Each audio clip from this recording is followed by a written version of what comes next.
Guerrillas and Combative Mothers. Women and the Armed Struggle in South Africa. Siphokazi Magadla. To my mother, Zodwe Tom Magadla, the last born of Nosasai Tom. Foreword by the Njewimdinso. Introduction. Our lips no longer sealed. Mzana, transnational guerrillas. 2 Combative mothers, Bantu authority and ungovernability. 8 Sandf integration, demobilization and gender transformation. 12 From Yakuzabalaza to Yakutabalaza, life after apartheid. 15 Conclusion, where their seed can fall and grow. 18 Forward. There may be some readers like me who have become skeptical or even irritated about books written by academics or researchers, mainly white and mostly over 40, on the role and contribution of women in the liberation struggle, especially in the armed struggle. Some authors have written from a position of knowing it all or cynicism. Some deliberately, or by default, misrepresent, undermine, undervalue, devalue and even try to erase the contributions of these women. It may be that some of the events or stories did not fit snugly with the accepted theories or beliefs about the capacities, capabilities, and agency of women, be they girls or mothers. Or perhaps they least understood the multiple, complex, layered, and intersecting fronts in which women had to struggle against national oppression and simultaneously transform patriarchal relations through and within the liberation struggle. Regrettably, to date, women in the liberation and armed struggle still have to fight not only to be recognized or celebrated but just to be respected.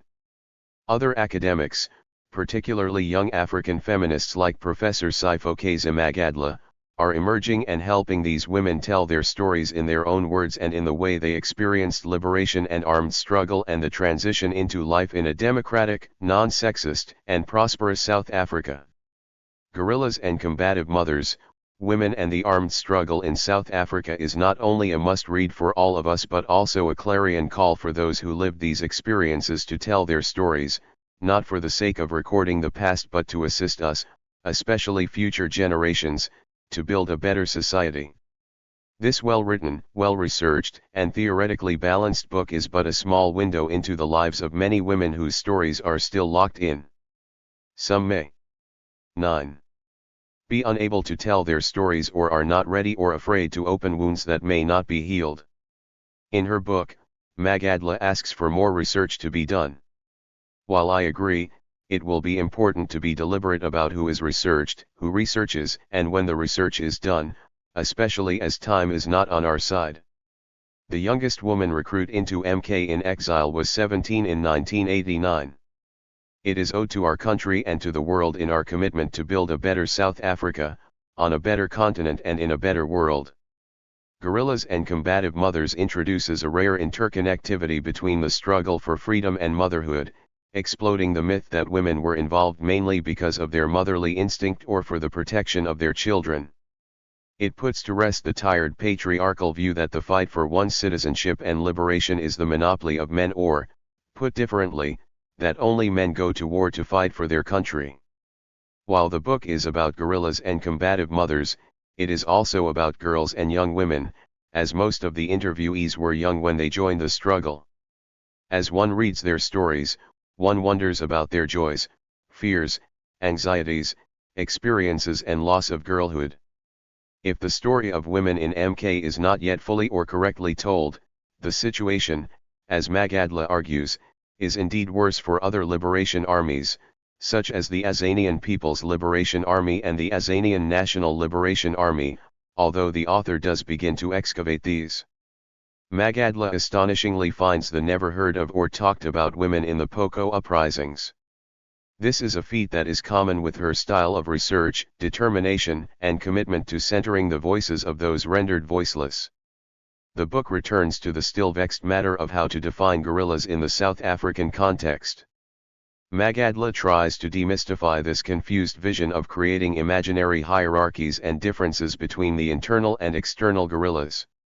A language of definition is still needed. With an amazing sensitivity to, respect for, and empathy with the owner of the story, Magadla weaves narratives of pain, sorrow, survival, joy, resilience, and triumphs with the common thread of relentless struggle for one's own and the country's freedom. Most, if not all, women combatants feel they were betrayed by the process of demobilization/X. Integration/assimilation. This book leaves us with a niggling question: who were the beneficiaries of this integration and who are the current beneficiaries in whatever form of the South African National Defence Force? Can this perception of betrayal, real or imagined, still be addressed as the country prepares to celebrate 30 years of freedom? Congratulations to Professor Magadla for being a daring trailblazer and a non-conforming African feminist scholar who affirms and gives dignity to women telling their stories. Hopefully, this book will help to open the eyes of those in power to correct past mistakes, give courage to those unable to tell their story to realize the importance of those stories to our past, present and future, and provide a lesson to all of us to respect these heroines. Guerrillas and Combative Mothers is a book South Africa needs and that all South Africans should read. Thinjawimdinso. Former Umkhonto we Sizwe Commander and South African High Commissioner to Namibia. 11. Introduction. Our lips no longer sealed. Comrade. I was not there. On December 16, 196. And you probably were not there either. Yet comrade absent we were there because we all now agree that this pain will not repair before the sharpening of our spear deep inside racist and fascist bones to hunt and haunt the enemy out of our home, our social equal home. Lindiwe Mabuza, December 16. Are there contradictions between being a woman and being a soldier? Are we soldiers, or are we women, or women soldiers? But it doesn't apply for me, they are just soldiers. We were not just supporters. We were and will remain combatants of Umkhonto we Sizwe, in whatever strengths or weaknesses. MK, over time, also became less patriarchal, if you look at MK in its last days, and I was one of those in its last days in Uganda. Thinjawimdinso 1. Guerrillas and Combative Mothers 2. When the African National Congress established its military wing, Umkhonto we Sizwe in 1961, it departed from its 5-decade-long commitment to a policy of nonviolence. In Long Walk to Freedom, MK's first commander, Nelson Mandela, describes a secret night meeting of members of the ANC National Executive in Durban in June 1961, where ANC President, Chief Albert Luthuli, was present. At this meeting, it was agreed that the new military wing of the organization, MK, would be a separate and independent organ, linked to the ANC and under the overall control of the ANC, but fundamentally autonomous.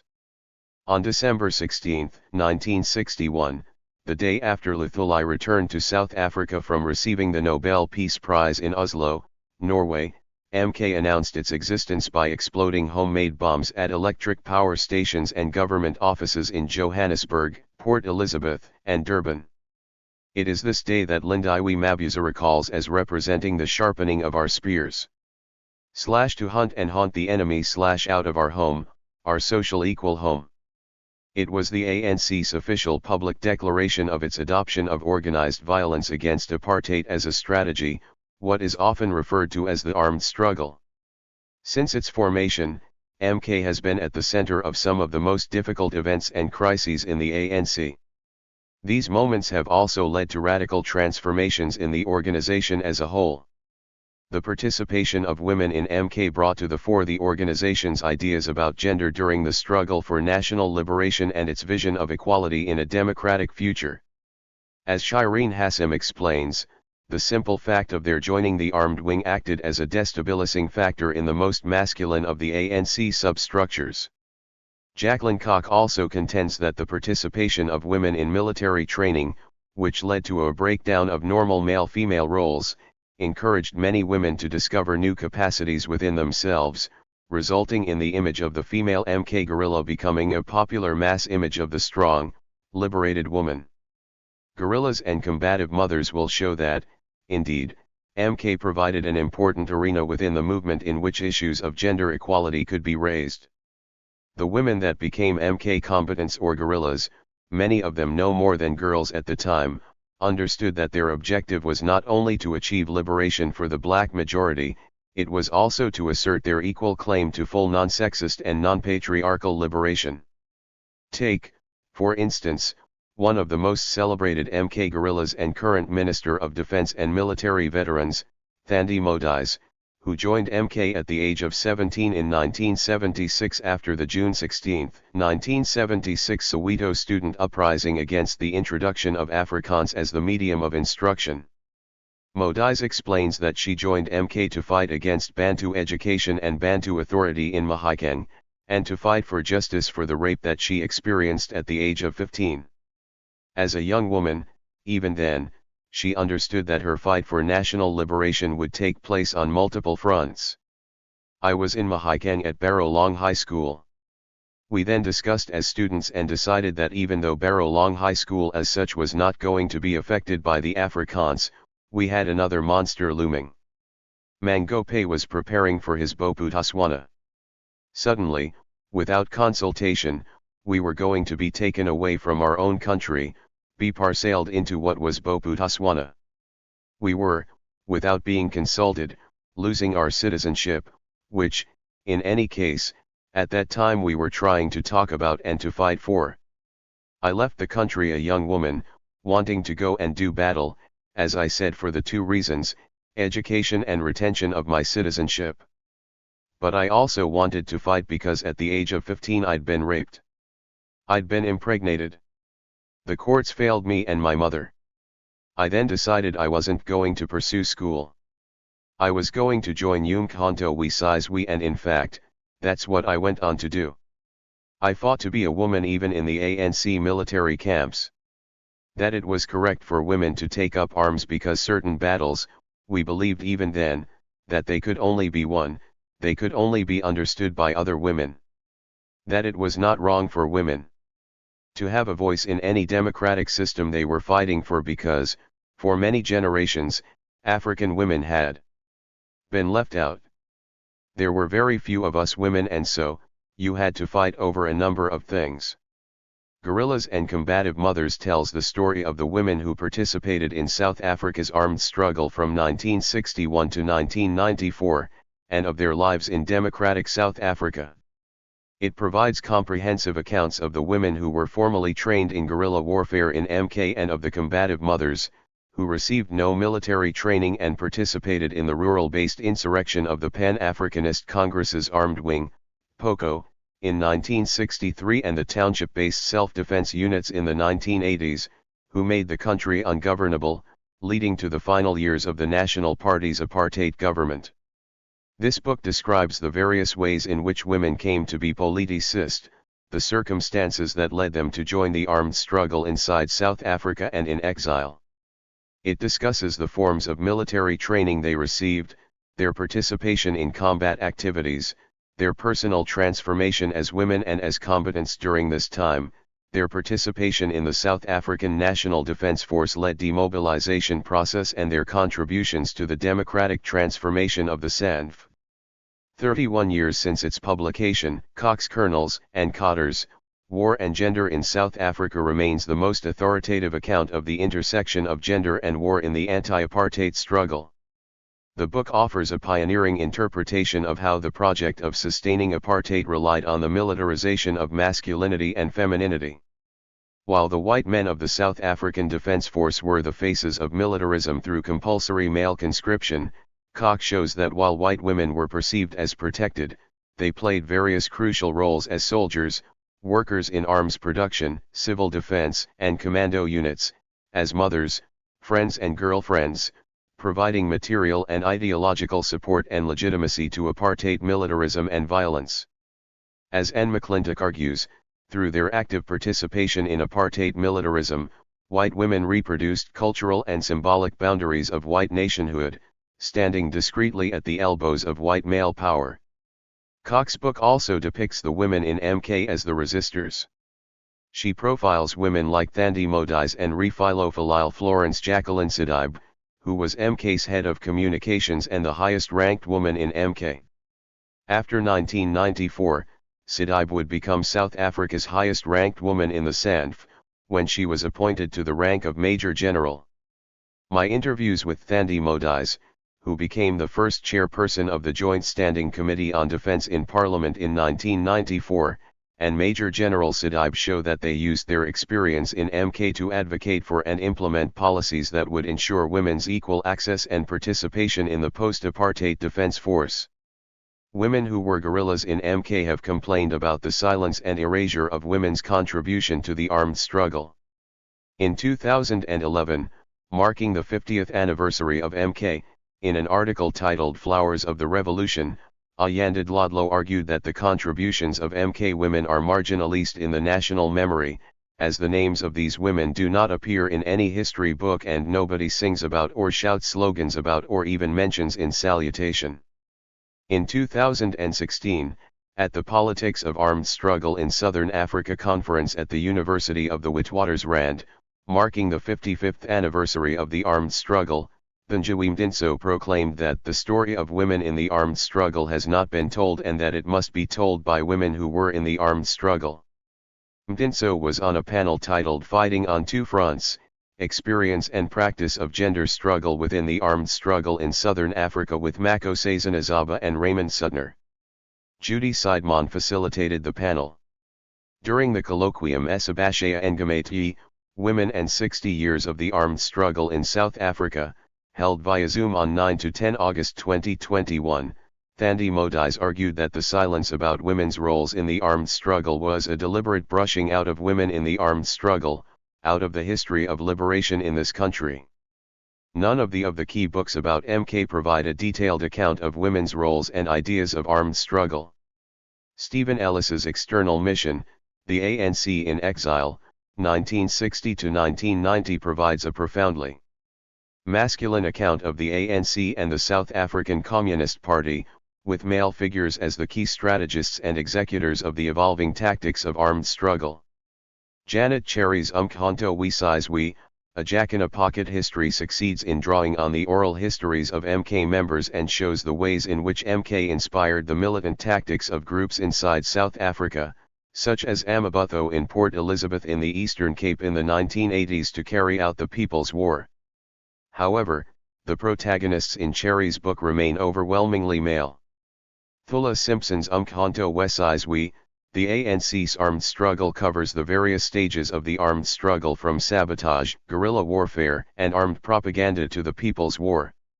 It is well researched and written in a compelling movie-like narrative that moves from October 1952 to May 1994. As we see the rise of a new generation of black South African historians in the Academy, Simpson's tome should inspire this generation. However, as Cherry says of Simpson's book, despite claims that this book is based on first-hand testimony, the testimony that is used is primarily that of leaders who have been interviewed, there is little of a voice from below. Raymond Suttner's sustained work on the ANC underground is among the few academic histories that illuminate the role of gender in the underground, and specifically women's roles. His interviews with MK women such as Tsotsi Mamila, Dipiom Valace, Shirley Gunn, Fumla Williams, and Faith Radeby, among others, provide important original narratives of women's experiences in MK. Suttner uses Mamila's role in Operation Vula to challenge a narrow conception of combat, as I discuss in Chapter 1. Suttner's work on ANC masculinities also importantly complicates what some scholars, such as Elaine Unterhalter, have called heroic masculinity in the autobiographical writing about the anti-apartheid struggle. However, as Suttner points out, there were both male and female heroic projects in the ANC. Suttner shows that another motivation for men to join the ANC was to assert their adulthood and manhood in an apartheid context where black men and women were seen as perpetual children. Apartheid presented a paradox of childhood for black people. While apartheid infantilized them, it is also true that a key motivation for participating in the national liberation was because millions of black children could not enjoy childhood in the midst of the daily violence in their communities. Therefore, the fight was for the protection and preservation of childhood, as well as a claim to adulthood, for dignity and reclaiming of rights and to be treated as an adult human being. The South African Democracy Education Trust's multi-volume The Road to Democracy in South Africa provides invaluable interviews with veterans of the various liberation movements, and academic accounts of how multiple actors across time shaped turning points in the anti-apartheid struggle. Zine Magabane's chapter in Volume 4 provides a seminal contribution on women's militancy across different eras and arenas of the struggle. Gregory Houston and Bernard Magabane's chapter in Volume 2 on the ANC underground in the 1970s provides rich detail about the roles played by women such as Winnie Madikizela Mandela, Albertina Sisulu, and Joyce Sikakane, among others.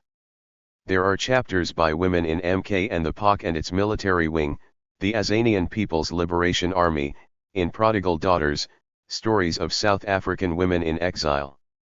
Various articles, interviews, and theses/dissertations also provide some insight into women's roles in liberation organizations and armed wings. Linda von den Steenen's thesis on the experiences of MK rank-and-file soldiers, who joined MK after the 1976 Soweto uprising, stands out as one of the most detailed accounts of young people's motivations to join the armed struggle, everyday life in MK camps, and a chapter on women in MK. The experiences of Wizawi Rachel Nkame, whom I also interviewed, feature prominently in that study. Siphokazi and Loveu has written about the experiences of 20 South African nurses from the Cape, Natal and Transvaal provinces, many of them recruited by Albertina Sisulu and Govan Mbeki, who left South Africa in early December 1961 to assist and train a new generation of nurses in newly independent Tanzania. Some of these women became part of the MK underground, providing safe houses for new recruits, and some of them, like Edna Mia, were listed by the ANC as members of MK who qualified for SANF demobilization benefits that I discuss in Chapter 3. Ariana Lisanai and Maria Suriano have written about the experiences of Tanzanian women who married MK men, some of whom returned to South Africa with them, and the experiences, expectations, frustrations, and feelings of abandonment of those Tanzanian women who were unable to accompany their husbands and partners to South Africa, or were left behind. Zosa de Sas Kropiniki's research on second-generation exiles provides an important gendered discussion of agency and identity formation of children born to exiled parents. There are a number of veterans who have published autobiographies/memoirs of their lives during the anti-apartheid struggle and afterwards. In Unterhalter's examination of 66 anti-apartheid autobiographies written between 1948 to 1999, only 24 were written by women. 28 years into democracy, few women veterans of the national liberation struggle have published autobiographies, and even fewer who were in the armed struggle. Ruth Mantile's I Survived, Evolved Against All the Odds is a significant contribution to MK women's memoirs. It has a striking cover image of a woman's pink underwear hanging on a laundry line, with young children standing on top of a military vehicle peeping through the bush and blood splattered above the image of the military vehicle.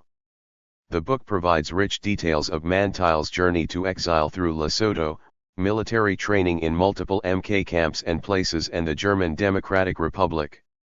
It also provides a rare account of an MK woman's participation in 2 confrontations between MK members and the National Union for the Total Independence of Angola in Angola.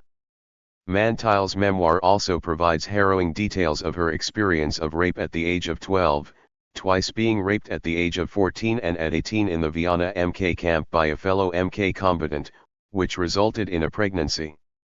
In Chapter 1, based on our interview and her memoir, I discuss Mantile's combat experience against UNITA and the ways in which MK leadership responded to the sexual violence against her. The Department of Military Veterans launched an oral history project that encourages veterans to tell their stories. In 2018, all 4 of the autobiographies of MK and APLA veterans were written by men.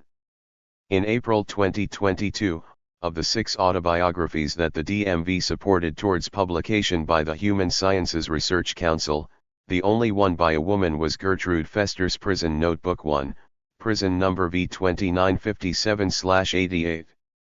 The edited volume Voices from the Underground, 18 Life Stories from Umkhonto we Sizwe's Ashley Creel Detachment provides inspiring accounts of the contributions of individual members of the Ashley Creel Detachment, which includes 4 women.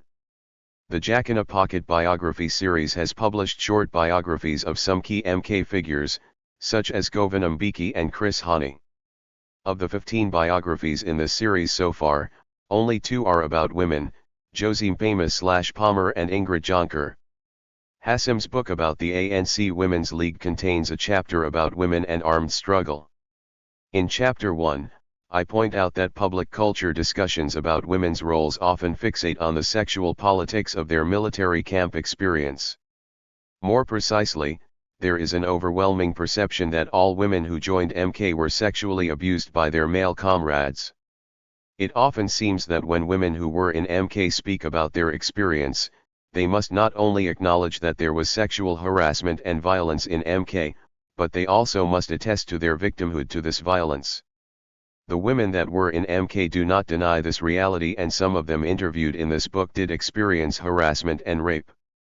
However, to focus only on women's experiences of sexual violence misses the ways in which women resisted sexual harassment and violence. The increase in the numbers of women in MK after 1976 gave women the momentum to confront sexism and to demand better measures and policies against abusers. Interviews in this book with Mako Sazanazaba, Pamela Daniels, and Namfundiso Kuletai, for example, show that conditions for MK women that joined in the 1980s were much better because of the demands that had been made by the women that preceded them. In an interview on E! News Channel Africa, Guerrillas and Combative Mothers 10.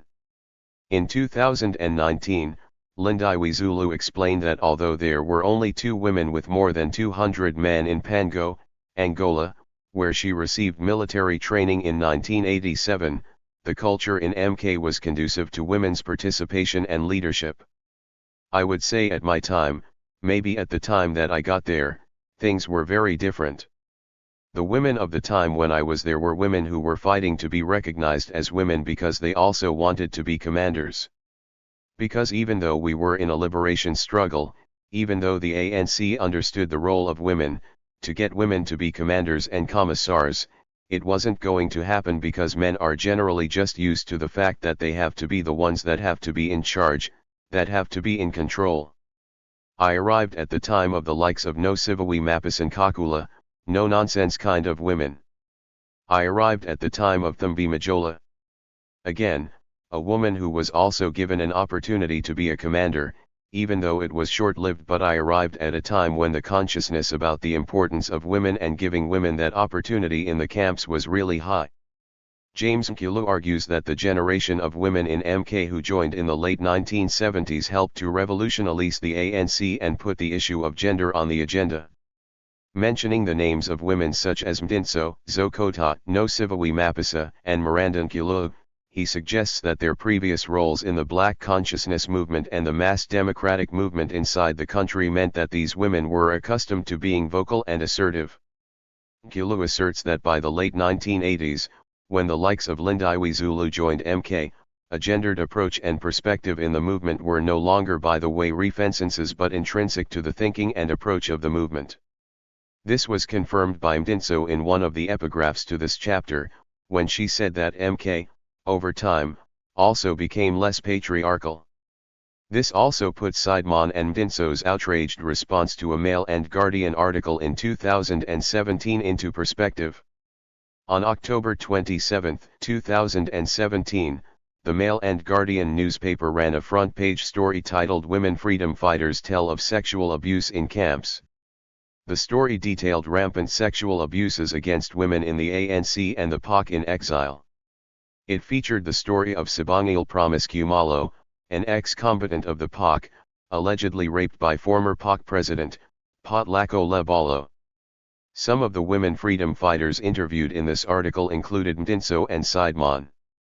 They wrote a response to the Mail and Guardian titled "Gender Struggle Was Intrinsic to SA's Liberation," in which they argued that Collison's article distorted women's roles in the liberation movements.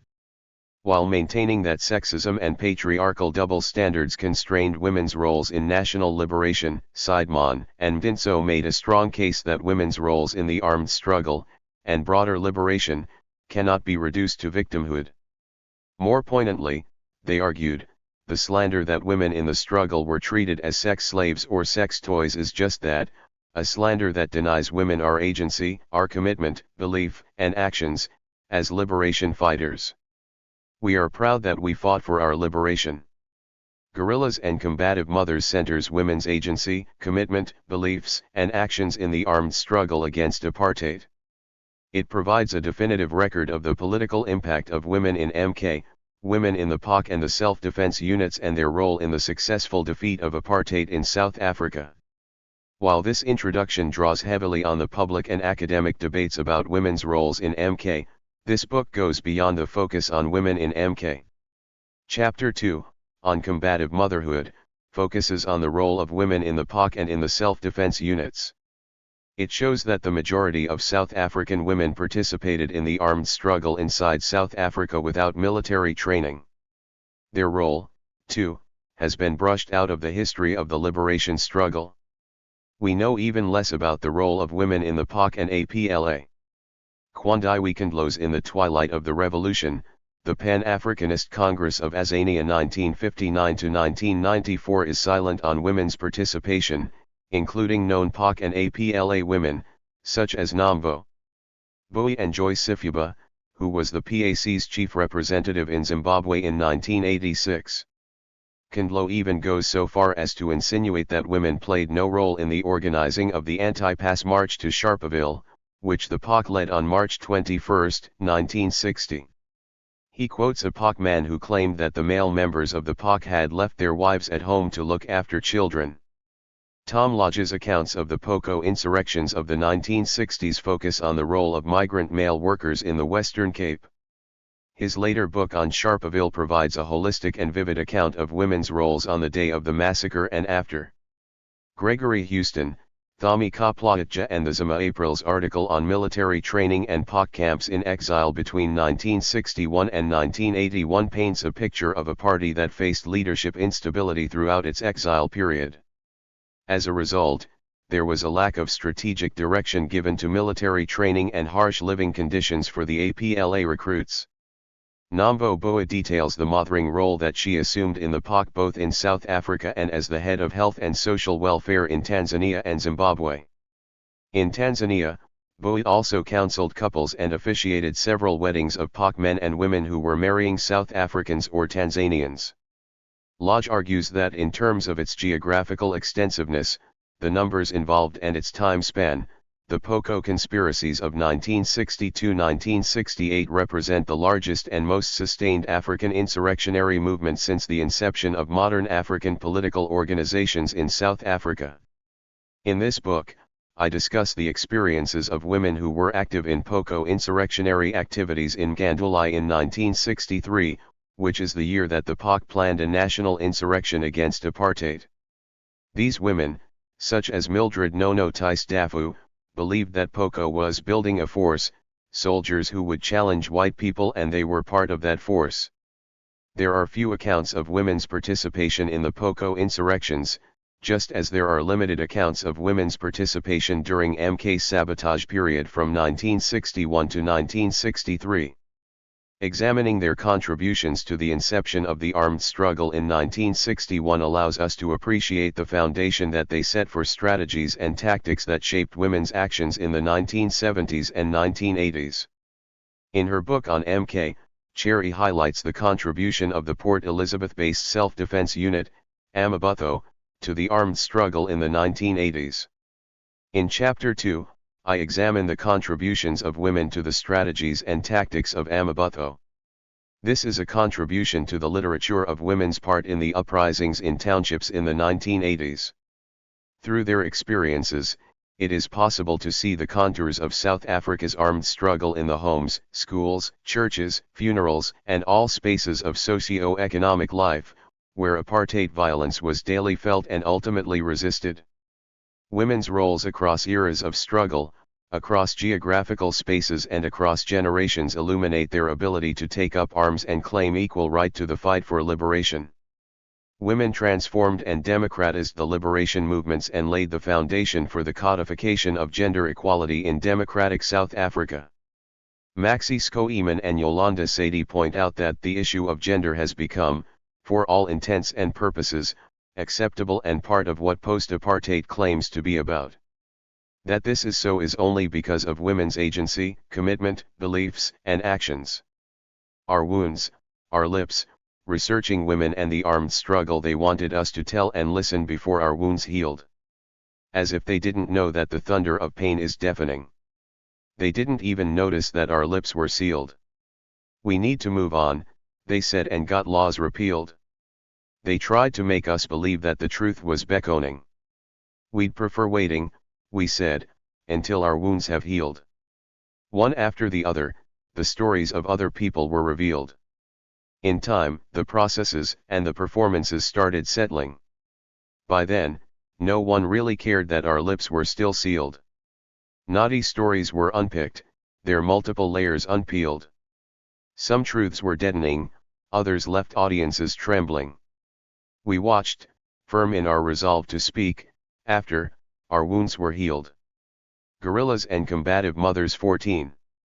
Audiences saw through some perpetrators telling and squealed. The performance had to go on, the world was watching and questioning. By then, no one really cared that our lips remained sealed. Years later, our wounds healed, the truth is our shield. We open up to be heard, for us this act will be strengthening. After all, today many seem to agree that before our wounds healed, we could not talk and listen.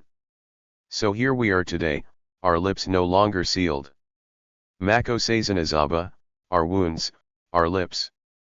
Makosazanazaba read this poem as part of the keynote address she gave during the colloquium Esabashaya Engamate, Women and 60 Years of the Armed Struggle in South Africa in 2021. Her keynote address was titled Women in the Armed Struggle, the Unaccounted For, the Unamiable and the Unknowable, 60 Years On. She used the poem to make a point about how to approach texts and ways to pose questions about the methods that inform the books that we read.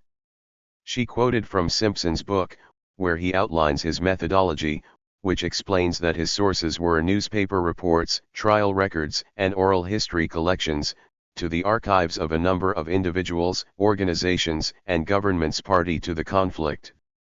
Zaba then asked the question, how many women in the armed struggle were not part of these sources that Simpson mentions because their wounds had not healed and therefore their lips were sealed when he conducted his research?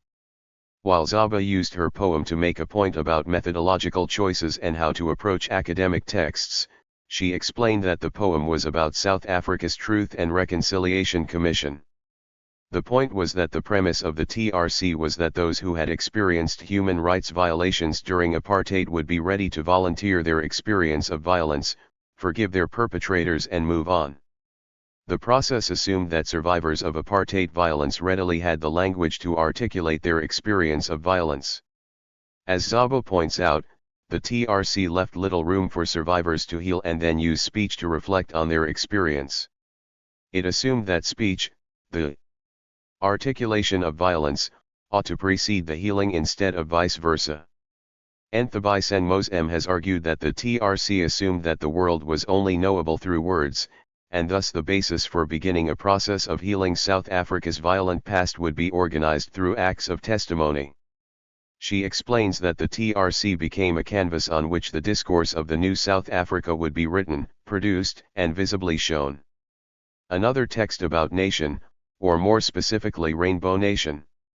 As Zaba asks, what about the people who could not provide testimony because their wounds had not healed and their lips remained sealed? How would the new nation understand their silence? Or, as Mose puts it, what happens when those who have been denied the occasion to tell their stories, and whose bodies and cultures have been systematically violated and dehumanized, discover that there are things that remain unspeakable? A notable gendered aspect of the TRC was that women mostly testified not about the brutalities that happened to them, but about violence that happened to their family members, their husbands, and children. Zaba's invocation about the intersection between time, healing and speech is perhaps reflective of the gendered ways in which women's notions of pain, suffering, humiliation and joy remain limited within the social sciences. A wide range of feminist scholars agree that all nationalisms are gendered, all are invented, and all are dangerous. The fact that women could not be members of the ANC until 31 years after it was founded in 1912 shows that even national liberation movements that emerged to fight against colonial occupation assumed patriarchal male authority and dominance over women as a norm that would be sustained in the new liberated nation.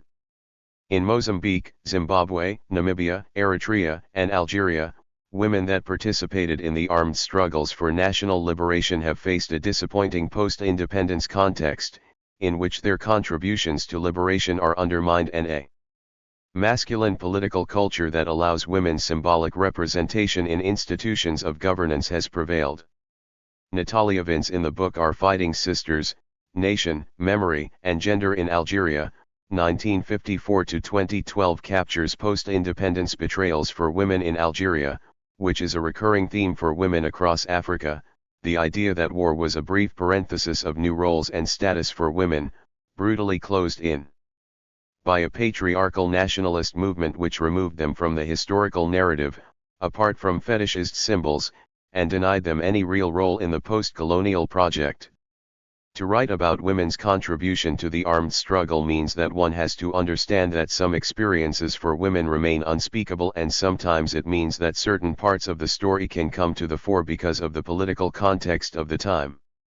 For example, Suttner points to the disjuncture of the account that Thandi Modise provides Koch regarding power relations between men and women in MK camps, and a later interview that she gave to Robin Curnow.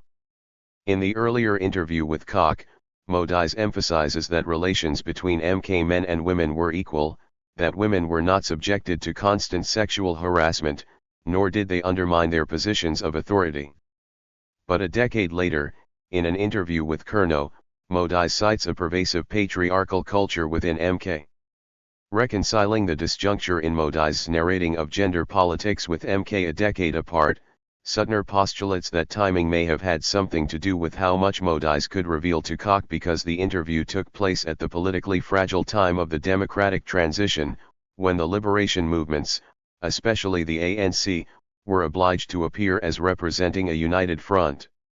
The interview with Curnow took place when the ANC had firmly cemented its power in post-apartheid South Africa. The different contexts then permitted a different telling of the same story, which allowed Modise to reveal details about gender differences that would not compromise the political context of the time. In Zimbabwe, Tanya Lyons explains that it was close to 15 years into independence that the women who had participated in the liberation movements of the Zimbabwe African National Union and the Zimbabwe African People's Union began to narrate their experiences of unequal power relations between themselves and male combatants.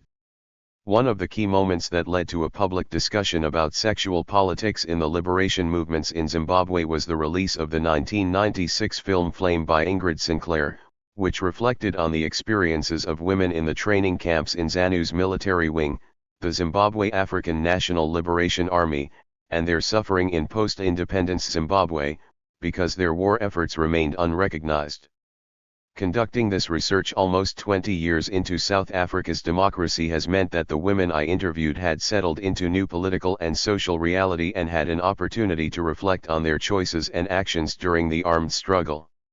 A new generation of South Africans has become interested in this research, not because they lived under apartheid, but because their own lives have been shaped by the legacies of these struggles.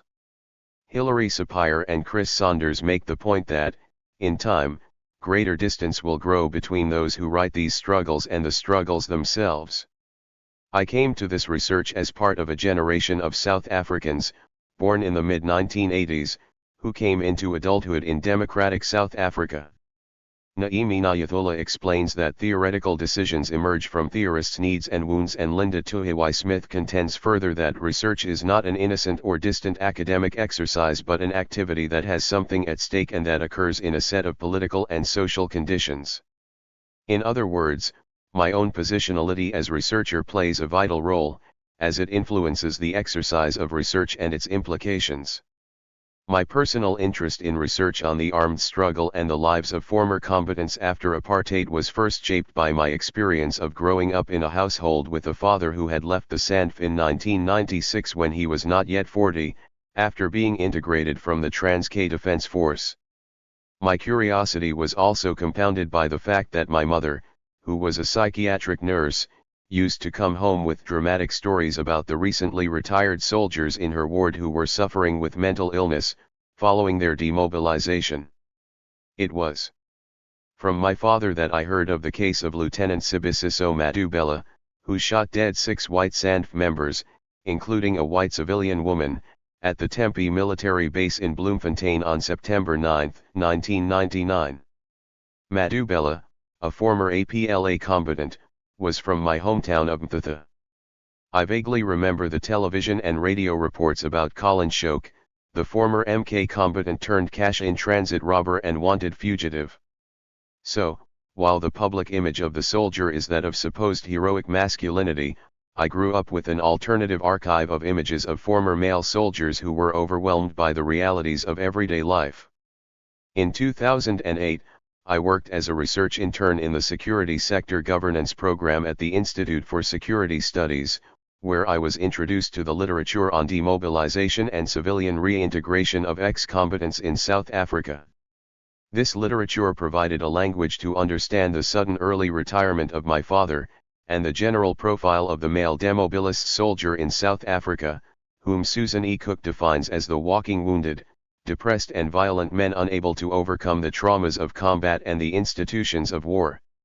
In a sense, the literature helped me to place my own family history within a broader national process of transition and military veteran discourses. What I found missing in this narrative were the experiences and stories of the women who had fought in the armed struggle. They did not feature in the images of combatants who had turned robbers and private security mercenaries.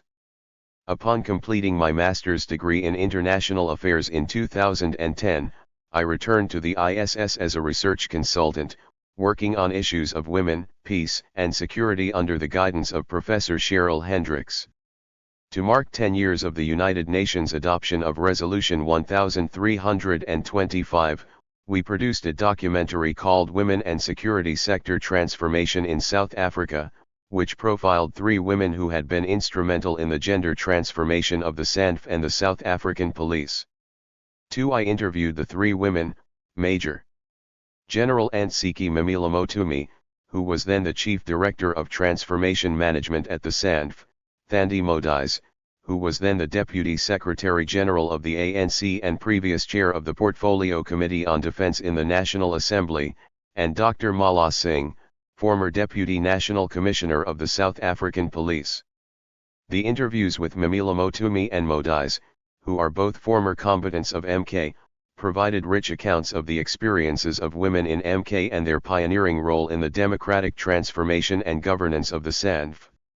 From 2012 to 2016, I undertook my doctoral studies in the Department of Political and International Studies at Rhodes University on the role of women in the armed struggle and their participation in the state-led demobilization and civilian reintegration process. This book draws from life history interviews I conducted for that doctoral study with women who were combatants of MK, APLA, and the Port Elizabeth-based Amabutho Self-Defense Unit from July 2013 to November 2014, May, June 2018 and March 2019. The interviews took place in Gqeberha, Mackinac, East London, Mthatha, Johannesburg, Pretoria, and Bloemfontein, as well as 5 telephone interviews with participants in Nelspruit, Orange Farm, and Pretoria, Butterworth and Somerset East. I also draw from the 2010 documentary interviews that I conducted with Minister Thandi Modise and Major General Ntsiki Mamila-Motumi. In total, 40 women ex-combatants were interviewed, 22 from MK, 6 from APLA, 11 from Amabutho, and 1 from a Pretoria-based self-defense unit. The other 6 interviews were with Sislo Madlevy of Amabutho, Zyle Kolo of the POC, a representative of the Director of Social Services at the Department of Military Veterans in May 2014, with former MK combatant, the first Director General of the DMV and advisor to the Minister of the Defence Force, Mr. Tsep Motumi, former MK and former Chief of the SANDF, retired General Sifiwe Nyanda in May and June 2018, and 1 former male MK combatant in March 2019, Silumko Sokupa, with whom I Served on the high-level review panel on the State Security Agency in 2018. Altogether, this book draws on 46 formal interviews. On 9 to 10 August 2021, I co-convened a virtual colloquium, Esabashaya Engamate, Women and 60 Years of the Armed Struggle in South Africa 3. This was to mark the 60th anniversaries of MK and APLA. Among those who participated were individuals I had interviewed, such as Minister Thandi Modise and Makosi Zinazaba, who provided keynote addresses. I facilitated a panel composed of former combatants from MK and the Azanian National Liberation Army, the military wing of the Azanian People's Organization. These former guerrillas included Tsotsi Mamila, whom I interviewed in 2014, Ambassador Naomi Ribbon Mashola of MK and Azanla ex-combatants Thulasizwe Lagodi and Antum Bitsidwe Zondo. Other veterans who participated in the colloquium included the late Ambassador Lindiwe Mabuza, Honorable Bailkumbit and Ambassador Sankimthambi Mahanyul, who took part in a discussion of the South African publication of the anthology Malibongwe, Poems from the Struggle by ANC Women, which I discuss below. I also draw on some of the insights that emanated from that colloquium. With their consent, I use the real names of the women who participated in my research. Only one participant requested not to be named, and this has been respected. There are cases when a participant has revealed sensitive information, such as sexual harassment and abuse involving themselves or others, and here names have been omitted. I am glad that most of the women interviewed gave permission for their names to be used. As Dlodlo and others have debated, in academic and popular culture, one sees few names of the women who risked their lives for the liberation of South Africa. This book hopes to cement their names in that important history. Furthermore, using the names of participants made it easier to triangulate the information they gave about themselves and others through available literature, newspaper records, and the reports of the TRC, among others. It also made it possible to build on conversations that some of the women had with other researchers. For instance, I came to learn about Namvo Boa through her chapter in the book Prodigal Daughters, Stories of South African Women in Exile, edited by Loretta Nkobo. I learned that Boa lived in Amalinda in East London. Upon meeting her, it was difficult to do a long interview because she had suffered a stroke in 2009. She gave me permission to speak to her daughter, Sibongile, who gave me details about her that were not covered in the chapter, such as her mother's participation in the Sandfled demobilization process and the benefits she received as a military veteran. I also interviewed former MK combatant Nandwi Mankala in 2013 at her home in New Brighton, Gqeberha. Her interview is triangulated with the chapter on her life in the first volume of Saudet's The Road to Democracy, South Africans Telling Their Stories. Mankala is also included in Shanthani Naidu's book, Women in Solitary, Inside the Female Resistance to Apartheid. In this way, I was also able to use the interview I conducted for a documentary project in 2010 with previous interviews that Modise gave to Koch and Kerno. Former MK combatant Namsan Gype is briefly mentioned in Mzwakendela's book, For the Fallen, honoring the unsung heroes and heroines of the liberation struggle. In our interview, Gype emphasized that she was motivated to join MK after the killing of her brother in the Maseru massacre on December 9, 1982, when 37 people were killed by the SADF. My interview with retired Major General Jackie Sidibe in June 2018 covered her role in the military integration process and the democratic transformation of the SANF. I drew from her interview with Koch and other newspaper profiles of her role in MK. Two women that I interviewed, Pumza Diantai and Belinda Martin, have poems published in the anthology Malibongwe, Poems from the Struggle by ANC Women, edited by Lindiwe Mabuza.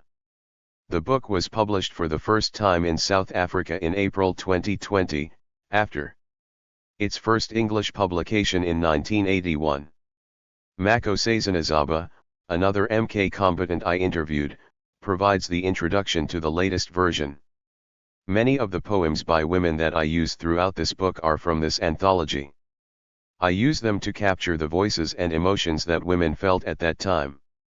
The poems illuminate their joys, struggles, fears, vision and courage. MOSM encourages social scientists to use creative works to find languages of pain and joy. After all, as Lindiwe Mabuza exclaimed, poetry gets to the heart of the matter. Dianti's and Martin's surnames are slightly misspelt in Malibongwe. Houston and Magubane also misspell Dianti's surname. I learned through this project that cross-referencing allows us to get closer and closer to some of the most basic biographical details of the women combatants of the struggle. The fact that many of the women used several names while operating underground inside South Africa, and other names in exile, makes this task a continuous challenge and a moving archive. With each publication, we gain a fuller picture of the individuals who sacrificed their lives for freedom. Furthermore, I benefited from reading the publicly available transcripts of interviews conducted by Raymond Suttner with MK women such as Fumla Williams, Dipiom Valace, Faith Radeby, and Tsotsi Mamila, among others. When I interviewed Mamila in 2014, I was able to refer to her interview with Suttner, as well as the account of her role in Operation Vula written by Connie Bram. Through the TRC reports, I was able to get further details of political activity in Jiksini village in Gandolai, former Transkei, in 1962, which spoke to the accounts of the women I interviewed in Jiksini village. I also used transcripts from public lectures given by some veterans, such as Thanjawim Dinso's presentation at the 2016 Politics of the Armed Struggle in Southern Africa Conference, Lindiwe Zulu's ENCA interview, Ayanda Dlodlo's OR. Tambo lecture and Fumla Williams's Amaka Foundation lecture. A number of the elders who took part in my research passed away before the publication of this book. They are, Nambo Boya, Belinda Martin, Nambulalo Gwendolyn April, Smali Makanga, Linda Mjekula, Pumza Diantai, Lindiwe Mabuza, and Silumko Sox Sakupa. May the spirits of these ancestors shine a light upon us. Lastly, my naming the individuals who gave their lives to the liberation of South Africa builds on the long list of names that we know because of the enduring work of many researchers and activists. Structure of the book. It should be clear at this point that women's contributions to the armed struggle have been erased in public culture and in academic and non-academic research. Women guerrillas of MK have been most outspoken about the brushing out of their participation in the struggle. However, women's roles in POCO, MK, and the internally based self-defense units made the national liberation possible and, during and after the democratic transition, women have led the fight for gender equality. The first chapter focuses on the transnationally trained women guerrillas that joined MK, who were called Mzina.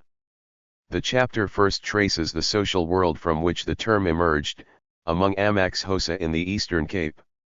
In doing so, it shows that the discursive traveling of the term may reveal the gender ideology that women in MK were expected to adhere to.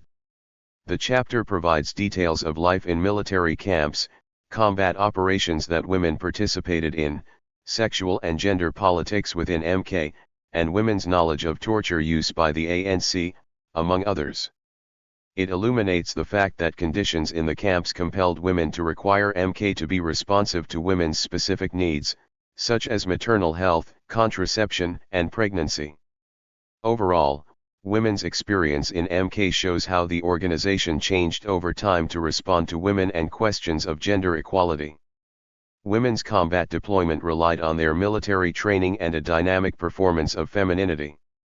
Chapter 2 focuses on the South African-based combative mothers and young women who participated in the township uprisings of the 1980s. It starts by examining the women in POCO, who resisted the apartheid-imposed Bantu authorities in the 1960s. The experiences and contributions of POCO women show that women were involved in underground military activities from the beginning of the armed struggle. The discussion on banishment shows that this was used as a tool to punish and silence activists based in the former homelands and, as resistance in the townships grew in the 1970s, banishment extended to urban-based anti-apartheid activists.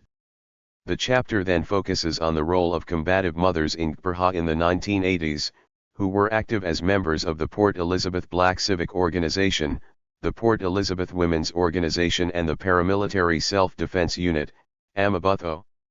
The lives of combative mothers illuminate the intersection of maternal politics and political tradition towards social change. The chapter then focuses on the role of the young women who remained in South Africa between the 1980s and 1994, who are part of the generation known as the Young Lions that made the country ungovernable and, ultimately, led the National Party government to seek negotiations with the national liberation movements. The chapter analyzes the roles of young women who were active in Amabutho and formerly belonged to the Port Elizabeth Youth Congress and the Congress of South African Students.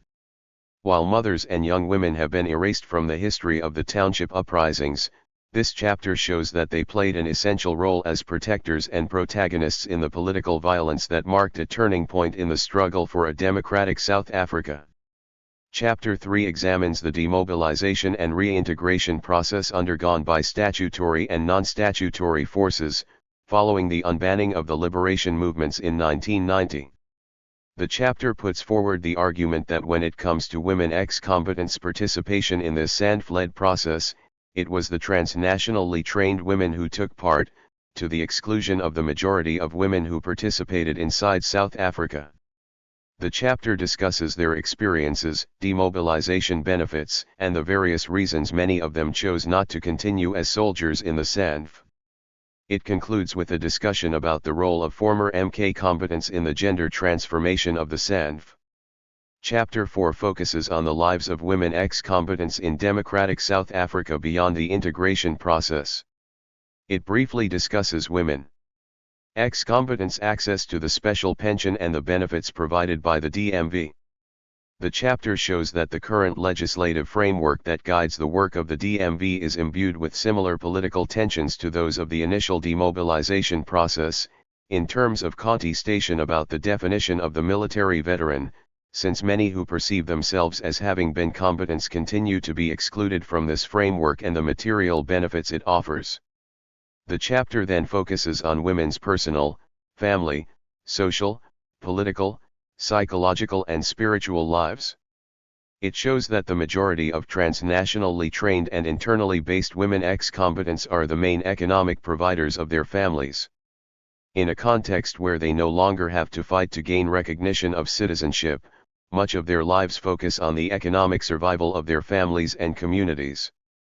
Most women hustle in the informal economy to make something out of nothing.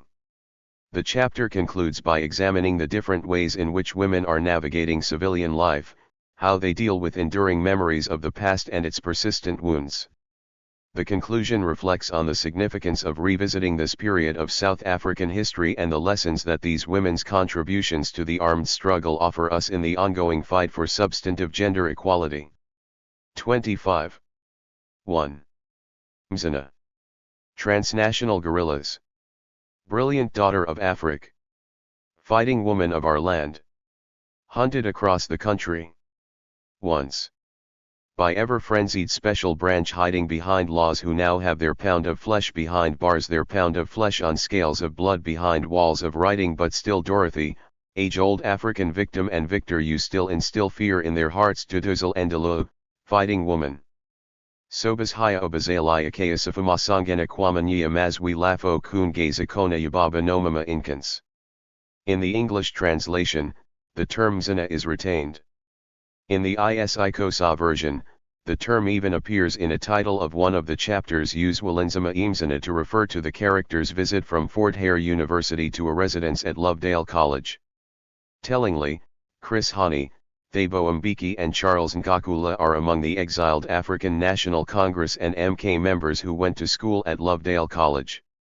The historian Namathamsanksitazani explains that this term was commonly used when she was in high school in the 1960s, but it was not used when she was at university at Fort Hare. My mother, who was in boarding school in the 1970s at Ensinkata High School in Lady Frere, shared that their girls' residence was also called Mzina. This gives the impression that Mzina has mostly been used to refer to women's residences in high schools in the Eastern Cape. The term lives on. A student in my postgraduate class who attended Queenstown Girls High School in Komani recalled that they were also called Mzina. When she asked her former classmates if they knew the history and meaning of the term, most of them said that they assumed that they were called Mzina because their school was a girls' school. The student's former Siphokazi teacher explained that Mzina is a term of respect, which refers to a place that is for women and headed by women. Tuzani also pointed me to Bible verses where the term is mentioned in the Siphokazi Bible, Luke 19:30, Matthew 21:1, 11 and Mark 11:1-10. In these verses, Jesus is traveling to Jerusalem when he reaches the Mount of Olives and instructs two of his disciples to go to the village to find a colt that has never been ridden and bring it to him. The Siphokazi version says, Hambani ni mzaneni lo akanjli nani, nathan akanjina kiwo, ni fumane ithol elizel libat shelwi, ikung gazang gakolil nam ni fazukwalo, lakolulani nalizes. In the Siphokazi version, mzaneni is used for village. It perhaps shows that the term refers to a place, but its use in the Bible does not carry a gendered connotation, which points to the term's historical dynamism. My own colloquial understanding of the term is that it is used to refer to the home of a woman who has a relationship with a married man. While in a polygamous context one may refer to a senior house as Indlu Inkolu of the first wife and the smaller house of the second wife as Endlini Insichi, Mzina would be used to refer to the home of a woman outside of marriage. In all these interpretations, except the biblical one, Mzina refers to a place where a woman or women dwell. The term emerges from a social context among Amax Hosa whose social world is characterized by complementary gendered stratification that is defined by seniority.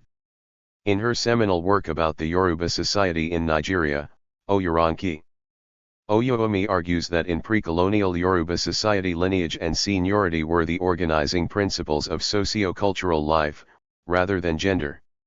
Among Amax Hosa today, cultural rituals and religious activities are stratified according to gender and seniority, boy/girl as Intwana/Intwanazana, young man/woman as Umfana/Intumbai, man/woman as Indota/Umfaza, father/mother as Umama/Yodada, grandfather/grandmother as Yotankolu/Umakolu. For instance, in Inkumbo Yemanyanya, Jordan signals that he is referring to a girl child when he uses the term Intwazana, as opposed to Intumbai. In many cultural and religious activities there are distinct roles for Intumbai and Abafana and roles for Umama and Oatata, older women and men. These categories are fluid. A married woman might be part of Umama in her married home and become part of Intumbai or Inkazana in her patrilineage. What the term Zana may also reveal is the female orientation or matricentric principle in household organization among Amax Hosa. Ifeanyi argues that among the Nobi in pre-colonial Nigeria, the gender ideology governing economic production was that of female industriousness. Amadiyam's work challenges assumptions that matrifocaly can only exist in the absence of patriarchy. She argues that among the Nobi was a dual-sex organizational principle behind the structure of the economy, which was supported by various gender ideologies. I have argued elsewhere that definitions of girlhood/womanhood among Amax Hosa are defined by women's ability to show diligence and activity, Yukakuthala, in the socio-political economy of the homestead. Girls/women are expected to be economically industrious in the building and maintenance of the homestead, Umza. It is an insult to a Kosa girl/woman to be called Ivala, the lazy one. This is contrary to understandings of African girlhood as passive and innocent. As Thabos Shoka explains, a homestead, Umza, is a large grouping of family subunits in a particular area that comes together to form a collective social, political and economic unit while their status is often differentiated in terms of wealth and unit size. Douglas Carver argues that the homestead and its constellation of households is the center of Kosa life. Mark Hunter's research in KwaZulu-Natal shows that among Ama Zulu, too, the maintenance of the homestead is a dual-gender project.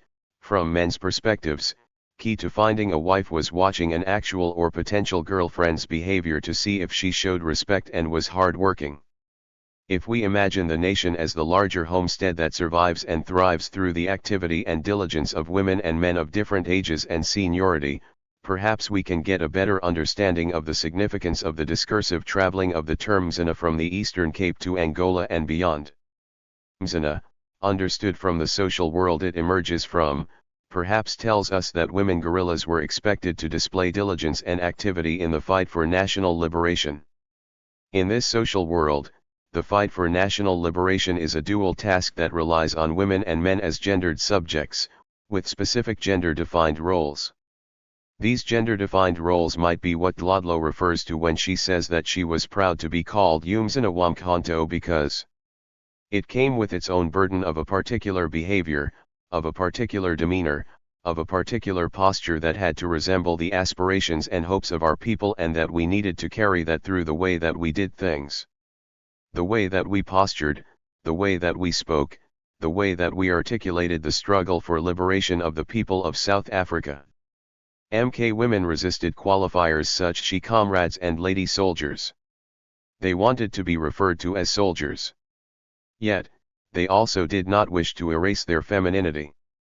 They insisted that they were full soldiers, like men, without losing their claim to full womanhood. The struggle by women to make MK responsive to women's specific reproductive needs is illustrative of the tension between women's claim to equality as soldiers and the specific needs they had as women who depended on their organization to respond to those material needs. Access to sanitary towels, contraceptives, and how MK addressed women's pregnancies became core issues that illuminated women's ability to agitate for gendered transformation in MK. Despite women's desire to be treated as equals, their experiences show that ideas of heterosexual femininity dominated in MK and the ANC. Women carried the primary responsibility for preventing pregnancy, and biological mothers or other women took the primary responsibility of child care, while the roles or expectations of men as fathers, partners, carers, or progenitors invisible. The other issue that illuminates women's gendered experiences is their deployment to combat and the definition of combat. MK women complained that few women were deployed for missions inside South Africa, a process that was called Umtshayana. They argued that women guerrillas were more suitable to be infiltrated into South Africa because, as women, they would be less suspected by the apartheid regime. Women's contribution to combat relied on both their military training and a dynamic use of womanhood. Tsotsi Mamila and Dipiom Valace's roles in Operation Vula, discussed below, demonstrate exactly this intersection. Raymond Suttner's work on ANC masculinities shows that participating in national liberation gave men access to culturally acceptable protective manhood. For example, Suttner tells a story of a community in Dinokana, a village in Lehuruchi, near Zeerust, in Northwest Province, that was contesting the Bantu Authority, the removal of their chief and the extension of passes to women. To defend their community, between 50 and 80 boys were encouraged to join MK. According to Faladai Sabate, the boys were told that it was the time of the Bolala, which meant that they had to go out to be initiated in the teachings of MK so that they could be men amongst men. Joining MK, and sacrificing undergoing traditional initiation, provided elements of what was required in their transition to manhood. After 1976, some young men who were sent to Robben Island before they had undergone circumcision, were circumcised by Johnson Malcolmus Mgabela, who claims to have conducted 361 circumcisions on Robben Island. The new initiates were counseled by older prisoners about how they should conduct themselves as men. While Suttner explains that some ANC/MK members were circumcised at the Solomon Malangu Freedom College in Tanzania, the practice does not appear to have been as frequent as was the case on Robben Island, as many people, some as old as 40, were initiated on their return to South Africa. The Dinokana and Robben Island experiences show the intersection of national liberation and ideas of culturally approved manhood. This chapter focuses on the experiences of the MK women who received guerrilla training in countries such as Angola, the Union of Soviet Socialist Republics, the German Democratic Republic and Cuba. This is because I only interviewed 2 women from the Azanian People's Liberation Army who were trained outside of South Africa, Nambo Bowie and Joy Sifuba.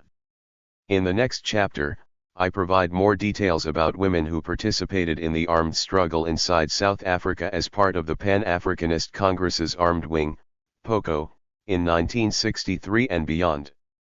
Leaving South Africa, political activity, harassment, detention, and torture. The narratives of women who became guerrillas make it clear that they did so because of personal and communal experiences of daily violence. Throughout the 1960s, and until 1994, in spite of the banning of the ANC and POC, women continued to be involved in various underground political activities. Underground mobilization was one of the 4 pillars that the ANC adopted in its 1969 consultative conference in Morogoro, Tanzania. Suttner notes that underground work is political activity that is not open or openly declared for what it is. Under the cover of doing one thing, one may in fact also be performing an activity below the surface, and not visibly.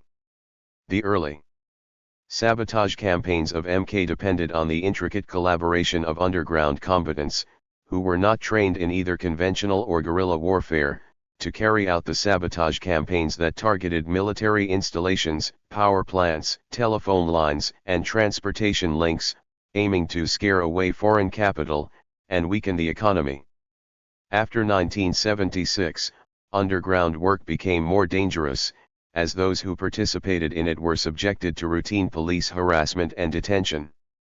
As the descriptions of their experiences below show, many of them were involved in student organizations in schools and universities, which they combined with covert underground work, including cross-border travel between South Africa and countries such as Botswana, Lesotho, and Swaziland. Following threats of detention and, in most cases, instances of detention and torture, they relied on ANC underground networks to find their way out of South Africa. Although I focus on MK women in the 1970s and 1980s, women joined MK from its inception. Ruth Mompati left South Africa in 1962 and received military training in the Soviet Union for a year. Jackie Sadibe was 17 years old when she left South Africa to receive training in the Soviet Union in 1964. Most of the women I interviewed joined MK between 1980 and 1987. Among those I interviewed who joined MK in the late 1970s were Thandi Modise, Dr. Pumza Diantai, Fumlumgaba, and Belinda Martin. The 1970s, Pumza Diantai, Belinda Martin, Fumlumgaba, Thandi Modise, and the Njawimdinso Pumza Patricia Diantai, born in 1948, started being involved in politics when she was in high school at Chichurha College in Mthatha, Eastern Cape. She comes from the Kuthubani location, in Kobo, which is also the home of Walter Sisulu. She told me that although there was momentum about the struggle, she became politically active in the ANC underground when she was working at Baragwanath Hospital in Johannesburg from 1968 to 1972. At Baragwanath, she worked with Nomazotho Gabi, the wife of Joe Gabi. It was at this time that she worked for the ANC, traveling underground to Botswana carrying literature that was banned here in the country for cells that we had, underground cells. In 1972 she moved to Durban and studied midwifery with Nosidima Pityana, the wife of Barney Pityana, who was a member of the National Youth Organization, founded in 1973. Through her connection with Nosidima, she became close to Barney and Steve Biko, leaders of the Black Consciousness movement. From Durban, she was placed in Kuruman, in the Northern Cape. It was there that she first became involved with MK. So, I started being involved with MK there. Soldiers would enter the country from underground. They would be hidden there. We would look after them there with a family and they would proceed from there. We were doing this work, traveling up and down between Botswana and South Africa. Sometimes we would be carrying letters, sometimes we would courier things that were not disclosed to us. You would learn later that you were actually carrying a lot of money inside the country. I was arrested around this time. In the ANC political underground in the 1970s, Gregory Houston and Bernard Magubane explained that groups such as NAYO that became involved in the ANC underground traveled to countries such as Botswana and Swaziland, where they obtained banned literature from ANC people like Isaac Makopo and Keith Mokope in Botswana, and Stanley Mabizela and Moses Mabhida in Swaziland. They point out that between June and October 1975, the majority of the leaders of the Akakanyeni Youth Club, NAYO and several other organizations were arrested, and later brought to trial in Johannesburg. The 7 accused in the NAYO trial were Joseph Malokeng, Amos Masondo, Andrew Moletsane, Bikilanga, Pumza Dianyi, David Enlapo and Benjamin Mafenjane. Diantai recounts her arrest. I was arrested while I was traveling from holidays at home in Transkei. I met the Boers at the train station in Gauteng. They arrested me there. And some of the people that I worked with underground, when I arrived in Gauteng, it turned out that they were already arrested. We were known as the NAYO 7. We were charged under the Terrorism Act and sent to John Vorster Square. The trial carried on. Out of 7, 2 people were convicted. One of them was the mayor of Gauteng, Amos Masondo. But it is clear to me that this thing was following me, because even after I was acquitted, I was arrested at the stairs on my way home. I was arrested for something funny called inciting people by writing letters, something like that. They just wanted to arrest me. But then I managed to get out. Following 3 months at John Vorster Square, she received a banning order, banishing her to the Transkei. Diantai never served the banning order, as she managed to leave the country by posing as a pregnant woman with books in her belly in 1978.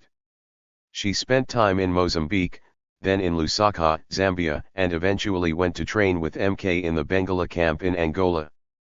In our recorded interview, Diantai indicated that Bengala was her place of training, but in the reading of her obituary in December 2020, Nova Katengyu is stated as the MK camp where she received training. As already noted in the introduction, this research is a continuous process of fact-checking of the basic particulars of combatants, including their names, birthplaces, the camps that they trained in and when they returned to South Africa. Sometimes in one record, the combatant mentions one of the camps that they were trained in, and in others they mention various other camps. Another combatant who joined MK in the 1970s is Belinda Martin. She was born in 1952 in Kliptown, Johannesburg. She spoke about the separation of her racially mixed family, that saw family members classified as colored, along with her black grandmother, moved to Soweto, as a motivating factor to her involvement in the liberation struggle. Martin became active as part of a youth group called the Anti-Collaborationist Front, which was formed by colored students at Coronation High School. According to Martin, the group was affiliated with the Black People's Convention and was mentored by the activist poet and journalist Don Matera. Martin was detained in 1975 after leaking information to Matera, who was then working as a journalist for the Star newspaper. She left the country to join MK following detention and solitary confinement in John Vorster Square. 1975, I was detained. I was on the run for about 6 months. 6 months I was on the run. After that article was exposed in the newspaper because I was the main investigator and I had to do the article and filter it to Don Matera, who was then working at the Star. So that is how I ended up being detained. Well, it was horrible in detention. I was tortured severely and I was made to watch other activists being tortured to try and make me betray my comrades. And throughout my detention, I decided I'm not going to say a word, no matter how severe. I can rather die.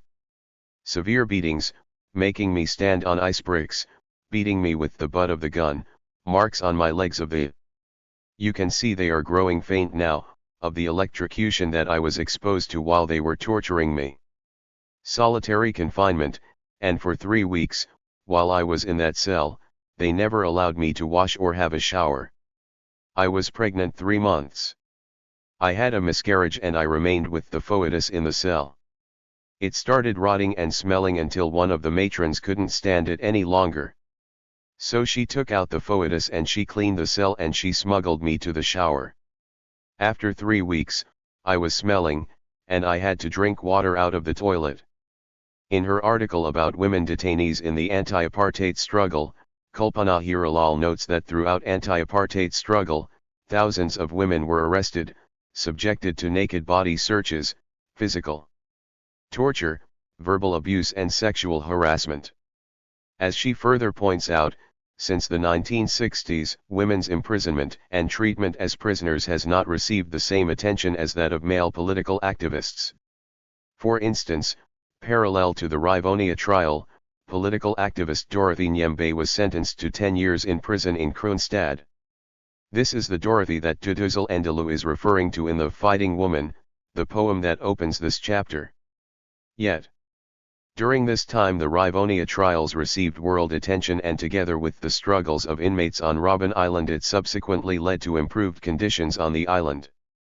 Dorothy's imprisonment, on the other hand, received scant attention. Even her family did not support her, since it was regarded as unacceptable for a woman to be in prison. As Martin's case shows, women detainees were subjected to torture and body searches by males. Hiralal explains that in detention sexual abuse was a powerful weapon that the police used against women. In the deeply moving essays in Diana Russell's Lives of Courage, Women for a New South Africa, Elaine Mohammed tells a story of a woman who was arrested in 1976 and was interrogated by 9 policemen in her first night. They said, "If you don't talk, we're going to rape you," one after the other. She replied, "Oh great. The laws in this country never allowed me to have sex with a white guy. Who's going to be first?" And she started taking her clothes off, which totally shocked these guys, and they didn't do it.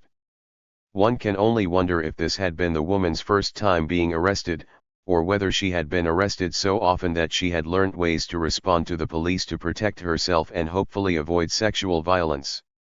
Mohammed also shared that she knew of someone who had rats pushed into her vagina as a means of torturing her. During solitary confinement, Mohammed herself was body searched twice a day every day. She was made to stand astride and do star jumps to check that wasn't hiding anything in vagina. She remembers being made to strip by police women in front of men. In Gender and the Truth and Reconciliation Commission, submitted to the Truth and Reconciliation Commission by Beth Goldblatt and Sheila Mintjes, Thanjawim Dinso speaks painfully about how women activists were brutalized and humiliated by the apartheid security branch because they were women. Mdinso was born in Orlando East, Soweto on November 7, 1949.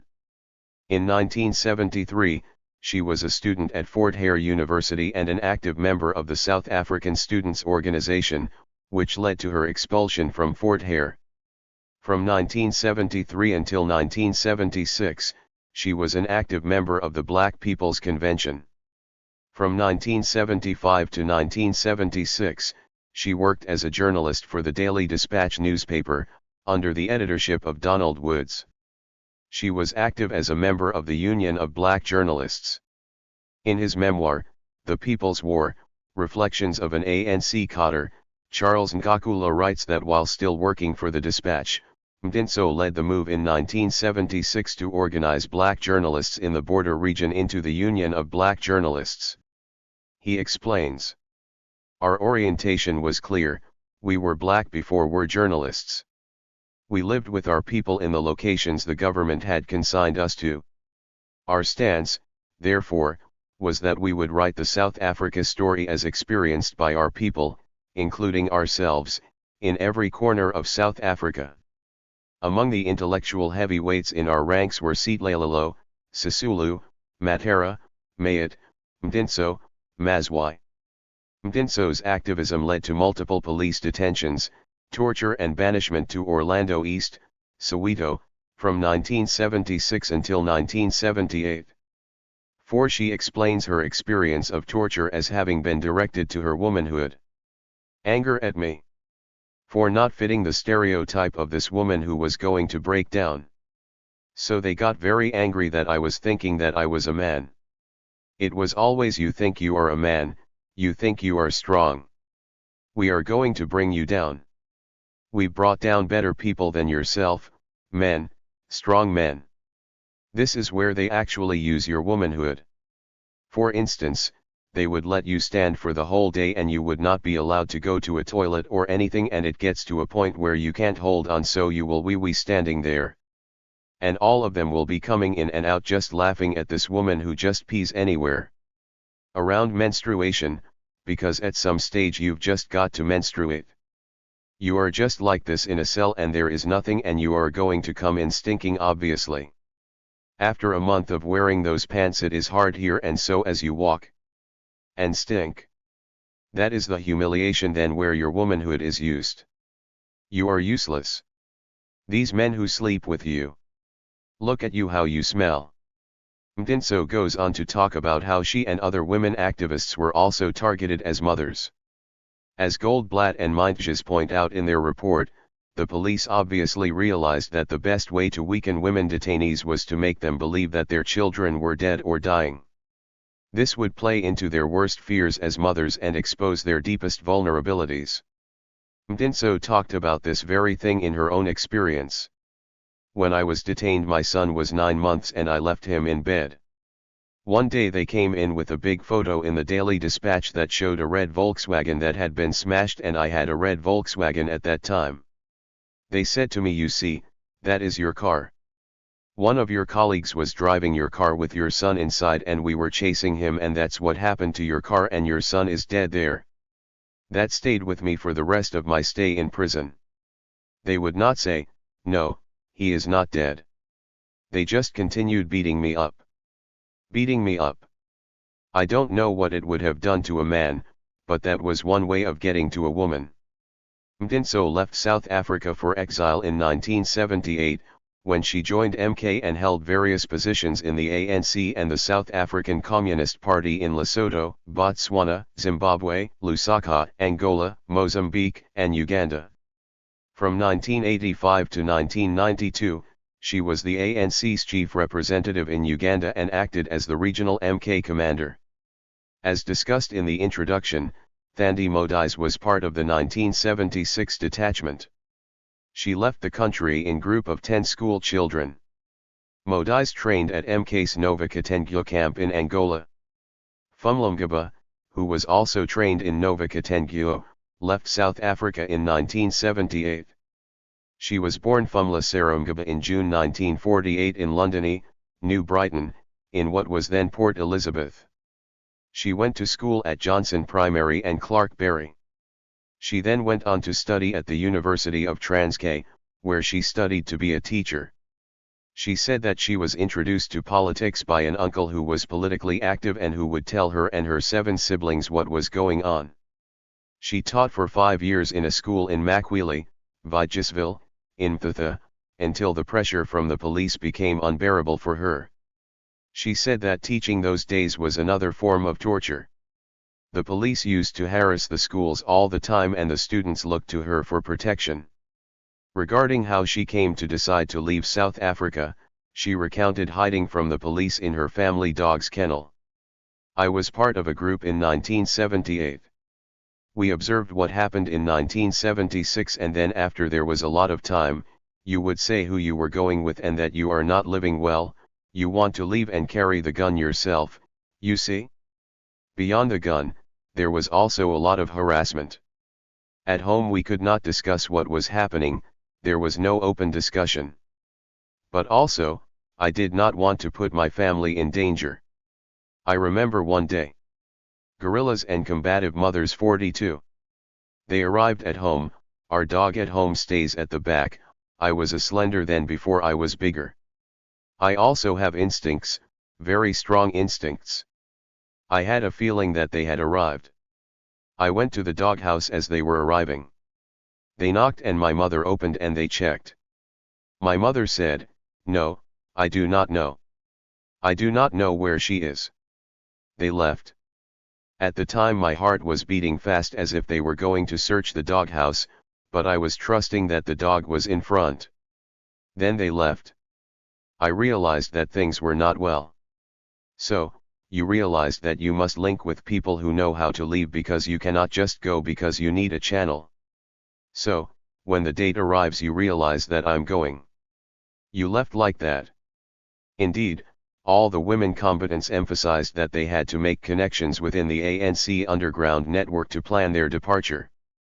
But they had to leave with as little as possible, often with only the clothes on their bodies, so as not to raise the suspicions of the police. By the 1980s, township uprisings across South Africa had intensified. As the students of 1976 had done, thousands of young people were thrust into daily confrontations with the apartheid security forces. Many, like the women below, eventually escaped South Africa to receive military training. The 1980s, Nomfundiso Kuletai, Brenda Badela, Nomsinkipe, and Makosazana Zaba. In her case study of Deep Kloof Township, Soweto, Monique Marks points out that most township youth who joined political organizations in the ADS were at school, and many of the leaders of these organizations were still at school. She argues that schools provided a base for a common experience and also a geographical space for meeting and organizing. Many were active in the Congress of South African Students, such as Nomfundiso Kuletai, who was born in 1969 and became involved when she was at Nathaniel Nyaliaza High School in Magadla. In terms of understanding the aims and objectives of COSAS, at first, I never thought they would be that revolutionary, but as I grew into the organization I learned it was more than that, just a student organization. I remember when I told my mom, having joined the Congress of South African Student Movement, my mom said, I hope that this thing will not organize boycotts in schools. I said, no, this thing is not organizing boycotts. This thing is about talking about, you remember, this overcrowding in classrooms. This thing is about shortage of issues we were really dealing with. I mean, there was a shortage of textbooks, overcrowding of classes, and corporal punishments were kind of our daily challenges in our schools. Shortage of teachers, and black schools generally were not really being attended to during the days of apartheid. And then this became more political in a way, and we started to demand a non-racial and free education for all through the existence of SRCs in schools, you know. And this organization started to organize congresses now. So, I was growing politically because my exposure now with other people of my age and understanding throughout the country as to what is happening in different schools was being broadened, by attending various conferences and congresses of COSAS. Kuletai's involvement in COSAS led to her detention in 1985, at the age of 16. Remember, we called for boycotts when we were demanding students' representative councils. Then, you know, remember the system, how they would deal with us, they would harass, they wouldn't listen to us. They would chase us and we would be identified as the troublemakers, and we were already labeled as terrorists then. So, I was more of a target in my area and I was often detained, harassed. I never slept home. I would run away. We never owned a house then. We lived in a backyard shack in someone's house. We used to move from one home to another. Don't know how many backyards I have stayed in Grahamstown alone. And but then this led me to my being detained and I ended up in solitary confinement in Rua prison. This was now about 1985.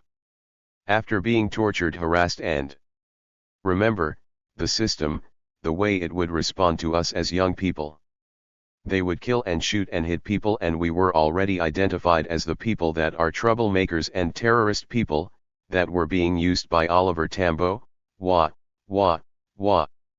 After coming out of close to a year of solitary confinement, Kuletai states that she discovered that she had been expelled by the Department of Education.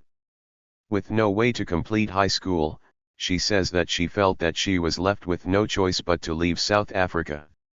She left the country in 1986, through Lesotho. She was then cleared to go to Angola for training by comrades Thanjawimdinso and Nosivawin Kakula. They cleared me that I was not being used by the system. She ended up in the MK camp Kakulama, in eastern Angola, in 1987. Another MK recruit who chose to leave the country after several arrests and torture is Brenda Badela. She got into politics because her home was a meeting space for activists as a result of the leadership that her father provided in the community. Her father, The activist journalist Mano Baydala was known to support trade unions, the Port Elizabeth Black Civic Organization, COSIS, and the United Democratic Front in Port Elizabeth while working for the Evening Post and later City Press newspapers. Brenda Baydala notes, I had quite a number of friends who were members of COSIS, and because my dad was a leader, a political leader at that time. So they would come to my house, discuss politics, and then I happened to have interest in that, and that is how I went into politics. And besides that, because my dad was a journalist, he would actually write negative things about the government but positive things about the ANC, and so he was then banned. As a result of her active political participation, Baydala was in and out of detention between 1981 and 1983. Her family home was petrol-bombed in 1985, allegedly by members of the Azanian People's Organization in the inter-organizational conflict in the Port Elizabeth-Eaton Hague area from 1985 to 1986. Baydala told me of her time in solitary confinement and how she learned about the bombing of her home. During detention I was in solitary confinement in Algoa. That's where my home is now. Every time I pass that police station, I laugh. I was all by myself, solitary confinement, all of us, because we were regarded as the most influential and most dangerous COSIS leaders at the time. You know, the treatment was very bad because one of the guys who was torturing me is actually late now, Nyulaud. Nyulaud was actually involved in the killing of the late Siphokazi Thimkolu, you know, Ganawi. He was very, very notorious, but he has since died now.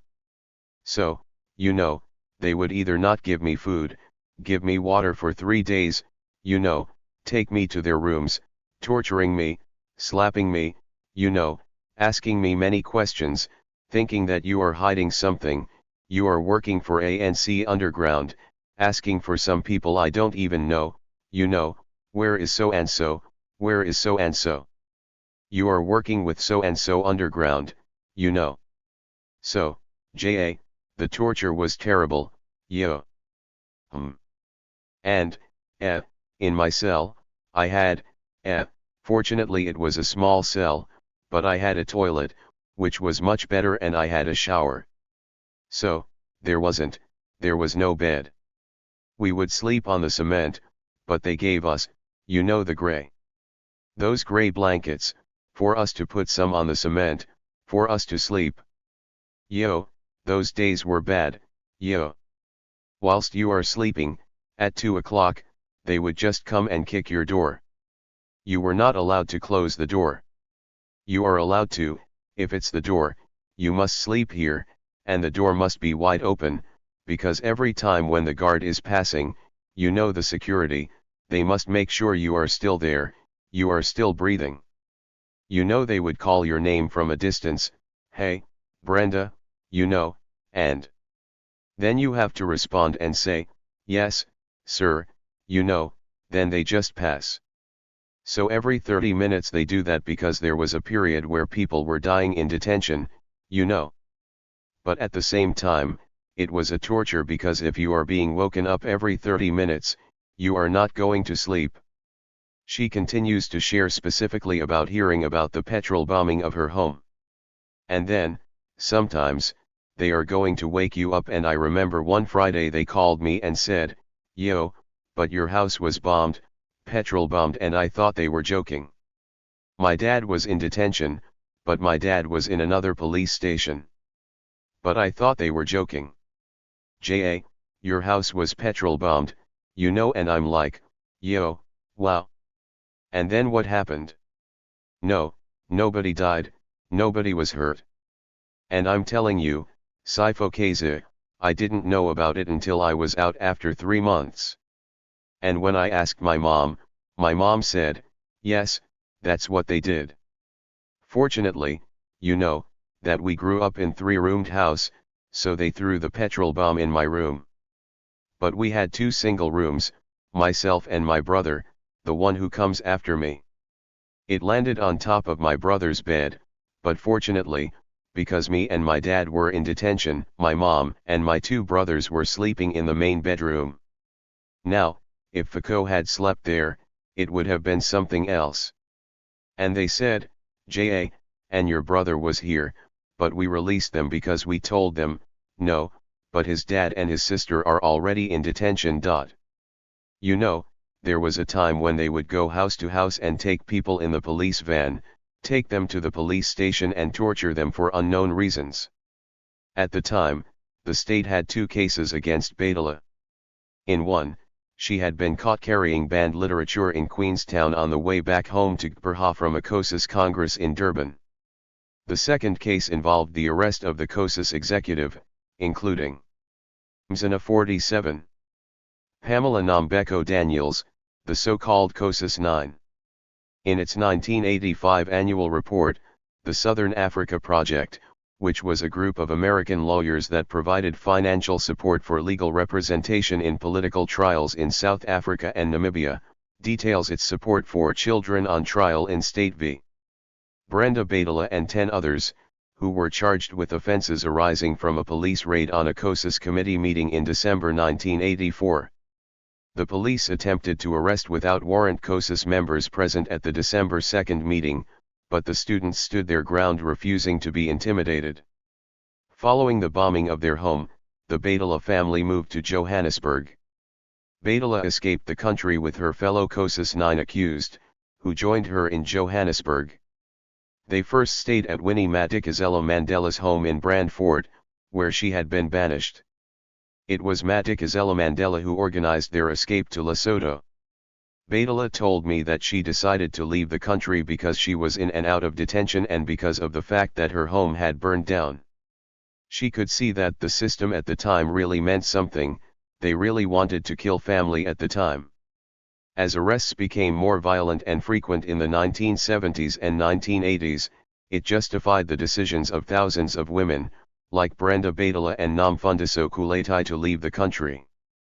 In For the Fallen, honoring the unsung heroes and heroines of the liberation struggle, Mzwakendlela recounts the life of Bantwini Norman Toto Skype, who was among the 42 people who were killed by the South African Defence Force in Maseru, Lesotho, on the morning of December 9, 1982. According to Ndlela, Toto Skype influenced many young people from his hometown, Somerset East, and beyond, to join the struggle for freedom.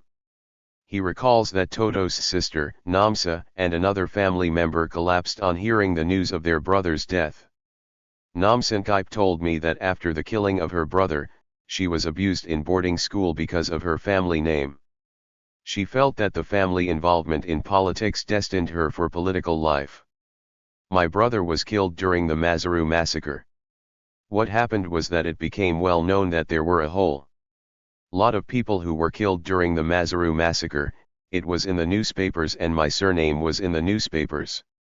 So, when I got to school, I arrived already having a wrong reputation because of my surname. Even though they did not know me, but because of my surname was known as one of those who come from families who are active in the struggle, those who are considered problematic by the system. That is why even the administration there had an attitude towards me because of my surname. So, in a way, I didn't have a choice.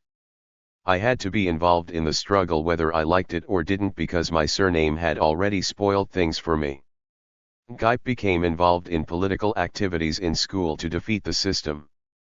She realized that she was going to be hunted down at school and arrested. Her escape was arranged by Makankisi Stofil, who organized for her passport in the Transkei, from where she left for Lesotho, under the pretense that she was going to attend a show by Brenda Fassie. She was 19 years old when she arrived in Lesotho in 1984. She left Lesotho in November 1985 for the ANC Stakawa camp in Tanzania, and eventually received military training in the Viana camp in Angola. She says she chose military training instead of continuing with school. At the time I chose that I would go and fight. I would train because I was so bitter because my brother was the breadwinner at home. I realized that everyone was angry that they took away our breadwinner. I needed to revenge his death. So, I decided to go to the army. Although Makosazana Zaba was 29 years old when she escaped South Africa, She had been motivated by the Soweto student uprisings of 1976 to become politically involved and eventually work for the ANC underground until her departure from South Africa in 1986. Zabo was born in 1957 in Greytown but grew up in Endalini, near Richmond, in the KwaZulu-Natal Midlands.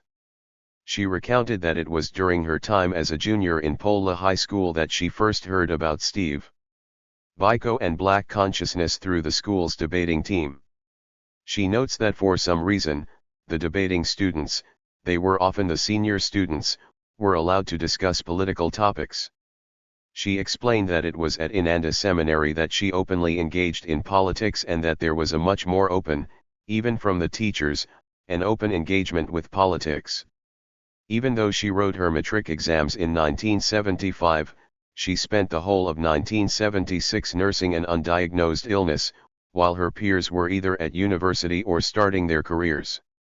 It was the Soweto uprising that energized and compelled her to action. So, when June 16 happened, everybody would leave me in the morning to go to school, my parents and my sibling, and return in the afternoon. So I just always used to listen to the radio. I was either listening to the radio or reading, lying on my back. I couldn't do anything. And then I'd listen to this thing about what had happened in Soweto and I'm thinking, damn, this is terrible, you know. So I just remember that time because I had been ill and I was depressed and that was a terrible year for me, because my age mates were either at varsity or starting their careers.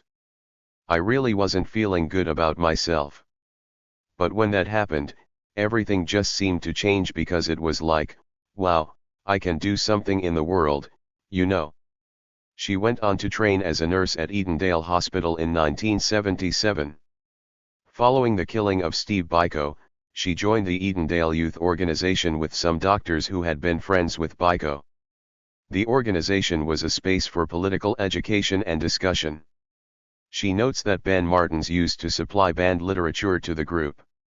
After serving as a nurse in a small hospital in the very impoverished area of Combative, in what was then northern Natal, she decided to pursue her Bachelor of Nursing Administration and Education at Ongoye University, where she became an active member of the Azanian Students' Organization. She was particularly influenced by the events of October 29, 1983 that led to Guerrillas and Combative Mothers 50. The deaths of 5 people, including students, in a confrontation between UDF-aligned students and an estimated 500 members of the Inkatha Freedom Party who entered the university. 5. She was one of 7 students who were expelled by the university for her involvement in the events. It was at this time that she decided she wanted to go into military training outside the country. During the 2021 colloquium Esabashaya Engamatyi, Women and 60 Years of the Armed Struggle in South Africa, Zabo further explained the significance of the Ongoye massacre in her decision to join MK. I can point to a date. On the 29th of October 1983, members of Inkatha, Impi, came to university at Ongoye. By the end of that day, 4 students had died and 1 other person. I made the decision on that day, I will be looking to join. I was never recruited to MK. On that day, I decided I will ask people until somebody tells me who to talk to. That's how I joined MK. Nobody was looking for me to recruit me but that event, when men who look like me came and killed us on our campus. We were university students. I mean, I was much older. I had finished a degree. I'd finished a diploma. I was in my 20s but university students, they're 19, 18, 20 and they came, and these are black men. That, for me, changed a lot of what was in my head because I wasn't sacrificing myself. It was self-preservation because what I realized on that day is that if I don't do something to know how to kill and fight back, I'll die and that would be, for me, a failure on my part, not to have armed myself when experience has shown me that I need to be ready to fight and die fighting. I did not want to die not fighting. So, for me, it's a story that I can pin to a date, when the shift of my activism moved from just being a student movement and, doing women's work here and there. 5 On April 6, 2022, Magadla received an honorary Doctor of Law from Rhodes University. In her acceptance speech, she spoke about the significance of the ongoing massacre for her politicization and its legacy 39 years later. We were doing consciousness raising, Black is beautiful, N.A., N.A., N.A., be black and proud. I was doing that and it was fun, and I thought it was important, but on the 29th of October 1983, it is now referred to as the ongoing massacre, my mind shifted completely because I needed to self-preserve. When people ask me the question, it's like, how could you sacrifice yourself and go to MK because you were going to die? I needed to be trained as an MK soldier so I could self-preserve, and I acted, and I asked everybody until I was referred to somebody who became my handler. A friend linked her to a transnational ANC underground operative who was moving between Lusaka and Pietermaritzburg. That person was Kevin Kobashin. I met somebody in December 1984, who was going to be my, what you call them, my cell leader. I was introduced to him. He was the first person who started training me on the basics of how to use a gun, the basics of doing reconnaissance, the basics of unlocking keys, the basics of dead letter bombs, you know. And we did it in such a fun way, you know. We'd meet at a certain place, we'd take a walk. We'd look like we're having a good picnic, choose a spot, you know. It was just lovely. He was an underground coder, you know, he moved between Lusaka and Pietermaritzburg. He was in the natal machinery that was operating from Swaziland under Ronnie, Zuma, and Nyanda. At the time, she was working in an old age home for whites, where she could only work night duties because black nurses were not allowed to work there. She worked 7 nights on, 7 nights off. This position and schedule were ideal for her travels between Durban and Swaziland. The system was, you did 7 days on, 7 days off. So often during the off nights, that's when I'd take a trip and come back. So, it looked very innocent, you know. I'd come back from a trip. It was a very convenient because 7 days was a good period of time to go do something and come back, you know. So whether I was going to Swaziland or we were just busy with our activities, and it was easy. Was then doing the movements between Swaziland and KZN mostly, as a messenger carrying letters, and coming back with money, because it was difficult to find money to do the work. So I'd go there with some letters and come back. I never carried guns, but I carried money. Loads of money on my body, for the various operations that needed to happen with things like pantyhose and whatever. It's very easy to hide money everywhere. Everywhere on your body, it's very easy, and bags, obviously. Zaba operated between KwaZulu-Natal and Swaziland from December 1984 until December 1986. She notes that, at this time, which was at the height of a state of emergency, she could not attend mass meetings, or be seen to be participating in any political activity. As a nurse, she had the perfect alibi for her underground work. This was until December 1986, when her trainer told her that it was time for her to leave the country. She left the country during the second state of emergency in 1986, through Swaziland, then Mozambique, then Lusaka and straight to the MK camp in Pango in northern Angola. It was through the strategies and networks of activists both inside South Africa and those who were in countries across the southern African region that the women who joined MK and APLA were able to leave the country. Importantly, the networks that were established underground acted as a check and balance system to ensure that those who went into exile were not undercover apartheid agents sent by the state. As Houston and Magubane, Sudner, and Barry Gilder show in their work, underground work was an intensely transnational process across the southern African region, which relied on the collaboration of different actors in order to achieve a single operation. These actors included the exiled leadership, those who facilitated the connections between those inside and outside, the gatekeepers who protected the security of the liberation movements by verifying the biographies of new recruits, and the members of the local population, who shielded both new and old recruits from being captured. Activists who worked underground and those who left South Africa to operate in multiple countries used a nom de guerre, a pseudonym, and sometimes they used multiple names, depending on the operation that they were involved in. In hindsight, I wish I had been consistent in asking the MK recruits the names they used and how they came to choose or be given those names. For instance, Pumza Diantai said that she adopted the name of Alice Tsongo because, "When I went outside, I left with a 14-year-old. And this 14-year-old that they thought that I should leave with him was asked the name of the woman in his family that he loves the most, and he said, 'It's Sis Alice.' And he was asked what Alice's surname is and he stated it. Then I was given that name." Mako Sazanazaba's nom de guerre was Nom Cabello because she arrived at the camps in Angola on a Saturday. Her name while she was working in the underground in Natal was Salome. Fumlamgaba said she kept her first name and used the name Fumla Williams because her grandmother was white. Nam Fundiso Kulatai's nom de guerre became Thabisa Skolu. Pamela Daniels was Nam Beko Misiza, and Weezawi Rachel Ngame was Thabisa Sebokazi Ngabani. Naomi Ribbon Mashola was Susan Lamu and Sankim Thambi Mahanyal was Rebecca Matlu. Mpoetsi Marek says that she was given her new name in Mozambique on the way to Angola. When we arrived in Maputo, we were given names, and I was given Ruth Mantile. I thought it was suitable because I knew Ruth Mompati, Ruth first. Brenda Badala's MK name though Co Matthews was given to her by Winnie Madikizela Mandela, who arranged her escape to Lesotho.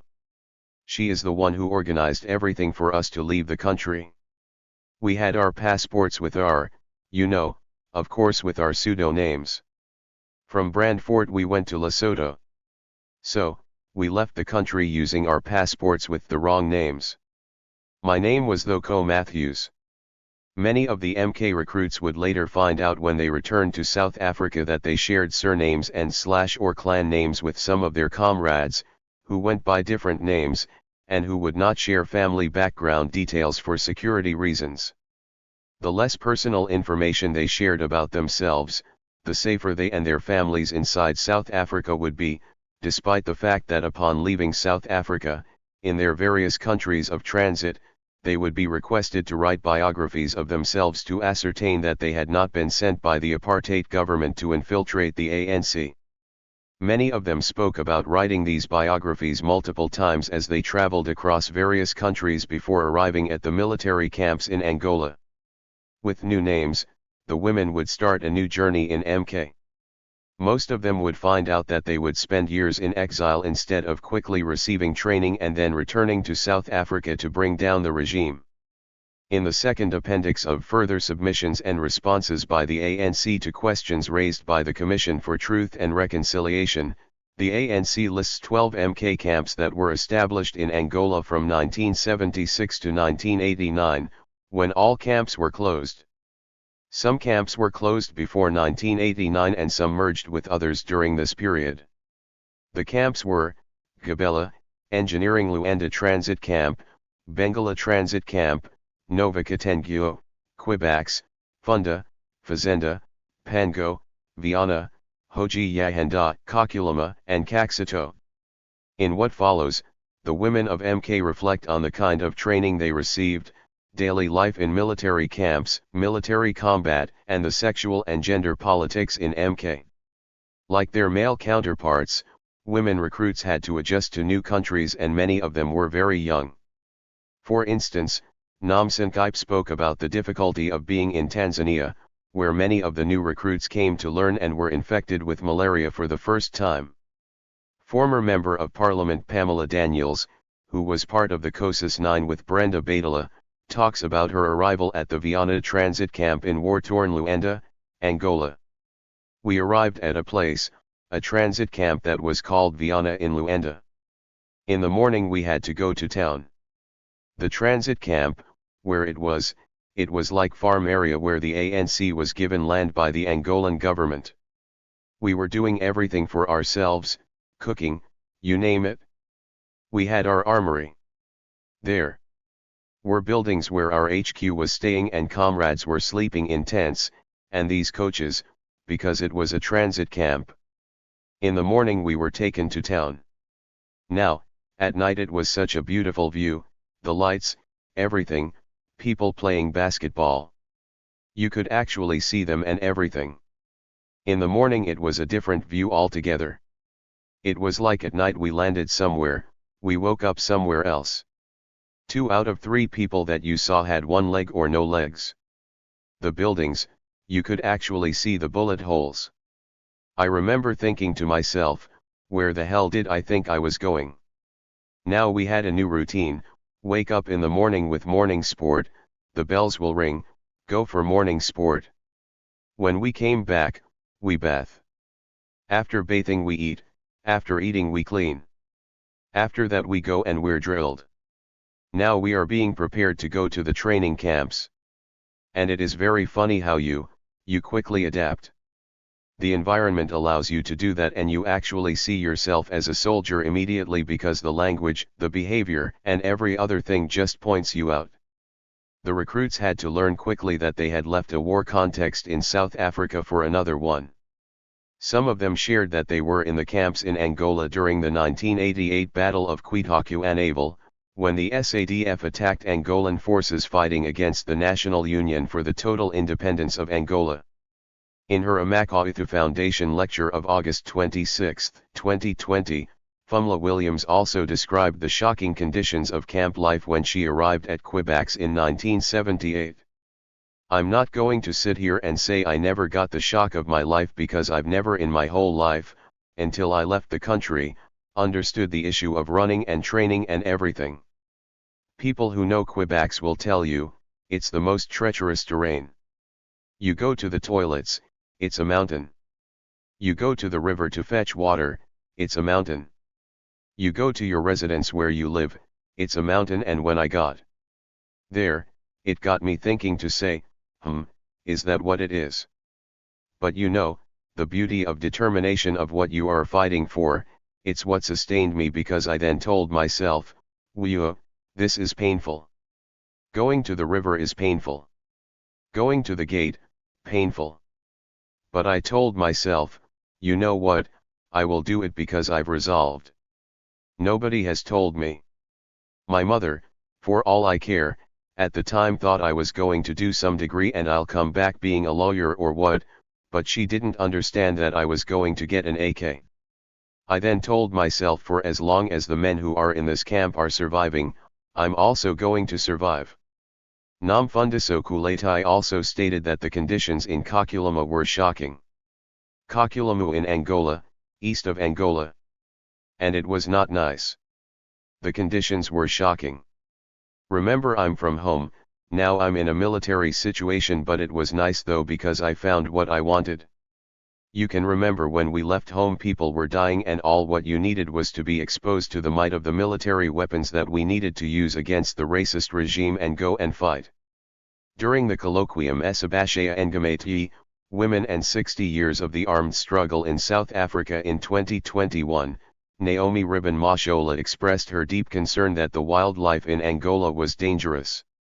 There are many snakes in Angola, very dangerous, and I was terrified.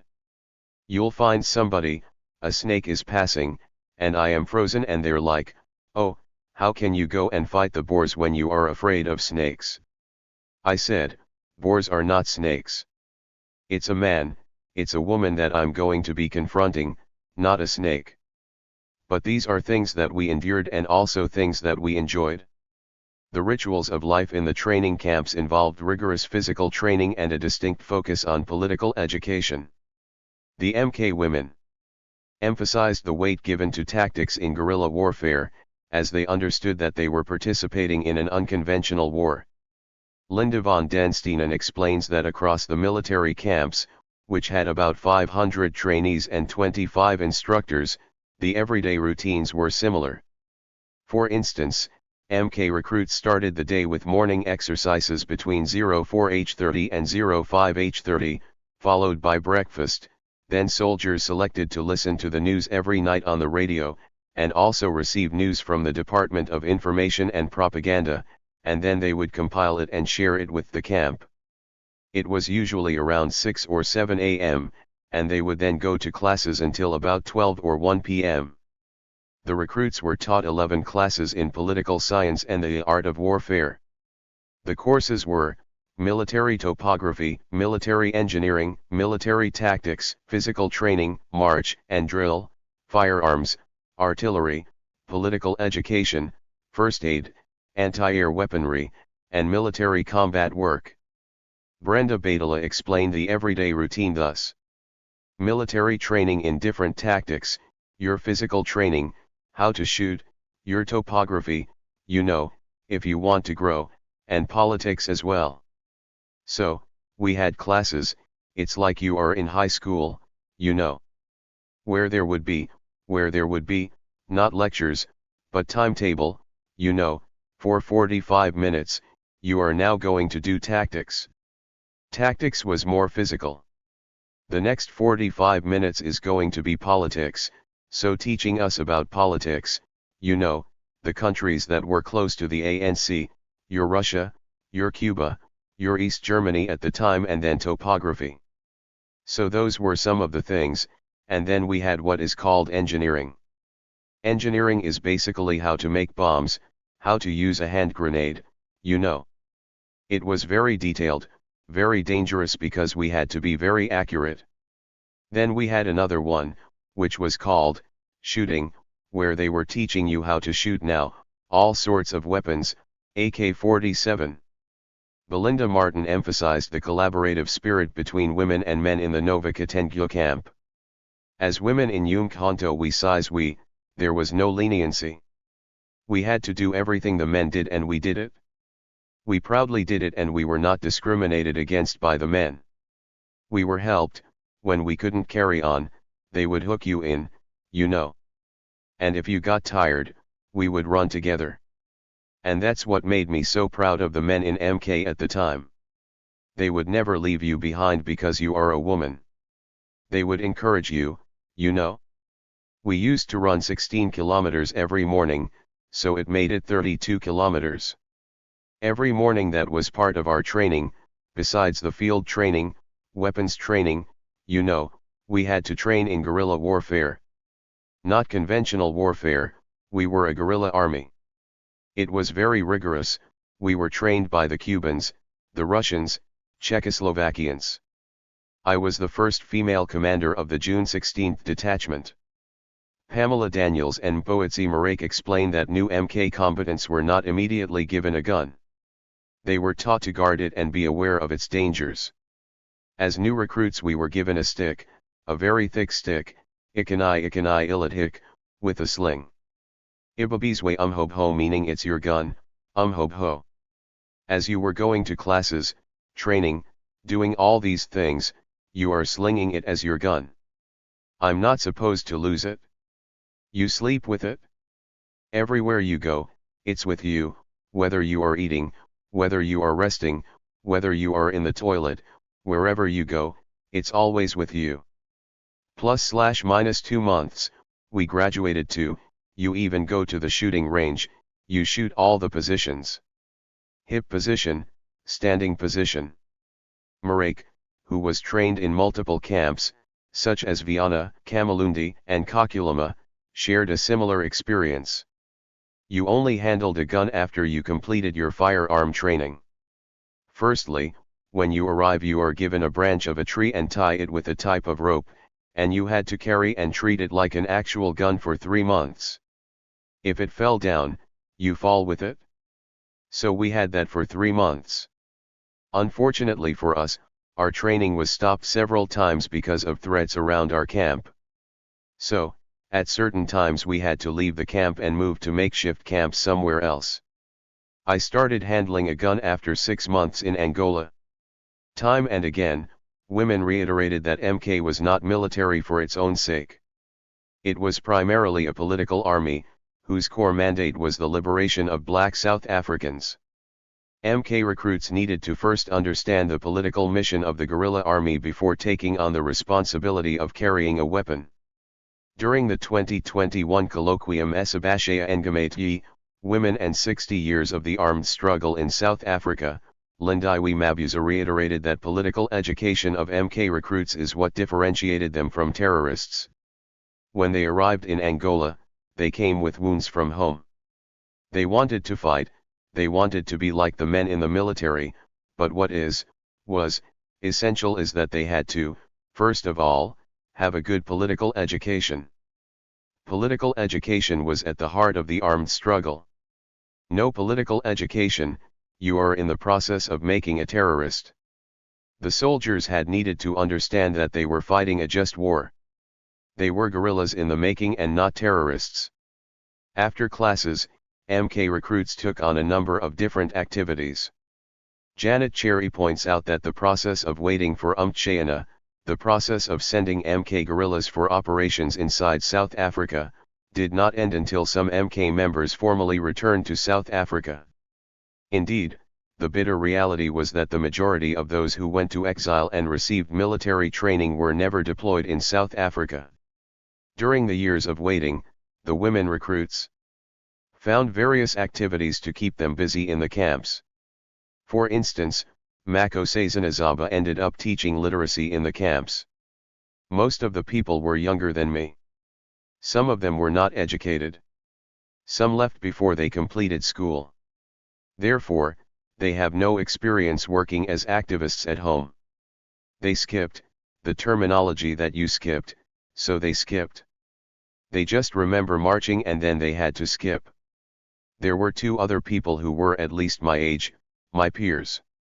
We ended up doing literacy training, literacy education for the younger ones who really needed literacy at a very, very basic level. Pumza Diantai, who was a professional nurse, worked in the camp's clinic in Bengala, before she was moved to the Quebec camp. Joy Sifuba of the POC, also spoke about education programs for young people in the camps. In Tanzania I trained in distance education because the Commonwealth wanted people who are going to teach or facilitate a program distance education for the comrades who are in the camps who were not going to school. You remember there were lots of these young people coming out, so they hadn't finished school. When they arrived outside, some of them are too young to go to the camps. So, the Commonwealth decided it would have a bridging school, where the young comrades are going to study. So, I was one of the people who chose to go to London to train in distance education. And when I came back, I went to the schools in Bagamoyo, the program of the POC and the ANC in Tanzania in the camps. In her 2004 interview with Raymond Suttner, Faith Radeby spoke about how she used the hours after formal classes to teach some of the MK women recruits typing. Guerrillas and Combative Mothers 62. Sometimes you find that women don't have anything to do from 4 to 8. Then supper will be at 6 to 6:30 or 6 to 7, then we rest, and then at 8, it's either, we've got this, if you want to go to study, you can go and study, if you want to go and have, to go into groups and discussion groups, you can go to discussion groups. And sometimes we used to just have a day, I think twice a week, where we just have to sing revolutionary song, just to pep ourselves up, you know. Sometimes we'd play games, indoor games, you know. Now all that time, we then suggested with the administration that, what if women want to come and learn how to do typing, I used to work. Maybe also, I used to be more comfortable when I was dealing with women than men, you know. I cannot say 100%, males in the camp thought that they have to type. Belinda Martin spoke about the joy of being in the company of South Africans from different places and diverse cultural and linguistic backgrounds. We also had very wonderful times. It was a burst of culture in our camp. You know, we had cultural evenings. We had the most wonderful singers in the camp. There's one lady who I was very close to. She is now in the business industry, a top businesswoman, Thandi Ndlovu. We had our wonderful moments in Angola, much as life was tough, we also had our wonderful moments and, yes, it's where we learned about diverse cultures. Because we were people from all over South Africa, from all linguistic groups, from all cultural groups, and how our cultures fused. And it was displayed in the Amandla Cultural Group. Judy and Seidman expands on the cultural activities. Young soldiers in camps practiced, transformed, and created music and dance, adopting traditional dance forms to Toyotoi, and joining and performing in the Amandla Cultural Ensemble. The 2002 documentary, Amandla, A Revolution in Four-Part Harmony, directed by Lee Hirsch, provides a beautiful and compelling account of the role of music in the struggle. It includes archival footage of MK recruits singing, and some interviews with former MK recruits such as Thandi Modise and Lindiwe Zulu. Seidman also explains that while security reasons prevented some artists from creating visual images of daily life in the camps, cultural magazines such as Staff Writer, the Mitu Art Ensemble's newsletter, Riksaka, and community newspapers such as Grassroots and The Eye, provide an archive of the cultural resistance to apartheid. 6 Balcombit describes her time in exile in Gaborone, Botswana, as the best part of exile because of her involvement with the Mitu Writers Unit. She describes the opportunity to share her writing and receive feedback as a golden space that allowed her the ability to focus on her writing talent. As mentioned in the introduction, a few MK women contributed to the anthology Malibongwe with poems they had written while in MK camps. During the colloquium Esabashaya Ngamati, Women and 60 Years of the Armed Struggle in South Africa, Sankimthambi Mahanyal explained that Malibongwe was a vessel. A pot that would be accepting all of our feelings, the pain, the emotion, the loss, the love, the memories. According to Seidman, visual artists within MK argued fiercely about the representation of women combatants. We argued, strongly, that our images should present women as soldiers, not solely as mothers and sisters and daughters of the men who did the real fighting. While a good idea in principle, it was hard to generate concrete images based upon actual visual memories. We often relied on adapting images of women wearing uniforms from other liberation armies, MPLA, Frelimo, and Nicaragua. In 1984, Thaminyal took forward this discussion by producing a very realistic picture of Dorothy Nyembe when she was released from prison, a portrait from a photo, not in uniform or holding a gun, but with her life history as an MK combatant written beneath the image. As one MK soldier who had spent years in Angola said, the only time one saw a woman holding a gun and a baby was when the village was attacked, and the woman grabbed the baby and the gun and fled, hardly the image of strength and commitment that we hope to portray. So eventually, the woman-baby gun image was dropped from the visual lexicon. 7. These accounts of experiences show that MK recruits who had imagined guerrilla training as only focusing on military training came out of the experience with various skills, educational, artistic, and cultural. Many of these skills would shape the professions that they continued with upon their return to South Africa. Cherry notes that general life in the camps was about waiting. Following training, guerrillas awaited Umtshayana.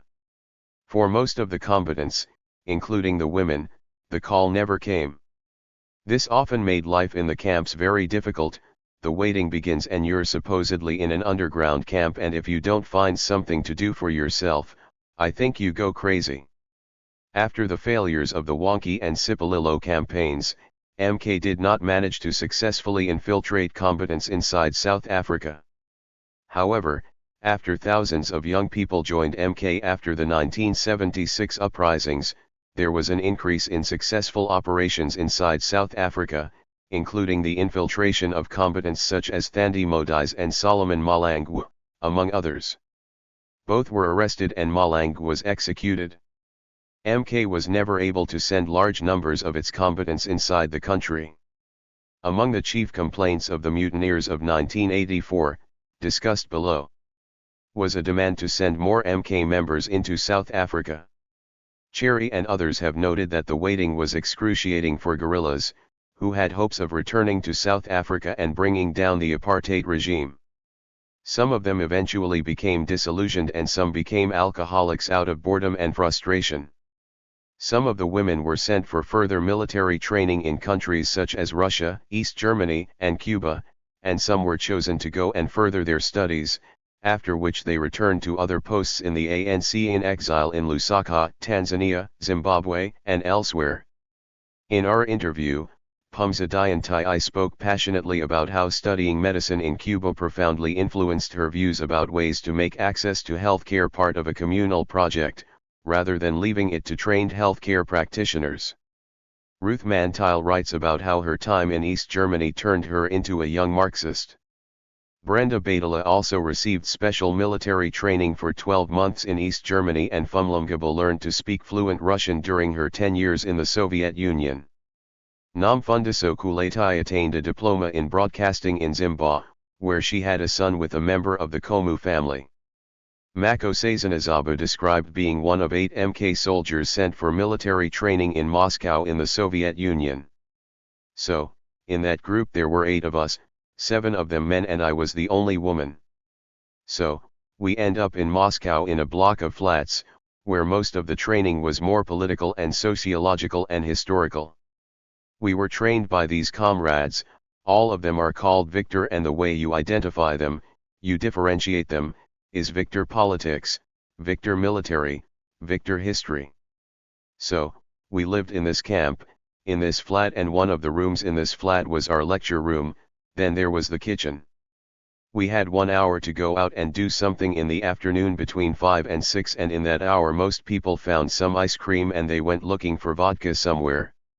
I went to study the underground system, and each time I'd go out I'd try a different route and then come back, and when we had trips as a group we went in a bus that had curtains.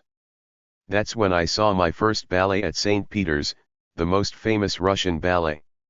So, there was a very rich cultural exposure to art and dance, to museums, but it happened within the confines of being not free, having to hide. So, you never got to walk in the streets. I mean, what I did was, I wasn't supposed to do what I was doing, but I never told that's how far I was going.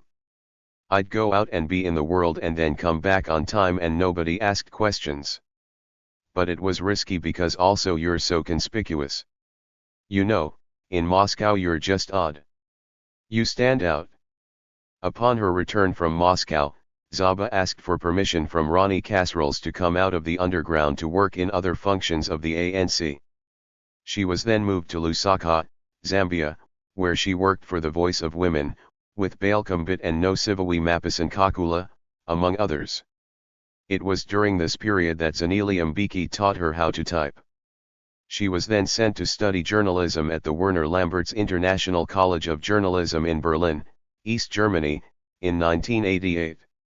As shown in the photograph section, Zaba attended the college with journalists from countries such as Ghana, Nigeria, India, Nicaragua, and Costa Rica, and from organizations such as the ANC, the Southwest Africa People's Organization, and the Palestine Liberation Organization.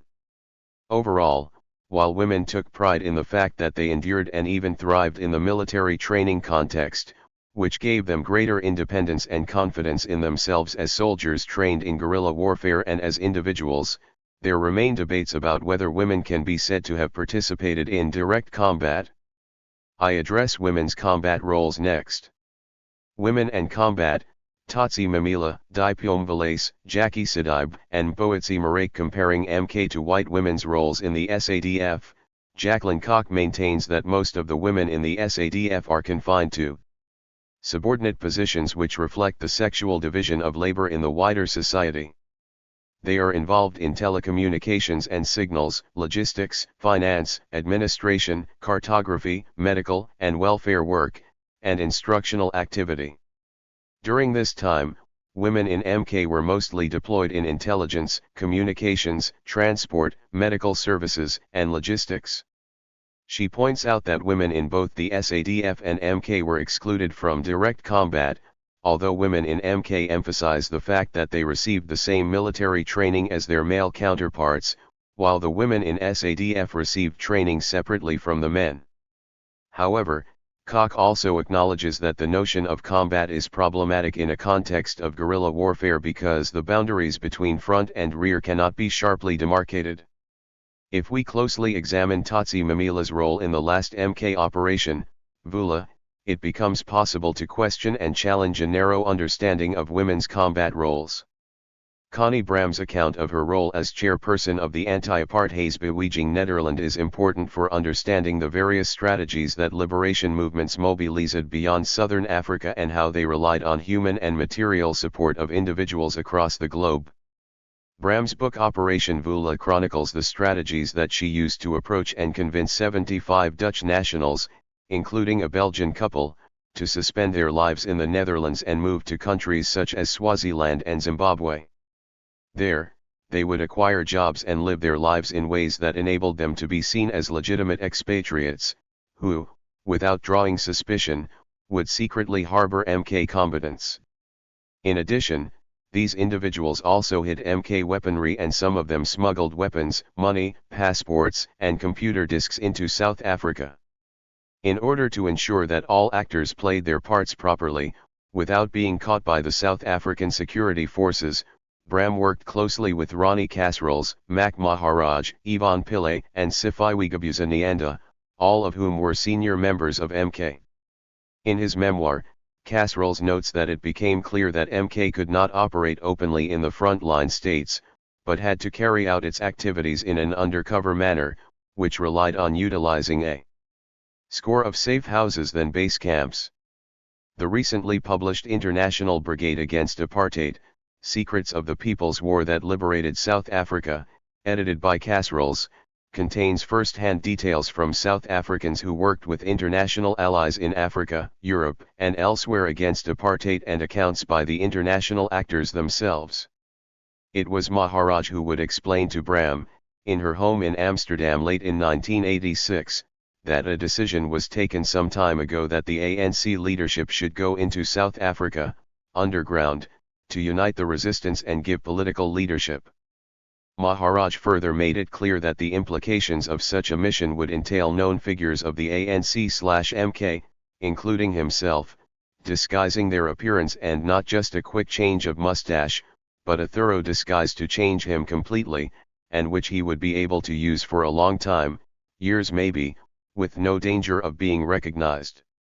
Maharaj said that the South Africa security services have a certain image of an ANC guerrilla. A smart businessman doesn't fit their impression of a dangerous terrorist. From 1986 to 1990, Bram's key duties for the MK leadership were to host various MK members, who would be disguised by professional makeup artists in order to completely alter their appearance, in her home in Amsterdam. Among those intricately disguised were Siphokazi Nyanda, Catherine Diphomvalace and Tsotsi Mamila. It was Mamila, dressed as a Swazi woman, who successfully managed to get Maharaj and Nyanda, who were dressed as farm laborers, into South Africa from Swaziland in 1988. Bisijawi Jacqueline Tsotsi Mamila was born in 1958 in Alexandra and grew up in Deep Kloof, Soweto, where her family was forcibly moved in 1960. She is the twin sister of MK ex-combatant and former SANF Director of Transformation Management, Major General Antsiki Mamila Motumi.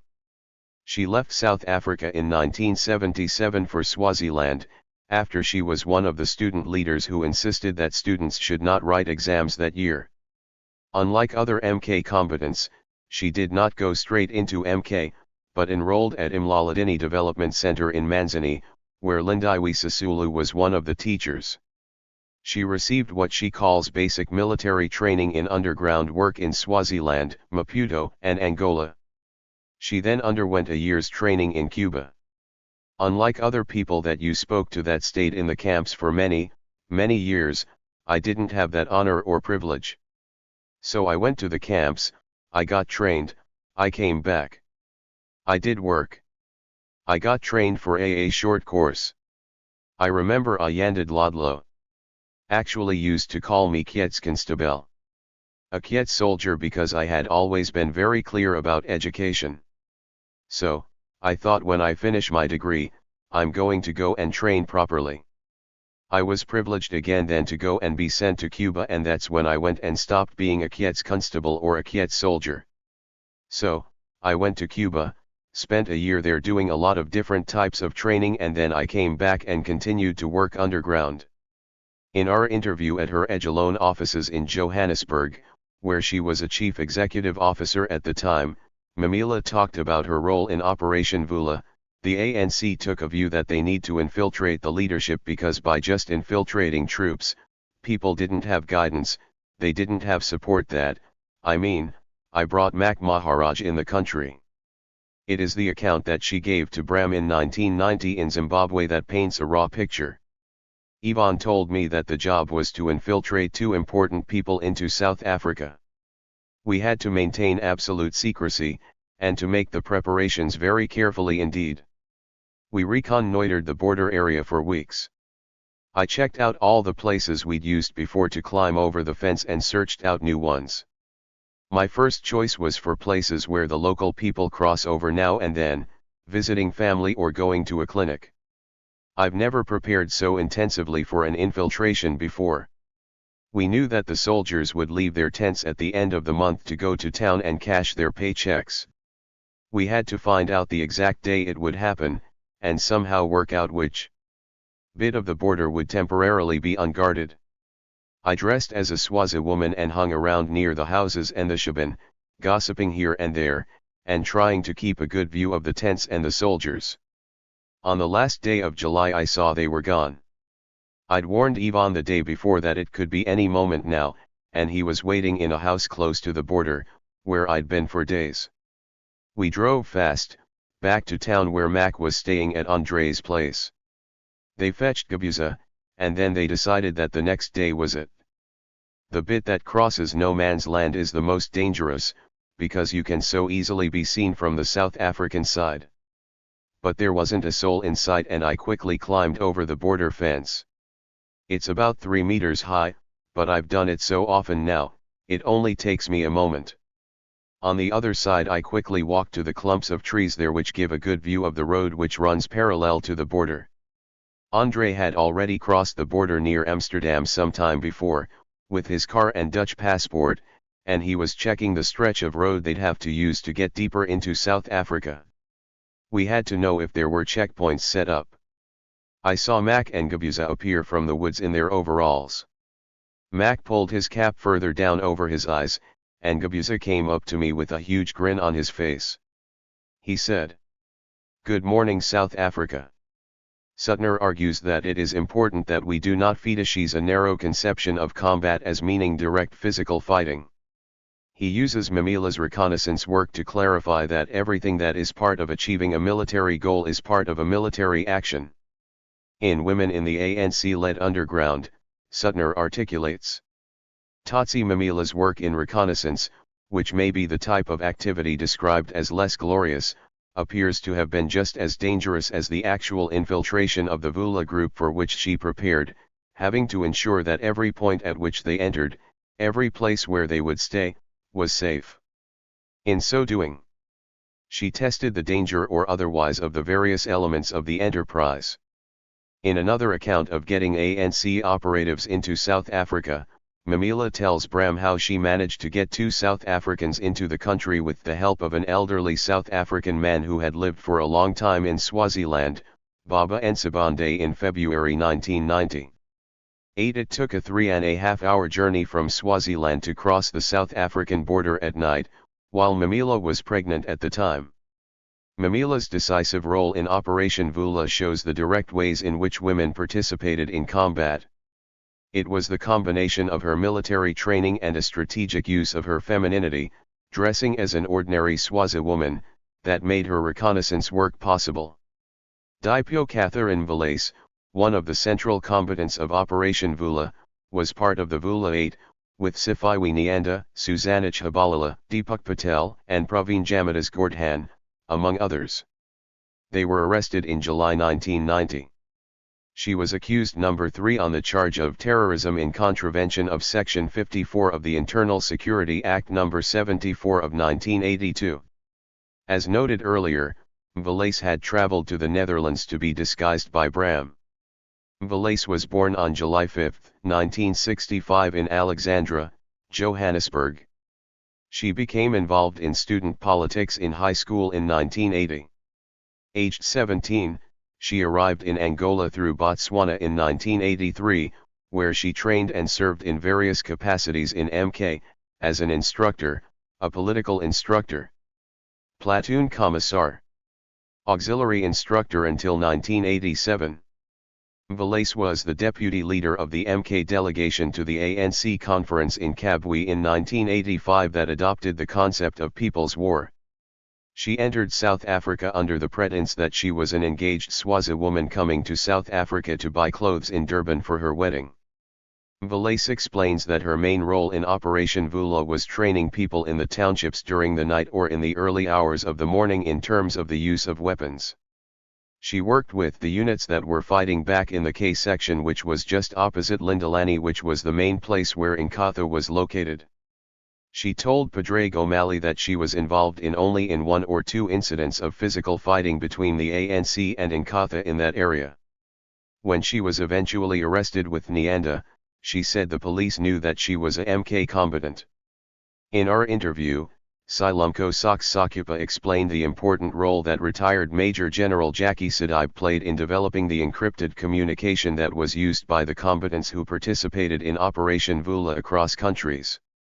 Operation Vula, these guys, they were with Sifiwe Nyanda, Mac Maharaj and others, they had a way of communicating.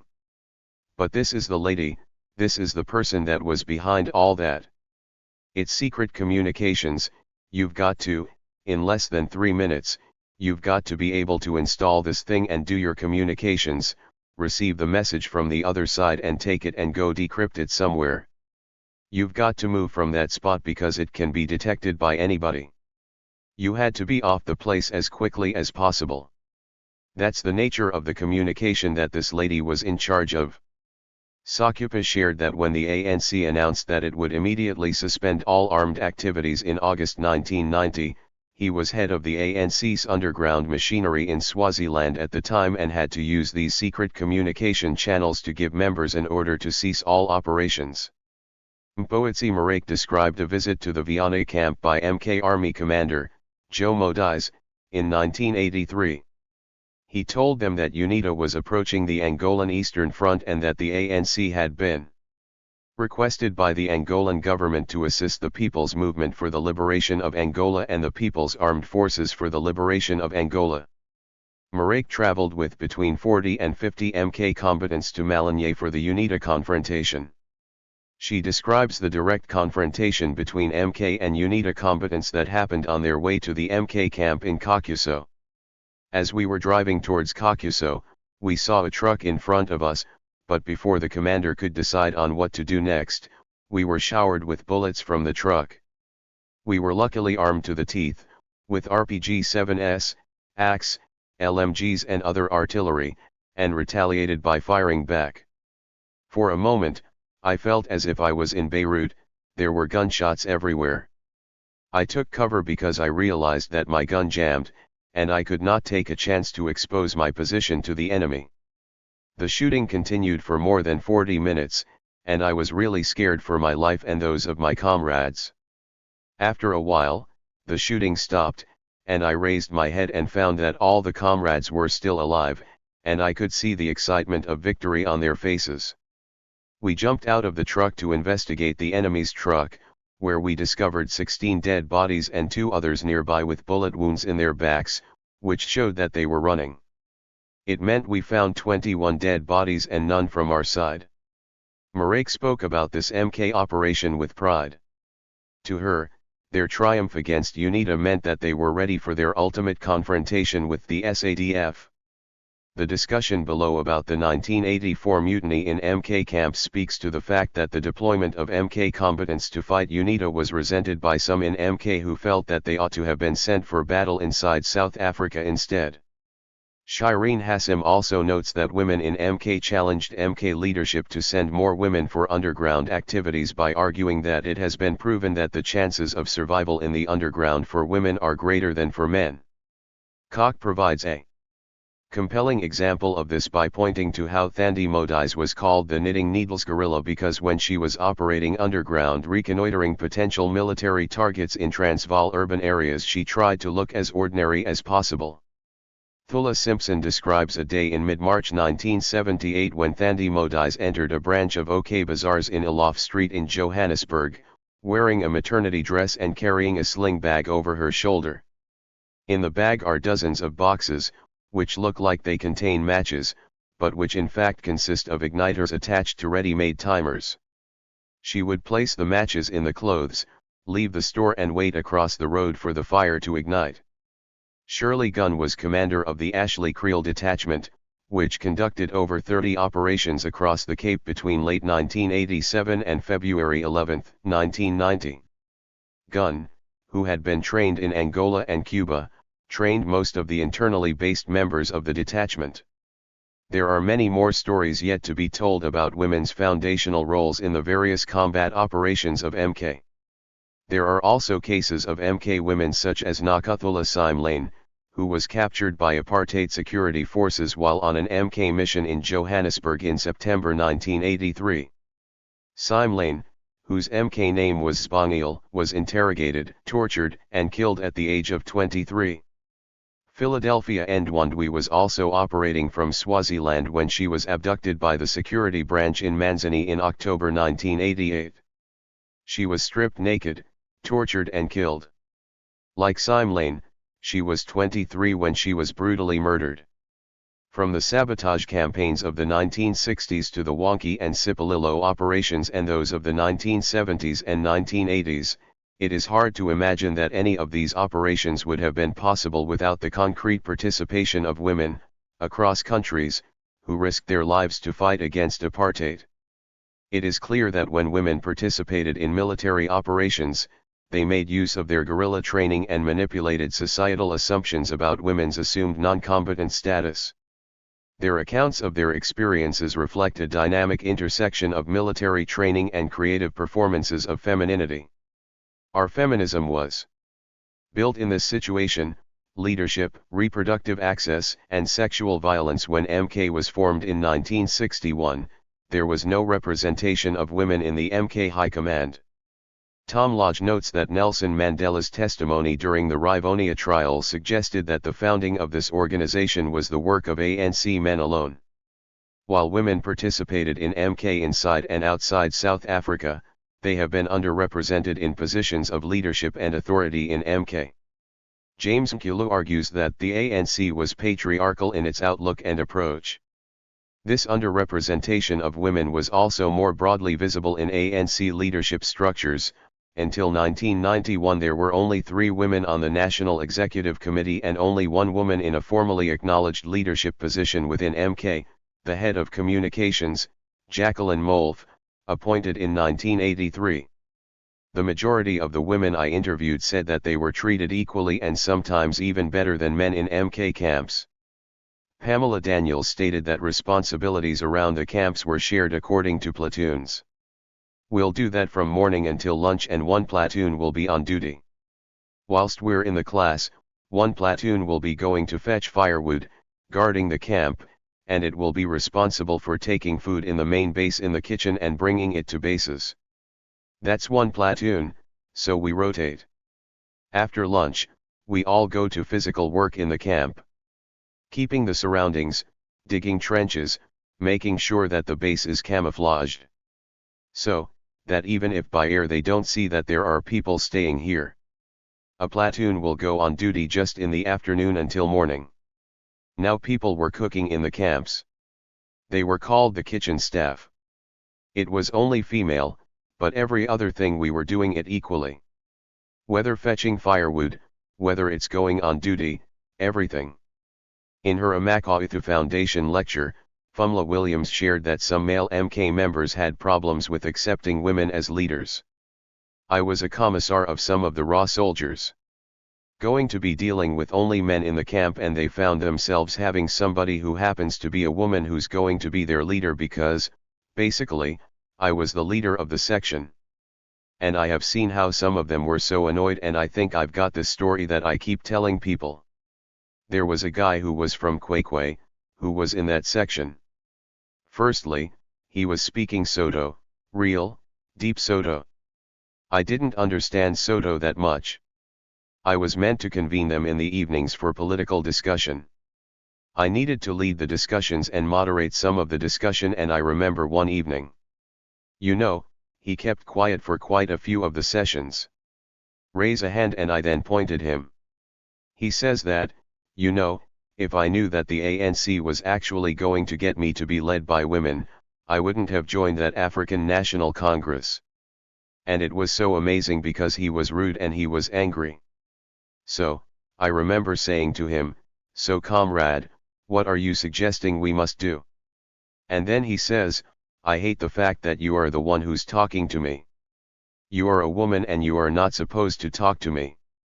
So, the amazing thing for me in the camps is that all of us were battling with this patriarchy. There were other male comrades who ended up coming to my rescue.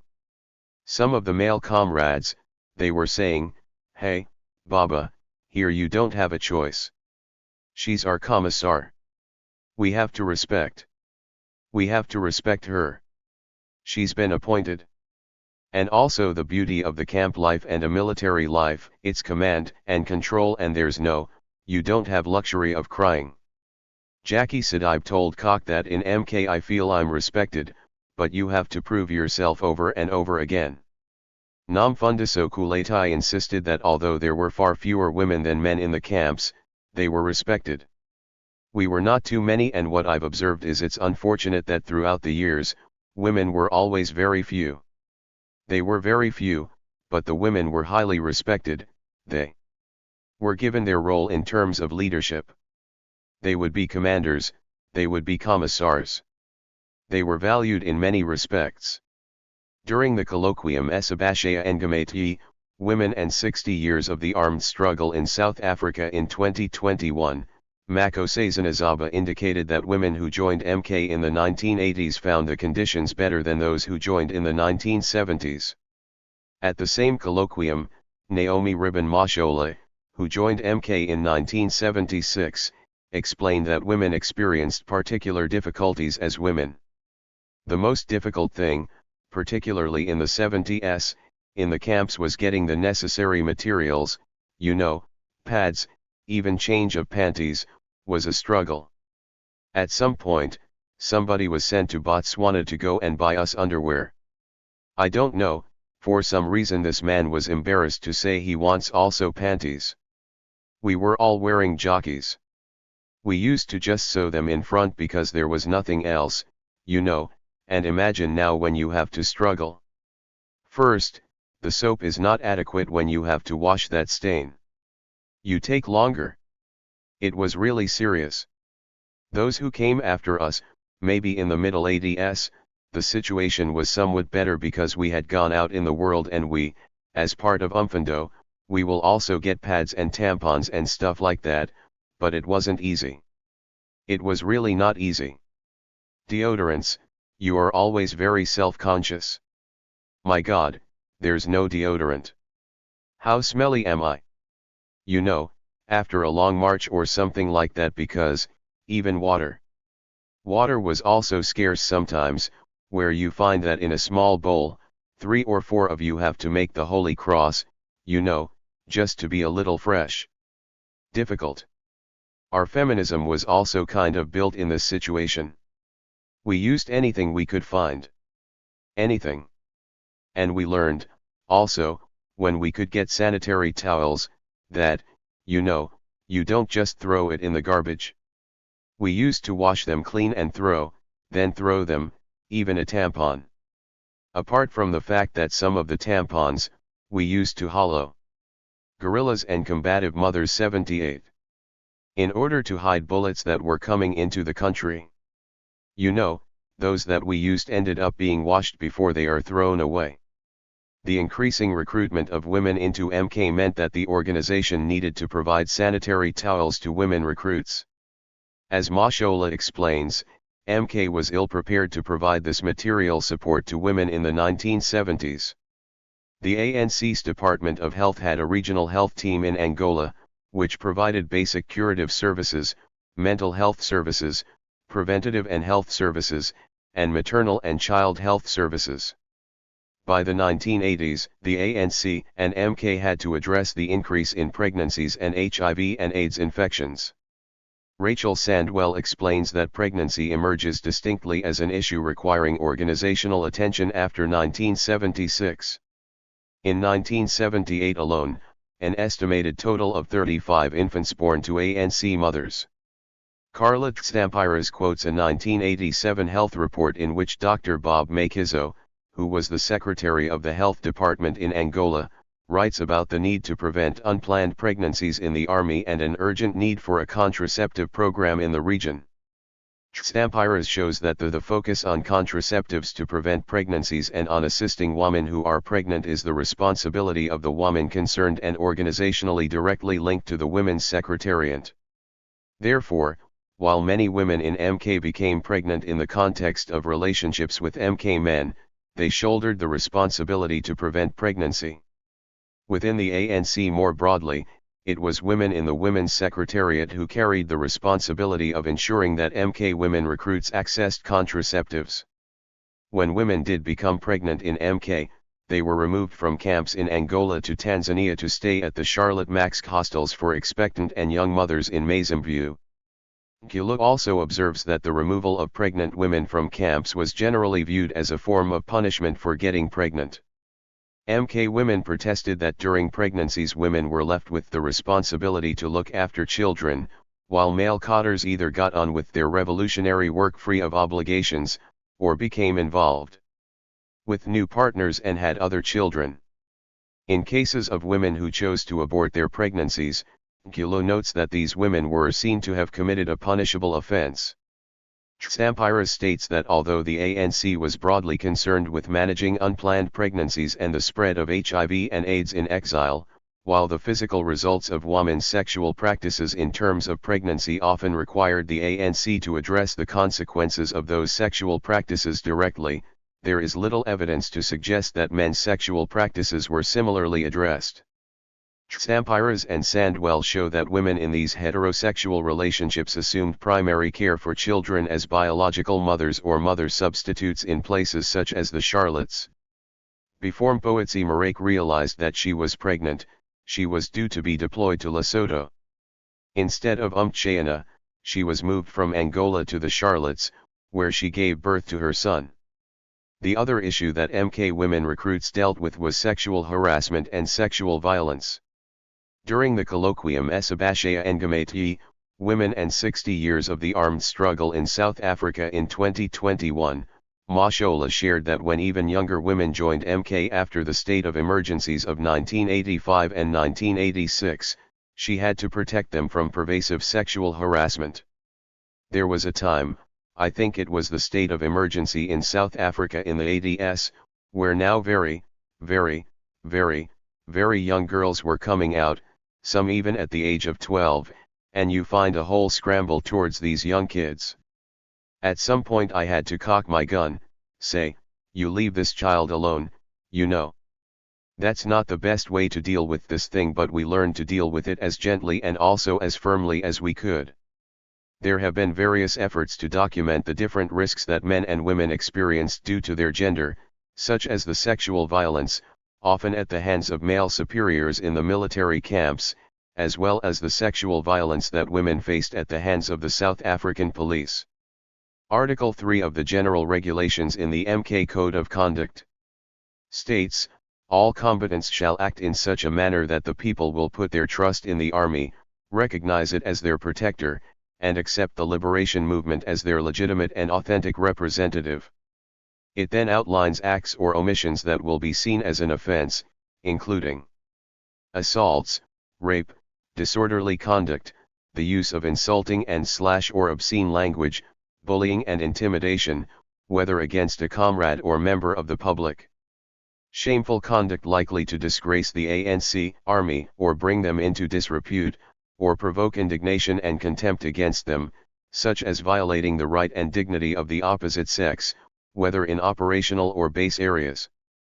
This means that the ANC and MK leadership were aware of the likelihood of sexual harassment and violence within the camps and beyond. The experience of Mpoetsi Marake, discussed below, shows that punishment for rape included the perpetrator being sent to a rehabilitation center, such as the Morrisibolo Rehabilitation Center. Ruth Mompati explains that as more women joined MK, she and other women leaders who were based mainly in Zambia and Tanzania, committed to frequently visiting the camps in Angola to speak to women combatants and to address sexual harassment in the camps. The men all thought they had to be related to these women. This was the greatest problem right through, even later on when we were no longer in Conway, when we were in Angola. You had to be there to talk to the women, they also had to know that they could talk to us. We definitely had problems. Men were the problem. Not that all our men were really problematic. But this was life and everybody wanted a girlfriend and there were only so many women. One MK woman that I interviewed shared that it was challenging to be one of few women in a camp with around 500 men who had needs. Another noted that life in the camps was not easy when it came to relationships between older and younger combatants, especially women combatants. When I arrived in Vienna, some guys, the soldiers, the male comrades, were from the bush and it had been a long time since they saw women. They will make moves, you know, towards new arrivals. That environment, when you arrive, you had fears when you meet the older people who have been there for a long time, and who have not been with women in a long time. So you would find that you develop relationships that are not genuine, relationships that are based on what you are going to benefit, and some who were lazy to train, who wanted things to move easily, would accept situations whereby they would be involved in a relationship not because of love, but because they wanted the relationship to be easy, because some of our combatants, the males, were in high ranks.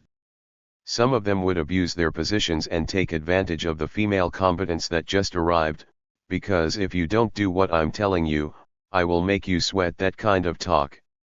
I'll make you sweat.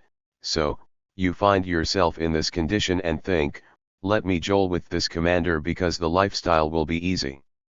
As a result of older combatants taking advantage of younger recruits, Chris Hani introduced Rule 25, that no officer will have a relationship with a new recruit because it is an unfair relationship.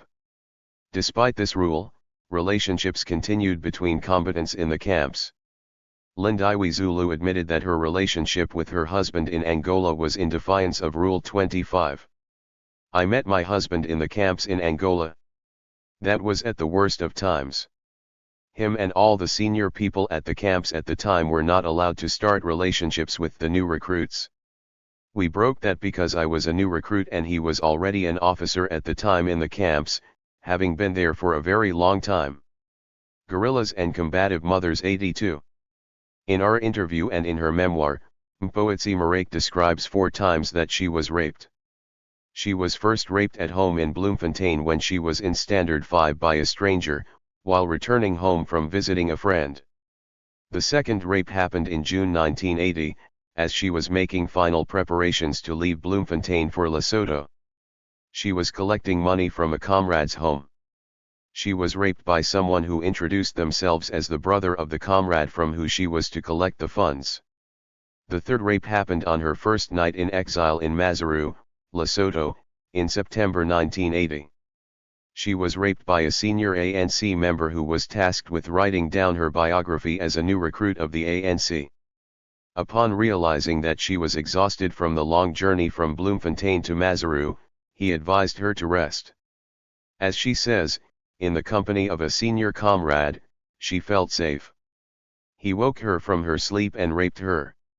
She did not report him to the ANC leadership. The fourth time was at the Viana camp in Angola. I was on duty because after day work, as a trained person you would be on duty at night, so between 20h00 and 22h00, I was on duty and I was sleeping on the post, but I was sleeping standing up. So, this comrade found me and said I was sleeping and I apologized and he left.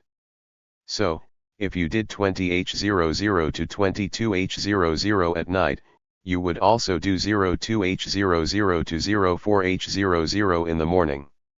So, between 02h00 and 04h00, I was on duty. He came. He was a big guy, my son is big like him. So, he arrived at 02h00 in the morning, first making small talk and then he took out his gun, and I just looked at him. I didn't think. He said either I sleep with him or he was going to shoot me. There was struggle for some time, but after having been raped 4 times, there's point where I stopped fighting. Because he was also big, so he overpowered and raped me. So, after he raped me, he said I must go, and he'll guard the post. So, you're in Angola in a security situation, so you're wondering if I tell, won't they change I wumdlwembange I fanya destroya abo comrade? So, that was unmined. Unfortunately, I got pregnant. As usual, I didn't tell anyone. Until I told one of my comrades and this guy was arrested, but after I left and he was sent to Quattro, fortunately. Mantile explains that it was Mzwandile Pilaso, the ANC's head of the Department of Security and Intelligence, who authorized the arrest of her rapist. Many women were raped in MK camps by men senior to them in the ANC and MK. Women who had freshly arrived to join the ANC and MK feared being labeled as traitors if they reported their abuse. It is not surprising then that many MK men and women speak casually of the abuse and rape of new recruits. The rapists understood that new, young entrants would not have the social support to report senior members. Mantile's case shows, however, that perpetrators were at times arrested for committing sexual violence. Goldblatt and Mintjes point out that women rarely speak about their personal experiences of sexual harassment and violence. My impression during my interviews with MK women is that women combatants do not deny the reality of sexual violence against women in MK. As I point out in the introduction, what they resist is the portrayal of women ex-combatants as sexual slaves, which undermines the various roles and influences of women's presence in MK and ANC institutional culture. Women's accounts show that MK became less patriarchal over time because of women's actions against patriarchal behavior. Over time, MK had to respond to women's reproductive health care needs, sexual harassment and violence. This is what Mashola meant at the colloquium Esabashaya Engamate Women and 60 Years of the Armed Struggle in South Africa when she said, our feminism was built in this situation. As Judy Seidman and the Njawimdinso argue, MK became less patriarchal because of women's agency, commitment, and their belief and actions as liberation fighters. Chapter 4 shows that the leadership roles of women ex-combatants who joined the SANF, and whose vision of gender transformation in the SANF was shaped by their experiences in MK, has led to a post-apartheid defense force that is an example of successful gender diversity and inclusion. Mpoetsi Marake was one of 3 women who mentioned Morrisibalo Rehabilitation Center in Angola, where ANC and MK members suspected of being enemy agents were imprisoned, brutally tortured and some killed by members of the ANC security department called Mbokado. Below, I discuss how a few of the women spoke about Quattro. Mkatashinjo, torture and mutiny. One of the contestations about the legitimacy of the TRC process was the extent to which crimes against humanity committed by national liberation movements ought to be publicly recognized or punished, or ways to seek reconciliation over those crimes. Stephen Ellis and Spo Sichaba's book Comrades Against Apartheid, the ANC and the South African Communist Party in Exile details the weakness of MK and the alarming ease with which MK could be infiltrated by apartheid security agents. Lolai Kalinikas shows how the infiltration of agents into the ANC and MK became a counter-insurgency method of the SADF, which involved recruiting agents positioned in strategic places such as the media and in exile structures. A notable case of successful infiltration of MK is the poisoning of 500 MK combatants in the Nova Katengua camp. Belinda Martin was among those poisoned there in September 1977. Oh yes, we were infiltrated and then poisoned. Only to come and find that it was done, the food poisoning was done by one of our cotters. Because a search was done. Doctors from Luanda had to be flown in by helicopter because now even the Cuban doctors we were all crawling, vomiting, and diarrhea at the same time, you know? And it would have been a quick death if the Cuban doctors didn't fly in and rescue the situation in time. Because nobody could help anybody, everybody was crawling, vomiting and The Cubans arrived from Luanda just in time and gave us the necessary treatment, and then the search began. They found some blue powder in his belongings. We called it Blue Death. It was very, very disappointing. Had to be taken away. He went to an Angolan prison, and from there, well, I can't say what happened to him. But he had to pay the price anyway. Following this poisoning, which became known as Black September, the ANC aimed to strengthen its security department, Mbokado, headed by Mzwi Pilaso. The 1990 publication of the article A Miscarriage of Democracy, the ANC Security Department in the 1984 mutiny in Umkhonto by survivors of the 1984 mutiny in MK camps provides the context for the mutiny, the demands of the MK combatants and the responses by the ANC and MK leadership to their demands. Among the key reasons that led to the 1984 mutiny, known as Mkatashinjo, was the arrest, torture, rape and killing of MK members who were suspected of being spies for the apartheid regime. Kitelo et al. Call this the internal enemy danger psychosis, where everything became viewed as a security risk or enemy machination. Suspected MK combatants were detained in Quatro. According to Kitelo et al., the leaders that had access to Quatro were Mzwi Pilaso, Joe Modize, and Andrew Masondo. They emphasize that the torture and execution of suspected MK combatants were carried out in the camps themselves, and not in secrecy in Quatro, where only a few would know. Paul Trulas inside Quatro, uncovering the exile history of the ANC and SWAPO, provides harrowing personal testimonies of former ANC/MK members who were accused of working undercover for the apartheid security branch, and were arrested and tortured in Quatro. Among the most documented is the 1984 mutiny of MK members who made several demands for changes in MK, including that they should be sent into action in South Africa, that the security department should be suspended, that the Quatro prison camp should be investigated, and that Tambo, who was in the country, should address them.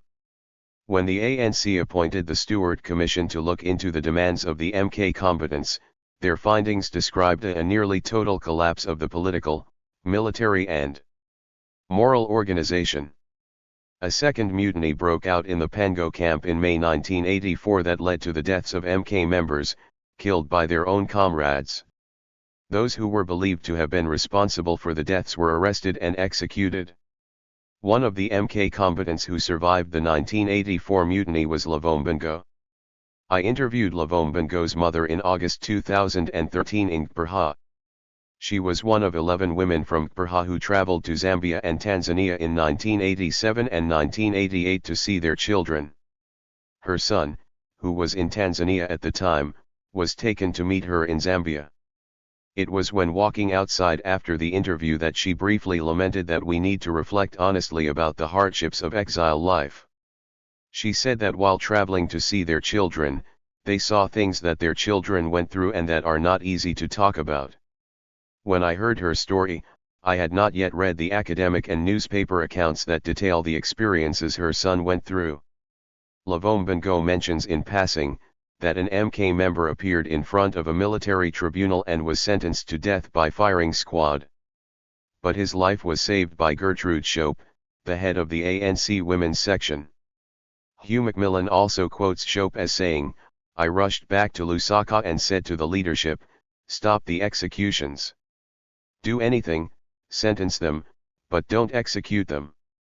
It is important to note here that I did not explicitly ask my interviewees about the treatment of suspects in Quatro camp, and only 3 of them brought it up.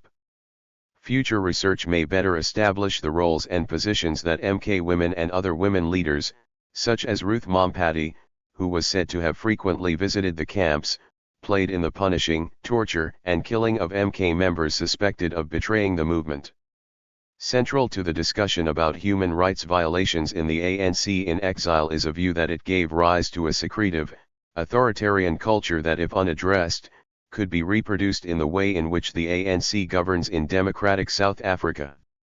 Ellis concluded an article about Mbokado, written in 1990, with a cryptic prediction that may have come to pass, one of The more disturbing possibilities of a future South African government is that it will employ in its security department veterans both of the old South African Police Security Branch and of Mbokado, both of them having a shabby tradition of brutality and contempt for legality. The report of the high-level review panel on the State Security Agency found evidence of increased politicization of civilian intelligence and an almost complete disregard for policy and prescript, in short, serious breaches of the Constitution, policy, law, regulations, and directives. In August 2021, President Cyril Ramaphosa removed the Minister of State Security, Ayanda Dlodlo, and placed the State Security Agency under the presidency. This move has been taken as evidence of the continuing crisis in the State Security Agency, whose abuse, corruption, and politicization is well documented in Jacques Pau's The President's Keepers, those keeping Zuma in power and out of prison. Trula has also argued that ANC leadership is shaped by two different styles of leadership within the ANC, the one, of the external leaders, deriving from 3 decades of closed, autarkic, command society in the camps. The other, of internal leaders, from the more open and pluralistic culture developed in the trade union and civic associations within the country during the 1970s and 1980s. Macmillan's contribution to this debate has been to argue that the ANC did not have a single culture of exile. This differed markedly from place to place, and from time to time. It was hugely different in, for example, the camps in Angola and the urban environment of Lusaka. He underscores the dangers of a homogeneous view of exile culture and points out that the case of Nzils were not homogeneous, and that the two groups overlapped. What is implicit in the claims of Ellis and Trula about the dominance of a secretive, military culture, is its masculine nature, which is evident in the tensions between the key figures in charge of different organs of the ANC, MK, and the SACP, all men, from Chris Hani to Joe Slovo, Joe Modise to Oliver Tambo. We still need to know more about the roles of individual women leaders and rank-and-file women combatants in these specific periods of the armed struggle. Conclusion. Women's experiences of MK institutional culture were shaped by the time in which they participated. Although women were underrepresented in MK leadership throughout the exile period, the increase in their numbers after the 1976 Soweto uprisings and the experience of MK women recruits from the student and black consciousness movement, for example, was transformative, as the new recruits brought gender equality to the fore as an issue in MK. As a result of their actions, more women were appointed as commanders and women played a central role in MK operations such as Vula. It was because of women's actions that MK became more responsive to women's reproductive needs, and they were also responsible for the introduction of rules that explicitly disallowed male leaders from sexually abusing young recruits. There was a dynamic intersection between women's guerrilla status and their femininity. While they did not want to be called she/woman soldiers or she comrades, women's combat deployment as knitting needles guerrillas like Thandi Modise, or caricatures of Swazi women relied on their guerrilla training and a manipulation of femininity. As Umzana Womkhonto, they disguised their guerrilla training by playing upon women's assumed civilian vulnerability to blur the lines between combatant and civilian, battlefront and home front. Their actions blurred the assumed masculine-derived distinctions between war and peace. 2. Combative mothers, Bantu authority, and ungovernability. By the time I was born, on April 9, 1980, my mother knew how to strip and assemble an AK-47 in exactly 38 seconds. Zolika Mandela, When Hope Whispers, a true story. I remember an early morning before I went into exile, very early morning. My son was on the breast, but as a comrade arrived, it was 4:00, after 4 o'clock in the morning because we had to go somewhere. That was the reality of underground work. I had to pull my son from my breast. I'll never forget the feeling of him holding onto my breast, holding onto my nipple, and me pulling him out of the breast, pulling him away from my nipple, and knowing that actually, I was unlikely ever to bring him back to that breast, and that was that. Balcom Bid 1. This chapter presents accounts of experiences of combative mothers and the young women who participated in the paramilitary structures inside South Africa. It first examines the experiences of women in the Pan-Africanist Congress's armed wing, POCO, who resisted the imposition of Bantu authorities in the 1960s in Gandulai in the former Transkei, the current Eastern Cape province. Their experiences provide an important account of the role of women in POCO and the Azanian People's Liberation Army, which remain marginalized in public culture and in academic literature.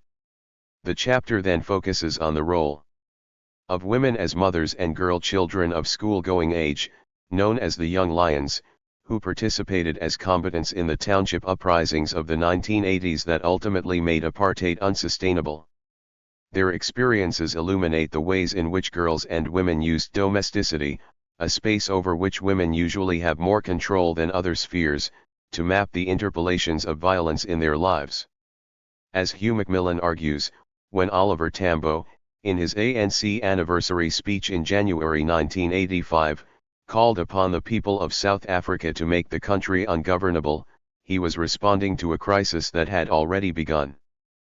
Founders of Umkhonto we Sizwe, POCO and later APLA believed that they could not defeat the National Party government without the support and participation of black people.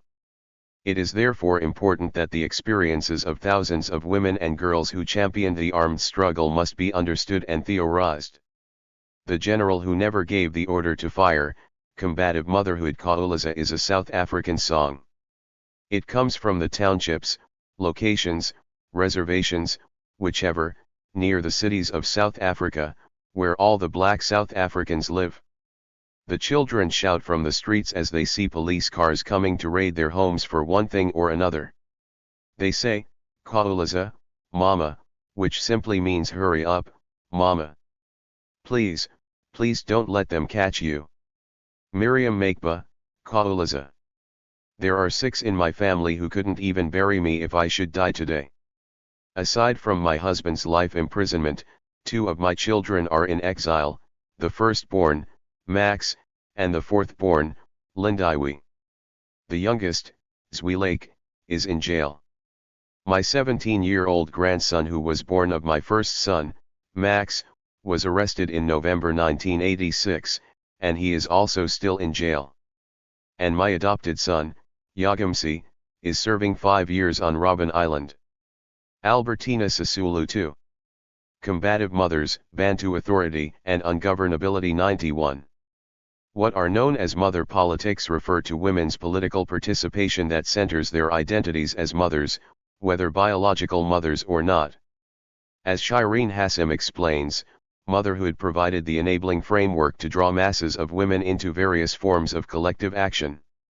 There has been a long and contested debate among South African feminists about whether the maternal roles that women occupied had transformative feminist ends. For instance, Hassim contends that although the African National Congress Women's League claimed its autonomy from the main body, the place of the League was clear within the nationalist movement. The Congress was a political family and it replicated the hierarchical form of a patriarchal institution, with the exclusively male National Executive Committee acting as the paternal head of the movement, the Women's League playing the lesser, maternal role, and the Youth League treated as a space of radical militancy needing the guidance of the parents. Women's political roles were to be defined through the mode of maternalism, acting on behalf of their husbands and children. The source of contention in this debate lies in ascertaining whether the maternal roles that women occupied had transformative feminist ends. As Cheryl Walker explains, whether motherhood is seen as, at root, a patriarchal or a progressive or potentially or occasionally progressive undertaking will affect how women's political organizations define and implement their agendas and build their constituencies. One of the often cited interventions on the tensions between motherism and feminism is the work of historian Julia Wells, specifically the chapter, Maternal Politics in Organizing Black South African Women, The Historical Lesson. The first of 7 features of motherist movements that Wells identifies is that these movements arise in situations in which women perceive their roles as mothers, ensuring the survival of their children, to be threatened by socially illegitimate force, often government actions. She argues that they are not feminist movements because women are not fighting for their own personal rights as women but for custodial rights as mothers. Guerrillas and Combative Mothers 92. Wells analyzes the resistance of black women to pass laws in May 1913 in Bloemfontein and the march to the Union buildings on August 9, 1956 as examples of motherist movements. She argues that they were not general protests against inequitable distribution of wealth or gender discrimination, they were reactions against the extremities of the apartheid policies when they invaded too deeply into their private worlds. Wells's primary argument is that maternal politics are clearly not to be confused with feminism. She concludes that these movements must be recognized as limited in scope, duration, and success in achieving their goals and, above all, should not be mistaken for political maturity. Responses by Judy Kimball and Elaine Unterhalter, Nombonaso Gaza, and Zine Magubane to claims that black women's use of political motherhood reproduces and limits women's roles in national liberation have focused on the ways in which these claims reflect a narrow interpretation of feminism that ignores black women's intersectional oppressions. For one thing, as Magubane reasons, Wells's statement that motherism is clearly not feminism assumes that we know what feminism is when we see it or, alternatively, that there is only one type of feminist consciousness. Magubane shows the ways in which women could not realistically aspire to equal womanhood beyond their blackness, in a context where white women gained the right to vote since woman was defined as a person of wholly European parentage, extraction, or descent in the Women's Enfranchisement Act of 1930. The apartheid state did not recognize black women's womanhood as distinct from their blackness. As Magubane further argues, the gains that white women had made with regard to gender equality had been granted to them in order to entrench white supremacy. Secondly, black women emphasize their collective identity as mothers because of the fact that apartheid's socio-economic structure relied on the separation and destruction of the black family and the violence of the South African Defense Force in townships and homelands, which presented a daily immediate attack on black women's families, homes, and communities. Kimball and Unterhalter concur, arguing that whereas women in the West have identified the family as a site of women's oppression, women in South Africa point to the destruction of normal family life as one of the most grievous crimes of apartheid. Magubane explains, when we consider the ways in which migrant labor and the pass system dislocated and destroyed families, it would be perfectly understandable had African women aspired to an idealized nuclear family, in which family members live together and the husband's wage supports them all. With regard to the presence of the SADF, Magubane quotes a statement from a Eton Hague women's organization following the 1985 Langa massacre. "We women work in the white homes in Eton Hague. Every day I go there and look after a white baby. I do so with no harmful thoughts in my heart. I care for that baby and bring him up.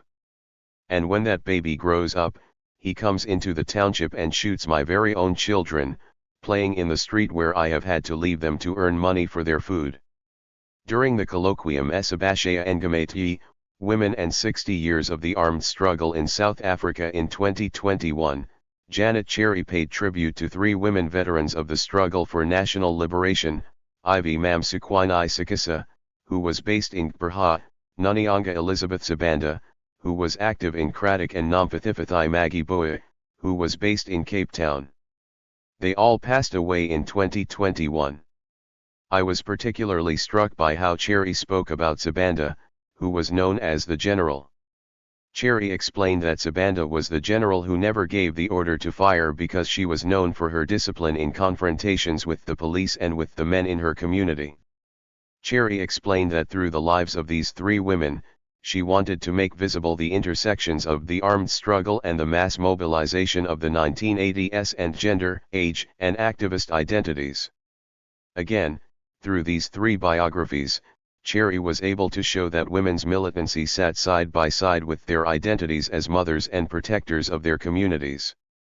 Hassam's research on the Inkatha Women's Brigade helpfully shows that African women's maternal politics are not homogeneous. For example, she shows that women in Inkatha and women affiliated to the United Democratic Front reacted differently to the school boycotts in Natal in 1985, while in Katha women were concentrating on disciplining their children, and keeping them in schools, often with the help of the police. Women in the UDF supported their children in challenging the state and the police. As she explains, women's engagement in township politics must be placed within the context of the broader political tradition within which women were acting, which gave rise to very different constructions of the meaning of motherhood. Walker also points out that constructs of motherhood according to clearly defined racial markers are conceptually and historically flawed if they ignore the influence of other identities, such as political traditions, on meanings and articulations of political motherhood. The activities and experiences of women in POCO and in ANC and UDF-affiliated paramilitary structures, discussed below, illuminate the intersection of maternal politics, political tradition, and militancy. The previous chapter shows that women combatants were routinely harassed, detained, and tortured in ways that specifically attacked their womanhood and their motherhood. Winnie Madikizela Mandela told Diana Russell that what frightened her about solitary confinement was the separation from her children. Solitary confinement was frightening at first because my thoughts were with my children all the time. Their father, whom they had never known, was in prison. In the opening quote to this section, Albertina Sisulu told Russell how 6 members of her family, including her husband and children, were either in jail or in exile. Madikizela Mandela's granddaughter, Zoleka Mandela, describes how her mother could strip and ensemble an AK-47 in 38 seconds. She recalls that her grandmother referred to their home as a transit camp, which was then being used to recruit for Umkhonto we Sizwe. She then describes an incident that her mother, Zinzi, often talked about with pride, how Zoleka hid a grenade when they were stopped by the police on their way to fetch Madikizela Mandela from the airport. My grandmother describes how on this particular day, a day on which my mother had had a hand grenade in her possession, I spared her a life sentence. I am told that on the return trip, when the car in which we were traveling was surrounded by the police, I boldly offered to conceal a hand grenade in my school bag.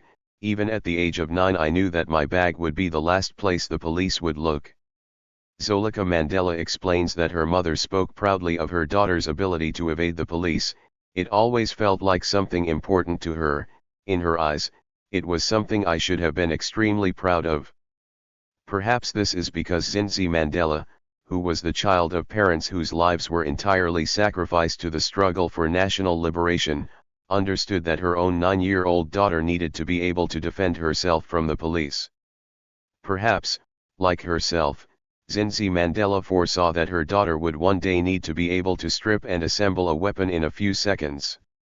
In Being Chris Hani's daughter, Lindiwe Hani describes the routine that her mother, Limfo Hani, had for making sure that their car did not have a bomb in it before leaving their home in Maseru, Lesotho.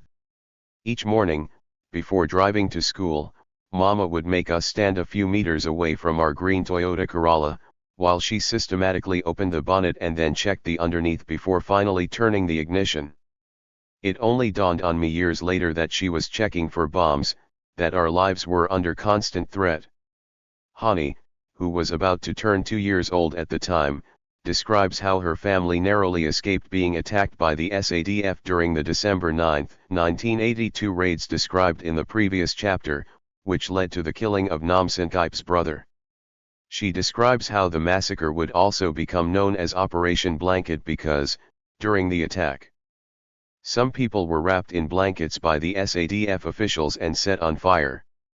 As she points out, the idea of people burning to death, wrapped in the very thing that was normally used as protection and comfort, haunted me for years. The account speaks to the fact that apartheid violence was felt in intimate spaces both inside and outside South Africa. The experience of violence at a personal, family and communal level is what shaped the distinct character of politicist, militant and combative motherhood that defined women's collective mobilization and participation in the armed struggle inside and outside South Africa. Gaza asks, why is the defense of the family seen as deeply conservative?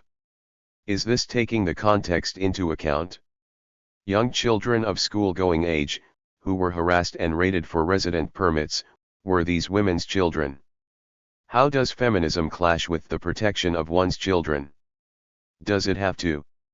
She also maintains that the reduction of black women's activism to maternal politics creates a Berlin Wall between blackness and liberation struggle on the one hand and feminism on the other, binaries that are completely unnecessary and do not make sense of black women's experiences. As Kimball and Unterhalter explain, South African women have approached the liberation struggle from several angles over time, based primarily on their own immediate experiences as victims of apartheid legislation. These demands were never isolated as specifically women's struggle, however. They were always situated within the broader struggle against the major source of oppression, apartheid. Megan Healy Clancy argues about the Federation of South African Women in the 1950s that public motherhood structured women's politics. And the meanings of motherhood, and of family, of gender, of generation, were changing through women's politics. Kim Miller also explains that the iconography of militarist motherhood offers a different vision of what it meant to be a political mother. Rather than reinforce the more narrow understandings of motherhood that were previously described, these representations suggest a more nuanced political role for women. They depict women as mothers, who are concurrently active participants in a revolutionary struggle, and who are concerned not only with the welfare of their children, but also with widespread social change. In her article, Motherhood as Activism in the Angolan People's War, 1961-1975, Selena Makana says, in retelling the armed struggle as a mother's struggle, I underscore the point that as patriotic mothers, women made the tough choices to give up something of value, their loved ones, in order to get something of greater value, the freedom of their country from the yoke of colonialism. The experiences of combative mothers across the different periods of struggle show that Madikizela Mandela's form of militant motherhood is no exception. It was the rule for women who resisted apartheid inside South Africa, whose resistance was responded to with violence against them and their families. As Madikizela Mandela argued, she and thousands of older women and young people were the cannon fodder, the foot soldiers who carried out the practical mandate of the People's War. Hassim is right to point to an underlying tension between the power that motherhood is accorded in nationalist symbolism, and the powerlessness that women experience in society. Hindsight allows us to appreciate some of the concerns raised by Wells, Hassim, and Walker about the limits of political motherhood. Today, it is not possible to say that political motherhood represents a powerful force in any political party in South Africa.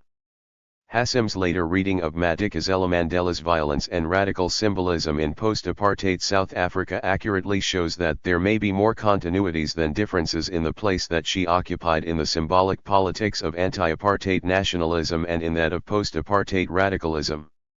Indeed, while women are heralded as the martyrs of the struggle, women as individuals and as a collective hold no substantive power and authority in any political organization in contemporary South Africa. Forget your nakedness, and fight with both hands. Poko women contesting Bantu authority Wena Matanzima, Yosisijbangu Uthajisa and Gabantwana base Africa.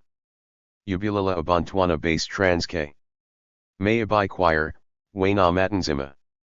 In his book about banishment under apartheid, The Forgotten People, Political Banishment under Apartheid, Salim Badat correctly notes that the archive on the anti-apartheid struggle tends to be centered on the violence in urban settings and the forms of resistance used by the national liberation movements. In this regard, the iconic and celebrated figures of the national liberation struggle have tended to be political activists who had cities as their theaters of action and struggle. Lolai Kalainikis argues, similarly, that scholars in the 1980s, with few exceptions, tended to focus on the urban challenge and to discuss the potential and relative merits of the liberation and labor movements. Philip Bonner also explains that while the urban masses have been dominant actors in the ANC since the 1950s and more so in the 1980s, when this urban bias is read back on the 20th century, the urban masses barely featured as a major national political force. As Badat points out, it is not so much that the rural militants, and their activities and courageous struggle against oppression, exploitation, and injustice, have been by and large forgotten. In large part, they are still to be fully written about and to enter popular consciousness. In South Africa, the Peasants' Revolt, Govan Mbeki describes the Bantu homelands, which consisted of 260 small and separate areas scattered throughout the country, as South Africa's backwaters, primitive rural slums, soil eroded and underdeveloped, lacking power resources and without developed communication systems. They have no cities, no industries, and few sources of employment. They are congested and permanently distressed areas where the inhabitants live on a narrow ledge of starvation, where a drought, as experienced recently in the northern areas, leads inevitably to famine. They are areas drained of their menfolk, for their chief export is labor, and while the men work on white-owned farms and in mines and industry, their womenfolk and old people pursue a primitive agriculture incapable of providing even subsistence. The homelands are mere reserves of labor, with a population not even self-sustaining, supplying no more than a supplement to the low wages paid on the mines and farms. As Badett notes, rural residents did not passively submit to the encroachment of the state in their lives, as the existence of anti-dipping movements and the role played by independent church and chieftaincy movements in reserve-based resistance against betterment schemes and other forms of state control on land and rural life show, well before the formal introduction of apartheid in 1948. The rising hostility of rural residents was articulated in the various revolts of the 1950s and 1960s, such as the Huruchi resistance in the Zeerust district of the Western Transvaal, 1954 to 1959, in the Northern Transvaal, the Witwatersrand opposition to the introduction of the pass to women in 1957, the uprisings in Siphokazi in 1958, in Thumbuland in the late 1950s, and in Pondoland in the 1960s. The introduction of the Bantu Authorities Act of 1951 was the first step by the National Party in its attempts to implement its policy of separate development. Under the Act, the Minister of Bantu Affairs appointed chiefs and headmen as the new tribal authorities, which the minister could remove at any time, at his discretion. The chiefs and headmen became responsible for the allocation of land, the welfare and pension system and development. The Act robbed rural residents of any opportunity to participate in the appointment of authorities who ruled over them, as the minister and his officials had strict control over the membership of the authorities, and members of the general public could be excluded from their meetings.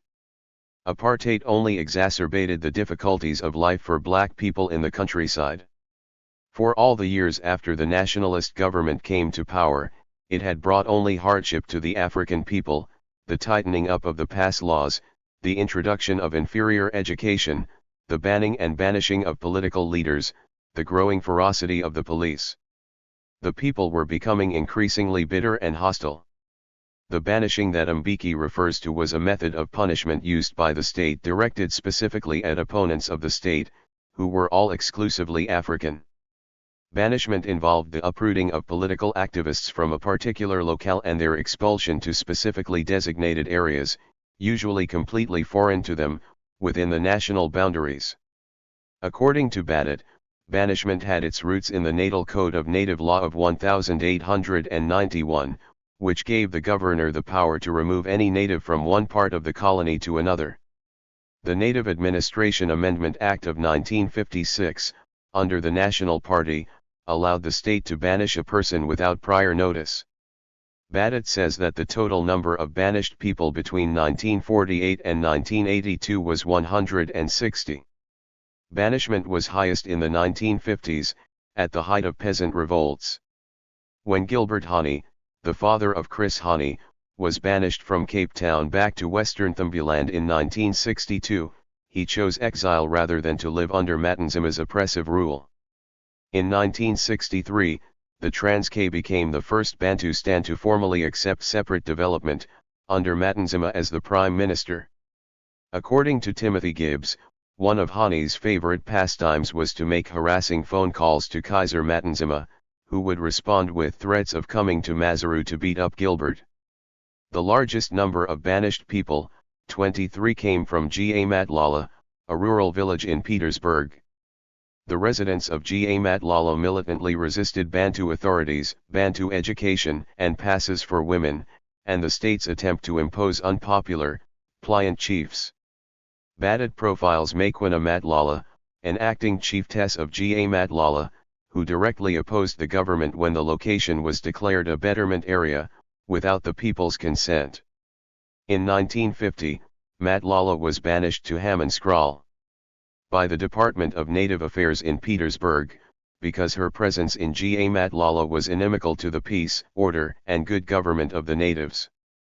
After refusing banishment, and a brief stay in Atarajeveli in Pretoria, in 1951 she was eventually forcibly banished to Zwelitsha Township in King Williamstown in the Eastern Cape, far away from her family and supporters in Ga Matlala and Atarajeveli, in a place where she did not even speak or understand the local language. Helen Joseph visited Matlala in King Williamstown in 1962 and observed that although Matlala was a chiefess, because she was a black woman she could be insulted, slapped, and stripped. From that humiliation she had gone to her banishment. Her banishment order was only withdrawn in February 1966. Banished people were not only separated from their communities of support, but they were often sent to remote areas that plunged their lives into extreme economic and social deprivation. As Badat's work shows, banishment was a forceful tool to silence rural activists. It was then extended as a method of suppression to activists in townships in the 1970s, the most well-documented banishments being those of Winnie Madikizela Mandela, banished from Soweto to the Free State town of Brandfort, and Mamphela Ramphela, who was banished from King Williamstown to Lenai location in Zanin, both in 1977. As mentioned in the previous chapter, Pumza Diantai, who was arrested as part of the National Youth Organization 7 and sent to John Vorster Square, was banished to the Transkei. She escaped to exile in 1978, before serving her banning order. The PAC's military wing had its strongest support among rural residents who were frustrated by the state and traditional authority. As Lodge points out, the movement developed organizationally from the bottom up, adapting itself to the social institutions it found around it. Fueled to a much greater extent by locally relevant anxieties and preoccupations, particularly those emanating from the countryside.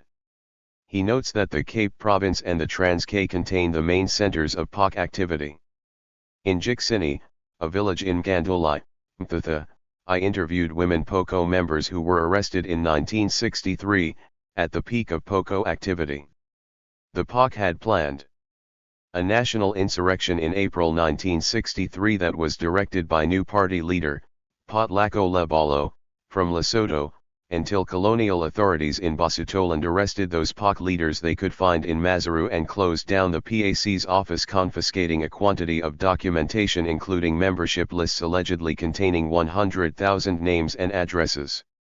Mildred Nono Tice Dafu, born in 1928, became involved with POCO at the time when Chief Sabata Dalandibo opposed the imposition of the Bantu Authorities Act that would force him to accept the imposition of separate development by the state. The Conti station was between Dalandibo and Kaiser Matanzima, who supported and promoted separate development and was appointed as a regional chief emigrant of Tembuland in 1958. The Truth and Reconciliation Commission final report notes that in December 1962, POCO members made an abortive attempt to assassinate Paramount Chief Kaiser Matanzima at his home at Kamata near Kofimvaba. 7 POCO members were killed and 3 police officers seriously injured in the encounter. The report traces political activity in Jiksini in 1962, where members of the Jiksini branch of POCO planned an attack on white people near the area, but before this campaign could take off, more than 100 POCO members were arrested. Namvo Boe was arrested in July 1962, with one of the charges against her being for addressing a gathering in Gandolai. Mildred Nono Tice Dafu traces her involvement with POCO, under the leadership of Mamfangu Leonard Mzalai. During this contested time between Dalandibo and Matanzima, I became involved in POC in 1963. It was in the times of Sabatha Dalandibo, it was the time of that which could not pass our lips. You cannot tell. It was the time of that which could not pass our lips.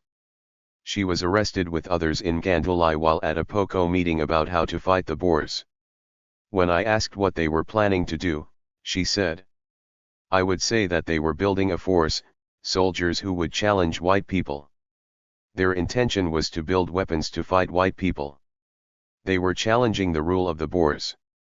They believed at the time that they wanted to get the land back.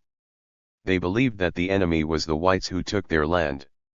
They were looking to fight with the whites. Following the arrests, they were given 5-year suspended sentences and banned from participating in any political activity.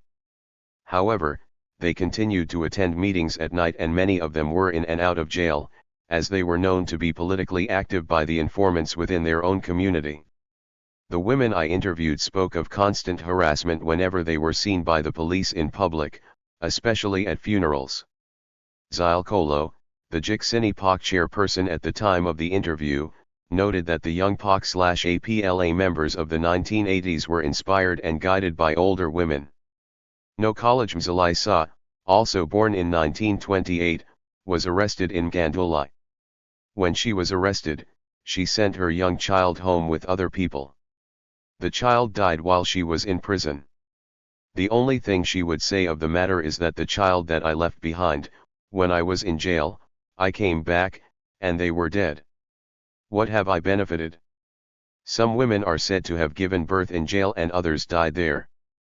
I was told that the remains of activists who died at Fort Glamorgan prison, better known as Kwanankonko, in East London, had still not been returned to their families.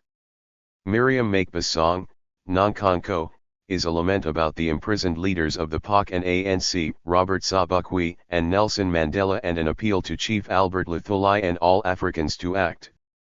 During the colloquium Esabashaya Ngamati, Women and 60 Years of the Armed Struggle in South Africa in 2021, the award-winning jazz musician Nomfundo Zaliava sang a rendition of the song, replacing Sobukwe's and Mandela's names with those of women political prisoners, Winnie Madikizela Mandela and Thandi Modise. Used this way, Nonkonko is symbolically deployed as a reference to political imprisonment under apartheid. Macmillan describes a story told by Sabata Dalindibo, who left South Africa in 1980 for Zambia, where he died in 1986, to motivate for the intensification of the armed struggle and a move away from sabotage towards attacks on the personnel running the apartheid system. The wife of a man who appears to be losing shouts, "What's the matter, my husband?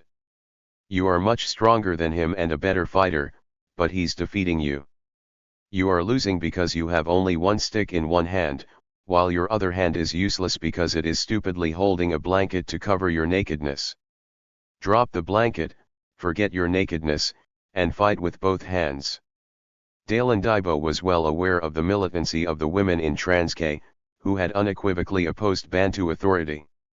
As the experience of the Poko women shows, for many of those who stayed inside the country and refused to be silenced by the apartheid regime, life was a cycle of arrests and returning home. Pamela Reynolds points out that the repetition and return to the township pattern had begun in the 1960s with Poko members operating underground in Gandulai. By the 1980s, it had become a countrywide phenomenon, in both urban and rural settings. Combative mothers and ungovernability. The period that is known as ungovernability refers to the township uprisings that engulfed black communities in the period from 1984 to 1989. Belinda Bozzoli, writing about the Six-Day War between residents and police in Alexandra Township in Johannesburg in February 1986, argues that the township as a space in the 1980s represented a physical, legal, cultural, and militarist enclosure for black people. Similarly, Debbie Bonin, writing about the transformation of space during the political violence in KwaZulu-Natal between ANC-aligned UDF and the Inkatha Freedom Party, argues that spaces of everyday life were to be re-territorialist and new spaces and boundaries within the township recreated. Cherry explains that while the apartheid government managed to contain the violence within townships, it could not gain the legitimacy necessary to ensure economic and political stability. It was out of this impasse that the negotiations for a democratic South Africa began. In Violence and Solace, the Natal Civil War in late apartheid South Africa, Mxalasim Hanu estimates that as a result of the violence between Inkatha and the UDF, some 12,000 people died from 1985 to 1996 in KwaZulu-Natal. It is estimated that between 200,000 and 500,000 refugees fled the conflict in the province between 1984-1994. Mhanu is a survivor of the war in KwaZhang between 1987 and 1996.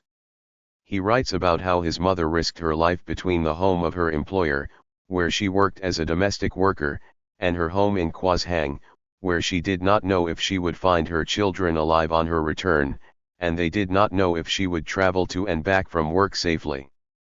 Mhanu describes how they slept in a nearby forest to keep safe. On her return, my mother would pace up and down, locking the house and surrounding rendezvous and preparing herself and the younger children for another night in the nearby forest. Her employer had given her 3 sleeping bags for the cold outdoors.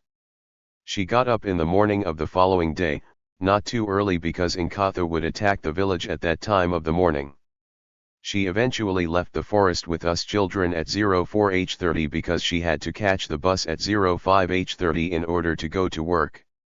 Her explanation was, one had to respect the employers because I knew that I would need their assistance one day, so I had to pretend that things were normal. Mhanu comments that his mother claimed that throughout the time the only thing that I was concerned about was my children's whereabouts. He is clear that what he and his family survived was a war. In her doctoral thesis on the township of KwaZulu in Gqeberha, Cherry argues that most townships had been contained by the state by late 1977, following the Soweto 1976 uprising. However, with the formation of the UDF in 1983, in the Port Elizabeth Edenhague townships, there was the emergence of civic organizations such as the Port Elizabeth Black Civic Organization, formed in 1979, and its allied organizations, the Port Elizabeth Women's Organization, the Port Elizabeth Youth Congress and the Congress of South African Students. Cherry comments that when the township revolt began in September 1984, residents of KwaZulu were ready to play their part in the historic drama that was about to unfold. In places such as Gqeberha, members of the MK Command, such as Govan Mbeki and Raymond Maitlaba, had laid the foundation for armed struggle activity since the formation of the organization. For instance, Nandwi Mankala was involved in MK's sabotage campaigns from 1961 in Gqeberha, where she was a volunteer for the New Age newspaper, working with Mbeki and Maitlaba. 3. She explains that she was asked by Mbeki and Maitlaba to courier parcels, as she did for New Age, and only later learned that the parcels held equipment to assemble a bomb. I became involved with MK just after its launch. They started meeting here in PE. Since I worked at that office, Mr. Mbeki and Raymond Maitlaba used to meet at that office and ask me to carry a parcel to some place. And this parcel is fruit. I would fetch the parcel from a place here in Govan Mbeki. I did not know what I was carrying. I would take the parcel to them. I would learn later that the equipment was actually explosives. The MK then was focused on targeting certain areas. She says that when Govan Mbeki disappeared in 1962, she worked with Vuyizile Mini, who was part of the MK Eastern Cape High Command. But the apartheid regime had heightened its suppression, which eventually led to Mbeki and Maitlaba's arrest, and Mini's arrest and execution. Mankala herself spent time in jail in 1969. Upon her release in 1970, she was active in PEWO until 1994. As all these cases of resistance, from Alexandra in Johannesburg to KwaZulu-Natal, Gqeberha to Cradock, and many others make clear, the 1980s marked a turning point in South Africa. It was the violence by the apartheid state and the resistance to it that would ultimately lead to the unbanning of the ANC and POC and other liberation movements in 1990. Thousands of individuals across the country had heeded the call and made the country ungovernable. The accounts below illuminate women's roles in the township uprisings of the 1980s. Church, Fezeka Klaas and Mayamdi. The church emerged as a site in which women found a space to straight guys against apartheid violence and the violence that erupted between UDF and the Azanian People's Organization in Port Elizabeth in 1985. While schools, funerals, and stadiums were spaces where the young and old protested, the church provided a space where women could use religion to discreetly plan political activities. Fatima Mir argues that religion, particularly Christianity, is an important factor in bringing women together. Scholars such as Beverly Haddad have shown that women's prayer unions, known as Manyano in the Methodist Church, had been introduced by missionaries from 1906 onwards, as spaces where African women could pray together and for the missionaries to prepare the young converts for domestic service by teaching them skills such as sewing, washing, and laundering as they saw appropriate to an ideal Victorian home. She maintains that these spaces took on a new meaning for African women in rural areas where they used the women-only groups as a space in which to deal with separation from their husbands and children in urban areas, as influx control laws made their access to the cities difficult. Women in urban areas used the weekly prayer meetings to cope with routine racism in the workplace and the psychological challenges of separation from their families. Mir argues that at the height of apartheid, the Menyanos converted temporarily into protest groups against apartheid. It was thus not surprising to hear accounts from women about how they used the church to mobilize with other women about how to protect the young people who were being chased by the police and how to respond to police violence. Fezika Klaas, born in 1948 in New Brighton in Brha, said about church meetings. "We used to have prayer meetings at Ngisi, at a church in Ngisi. We would carry the Bible, but we would be discussing politics. We would pretend that we were reading the scripture by holding the Bible during the meeting, while we are planning what we will do politically." She also mentioned that they would visit people detained in prison, especially those children whose parents had died, whom they would visit as their parents would. They would also visit cotters who returned home and the parents had died. "We used to visit the jails, as their parents would. They would also confront black police officers, who were notorious for arresting the children even if did not see them doing something." Mayamdi specifically spoke about women's actions during the violence between the UDF and Azapo. From 1985 onwards, a tense battle between the UDF and Azapo tore Port Elizabeth townships apart. Rallies by hundreds of youths at the houses of political opponents were often followed by arson attacks and sometimes by necklacing. Mayamdi narrated how women tried to call for peace between the UDF and Azapo by wearing white headbands. "We wore the head wraps so that they would think that we were gathering for a church service, maybe we were Zionists and so on. Yes. But mostly, there was the fighting between Azapo and UDF. We wore the headband because it had two meanings, because they would think that we were members of Zionist Church, and we want peace between the children. We wore the headbands to call for peace between the children. We used to pray. We would come together with others in Walmer, Centenary, the place next to the library. It was just a field then, and the hippos would arrive, and on one side there would be UDF, and on the other Azapo. It would be that confrontation. The Boers would get there and shoot towards the UDF. We would ask ourselves, why not Azapo, which was also a party of black people? Why is that when the Boers arrive, they shoot one side and not all of them?" The use of the color white to symbolize a call for peace seems to be a common factor for women in diverse societies, who use their identity as mothers to make claims about violence in their societies. The mothers of Plaza de Mayo in Argentina wore white headscarves when they gathered every Thursday at 15h30 in front of the presidential palace in Buenos Aires, calling for the return of the 30,000 Argentinians who were abducted, tortured, and permanently disappeared in the dirty war under consecutive military juntas between 1976 and 1983. Diana Taylor argues that the mothers had to manipulate the maternal image that was already rigorously controlled by the state, as they made the claim that it was precisely their maternal responsibilities as good mothers that took them to the plaza in search of their children. As was the case in South Africa, the mother's notion of motherhood had gradually become political rather than biological, as they came to consider themselves the mothers of all the disappeared, not just their own offspring. The case of Liberia Mass Action for Peace is a similar example, as the women in Liberia came together in 2003 at the height of what is known as the Second Liberian Civil War. They wore white every day and gathered next to the road that President Charles Taylor drove on his way to work, and in the markets, where they petitioned for all parties to participate in the peace negotiations in Accra, Ghana. They wore white to symbolize their call for peace and to emphasize their nonpartisan nature.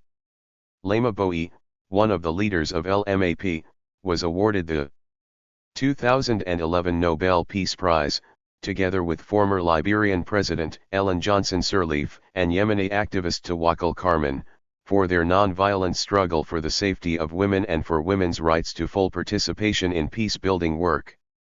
In Maternal Bodies in Militant Protest, Lema Bowie and the Rhetorical Agency of African Motherhood, Alison Prask argues that Bowie and the other protesters claimed their maternity as culturally symbolic grounds for their collective political action. Although they had been targets of sexual violence, these women refused to allow their perpetrators to detract from their maternal agency. Instead, they responded by asserting themselves as biological mothers and as advocates for Liberia's women and children. This rhetorical process constituted LMAP protesters as powerful political agents while simultaneously reaffirming the sacred role that mother plays in Liberian culture. In May 2021, Shure Arat Kawarak, a mother in Bangkok, Thailand, publicly shaved her head in a protest to support her activist son, jailed for weeks without bail on criminal charges of insulting Thailand's powerful king. Kawarak is one of 6 mothers whose children have been arrested without bail.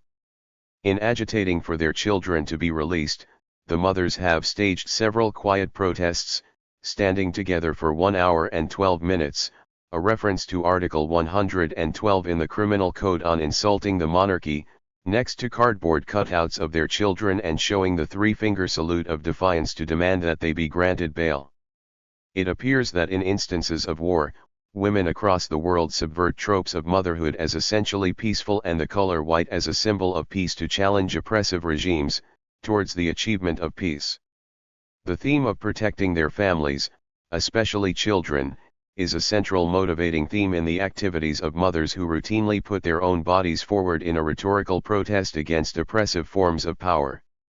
Protecting the children, Mamabhanjza, Mamefutha, and Victoria Najat saying the theme of protecting children was a central motivator of women's actions in the townships in the 1980s. Writing about women's roles in securing their communities in the violence in KwaZulu-Natal, Bonin quotes a woman who said that women were in the front not because each one is looking after her own child, but all children. It does not matter whose child, a woman assists a child no matter whose child it is. The experiences of women who were members of PEWO in Gqeberha speak to such a reality, and the extent to which the mothers put their bodies on the line for the protection of not just their children, but all the children of the struggle. According to Cherry, Amabutho was a self-defense unit based in Gqeberha. Its formation was not authorized by MK, but they organized themselves according to MK military hierarchies and carried out MK strategy as they understood it. Mamabhanjza was born in 1944 and was an active member of PEWO. She used to hide members of Amabutho at her home. She spoke about how they used to rearrange their yards, so that the young people would be able to jump over the fence to get in easily. I would say that the children would come to me when there was a problem in New Brighton. They would say, "Mama, we would like you to hide these people here." I would say, "Okay, my children, hide them here." We just opened our homes and opened ways for them to get out when they were running from Azapo. They would open the gate and go. Fezika Klaas had a son who was a member of Amabutho. She protected him and others at her home, recounting. One of my children was a member of Amabutho. He died in 2008. When they were being chased by the enemy, we would open our home to them. Sometimes the enemy was here. I would let them inside the room, so that they can sleep. I would stand outside and when the enemy has passed, I would throw a stone on top of the roof. I would do it like that. Their role in protecting young men from the police often placed the women in the direct line of danger, as Mamefutha articulated. One night a bullet came through the window, twa. It hit the wall in the kitchen. We were protected by God because I cannot tell you how we survived.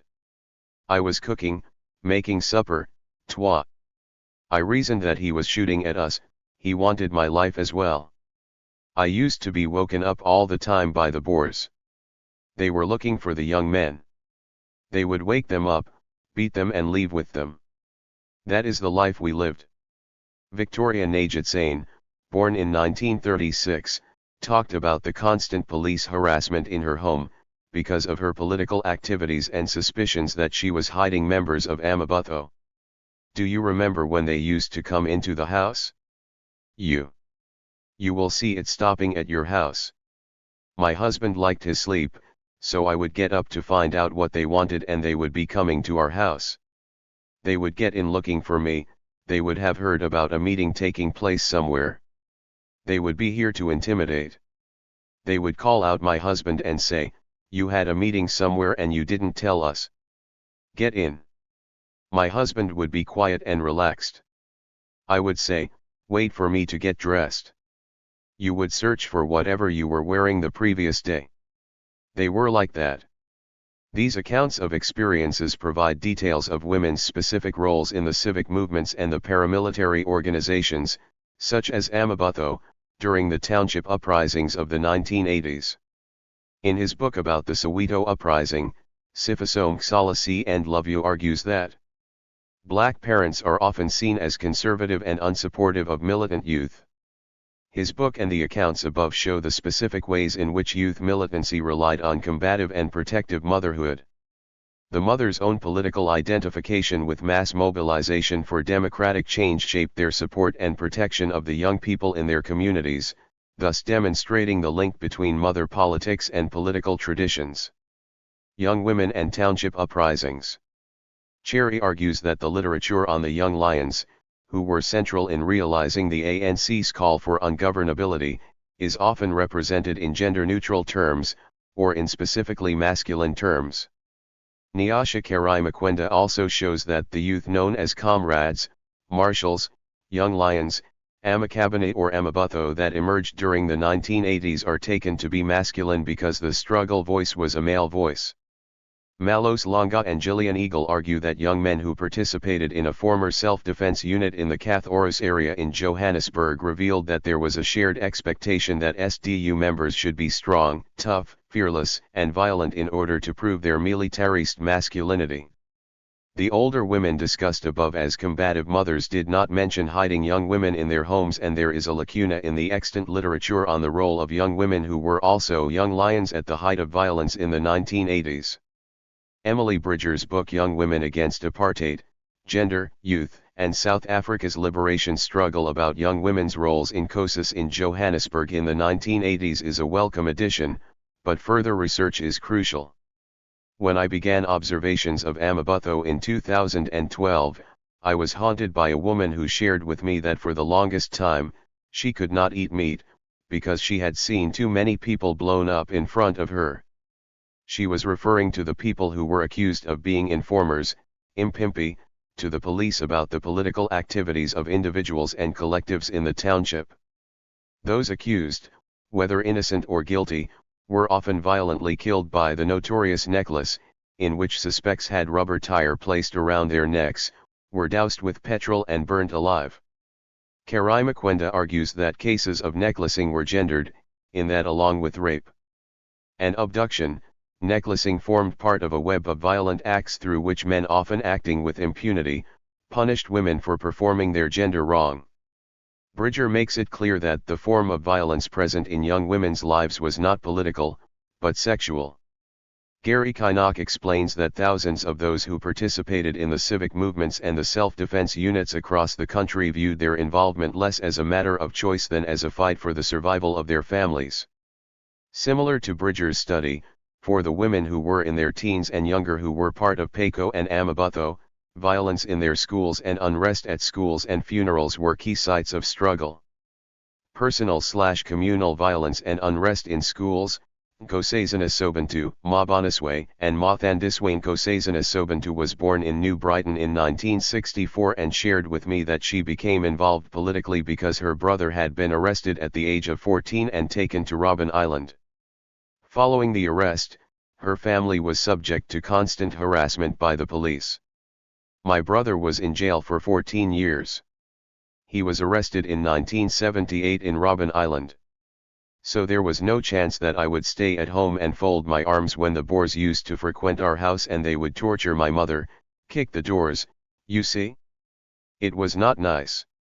They would abuse her. They would instruct her to show her documents that were not there. They would even dig into the floor looking for ANC documents that do not exist. The constant harassment at home was combined with the unrest in schools at the pinnacle of the boycotts and further complicated by the violence between UDF and ASIPO. There was no stability.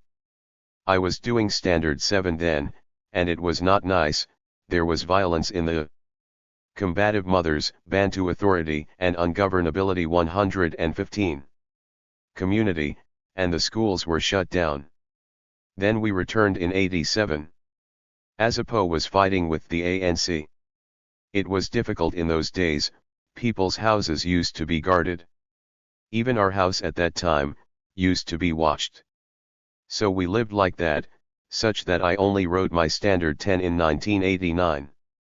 I was staying with relatives because of the unrest. We had to leave the house because of my brother.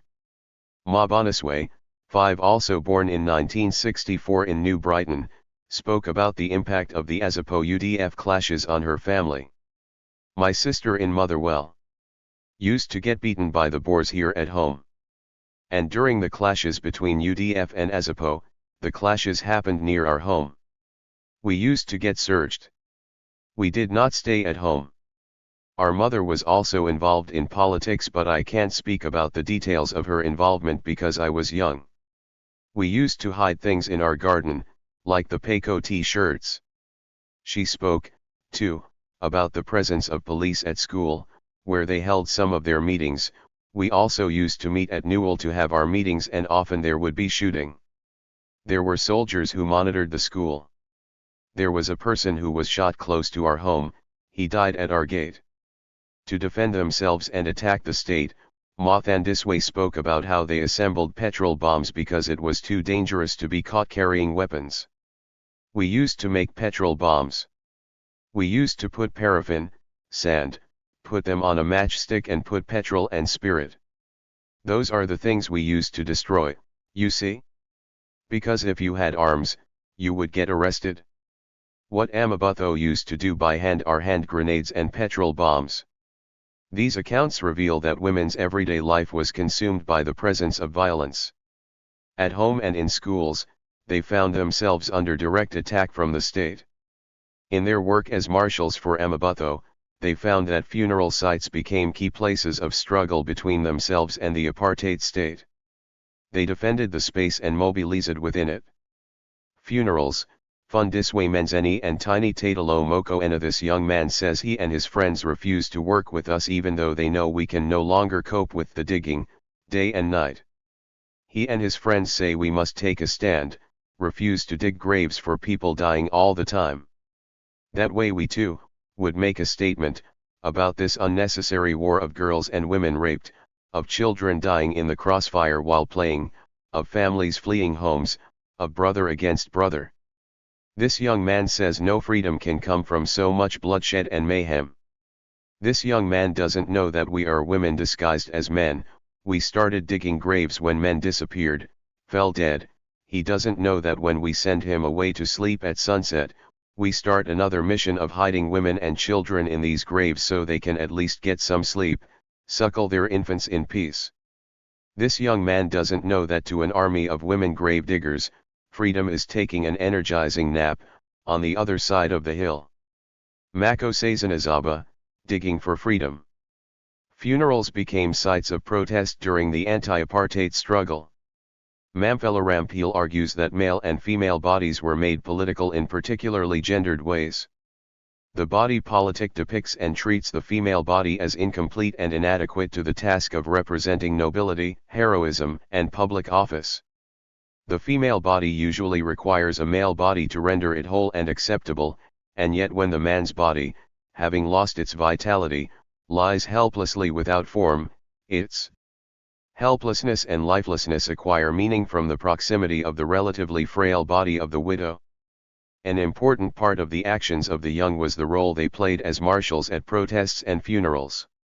Every interview I did with the young women who were part of PACO and Amabutho described their encounters with the police at funerals.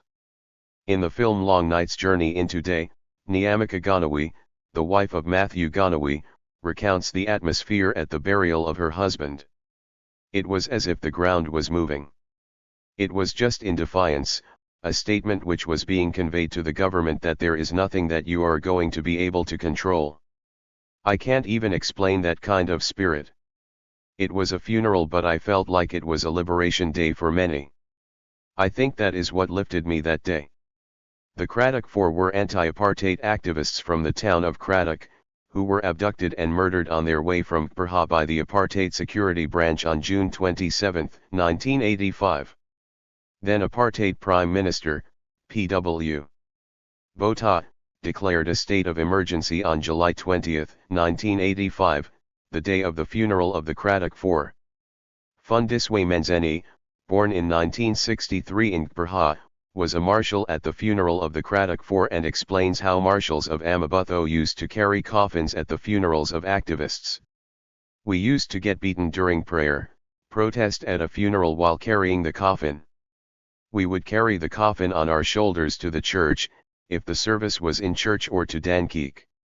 We would need to be the first ones in Dankeek and do the guard of honor, so that people would not force their way in.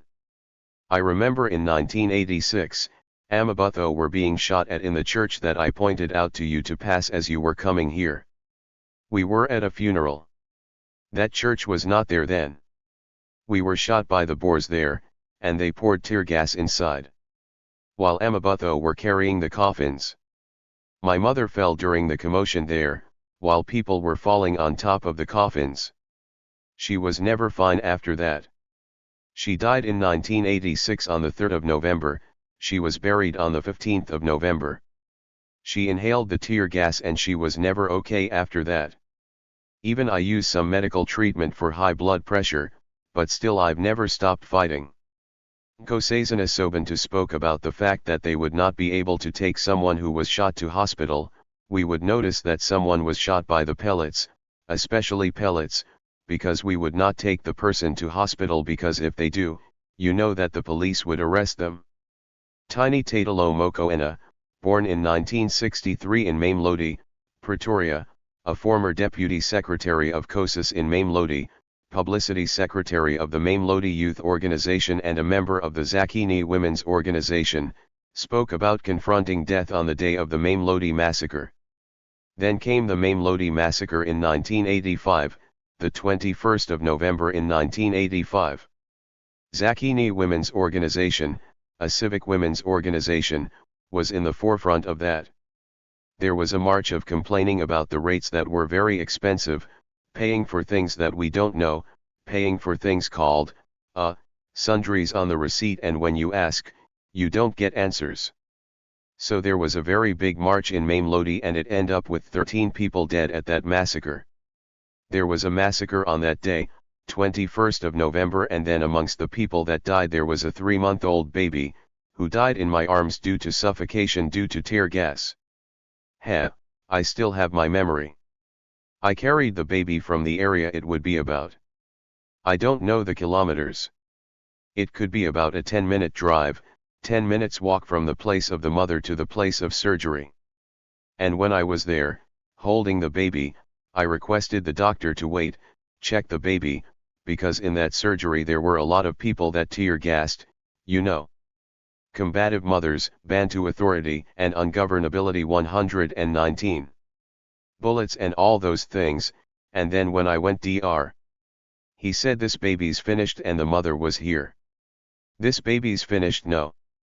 No. Check, check. And he said, no, Tiny. Come, come. And then he put me one side and said, the baby's finished. Please, let's proceed with those that are still alive. And then I was wearing white tracksuit and he said, please go home and put on something dark. If they have seen you, they will be able to shoot you from a distance. And then that part always comes back, it always comes back. And that was when we were fully involved with internal politics, J.A. The constant threat and reality of death pervaded the lives of all black women, old and young. Like their mothers, young women found ways to resist the state and, in doing so, were implicated in the all-encompassing battlefront of apartheid violence. The state, which erased the lines between the civil and the military, attacked all who opposed it. Young women at the fault lines protected the sanctity of the dead at burial sites. They also transformed these sites into redemptive spaces, for the living to keep fighting the enemy state. Conclusion. The literature about the role of civic movements in mass mobilization and the rise of paramilitary forces in townships is dominated by male voices and experience. The experience of the violence in homes, schools, churches, and funerals ignited women into action to protect themselves, their families and their communities. The combative mothers of Poco and Amabutho demonstrate the intersection of political tradition and maternal politics for social change. These accounts provide a tangible example of how motherhood can be a transformative tool towards intergenerational collective action among mothers and young people.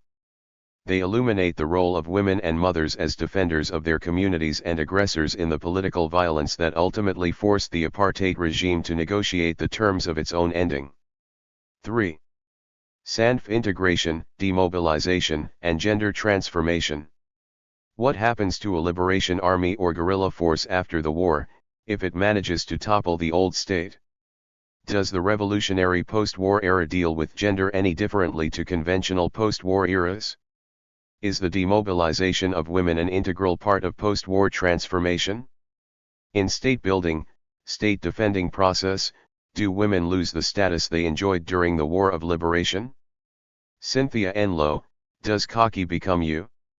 In his parliamentary address on February 2, 1990, the state president, F.W. de Klerk, announced that the African National Congress, Pan-Africanist Congress, South African Communist Party and other affected organizations would be unbanned, and that Nelson Mandela and other political prisoners would be released.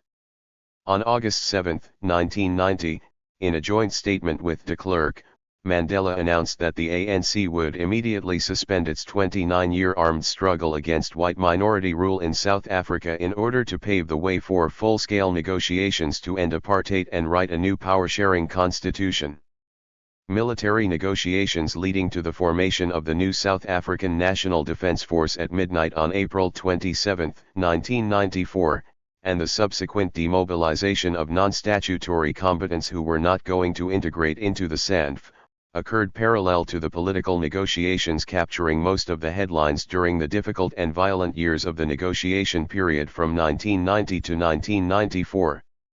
Those defined as the statutory forces included the SADF and the armed forces of the nominally independent homelands of the Transkei, Bophuthatswana, Venda, and Ciskei, while the non-statutory forces were from Umkhonto we Sizwe and the Azanian People's Liberation Army.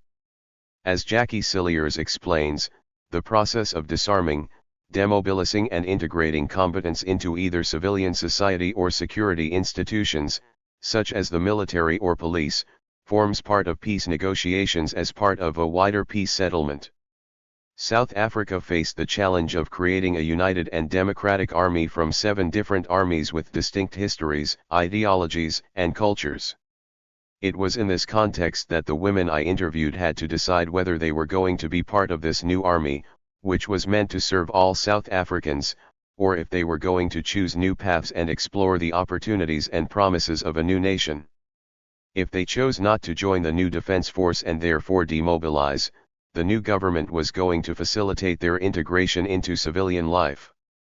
Lefaphato Mashik explains that post-war civilian reintegration refers to the process of facilitating the transition of former combatants to civilian life, which allows them to adapt economically and socially to productive civilian life.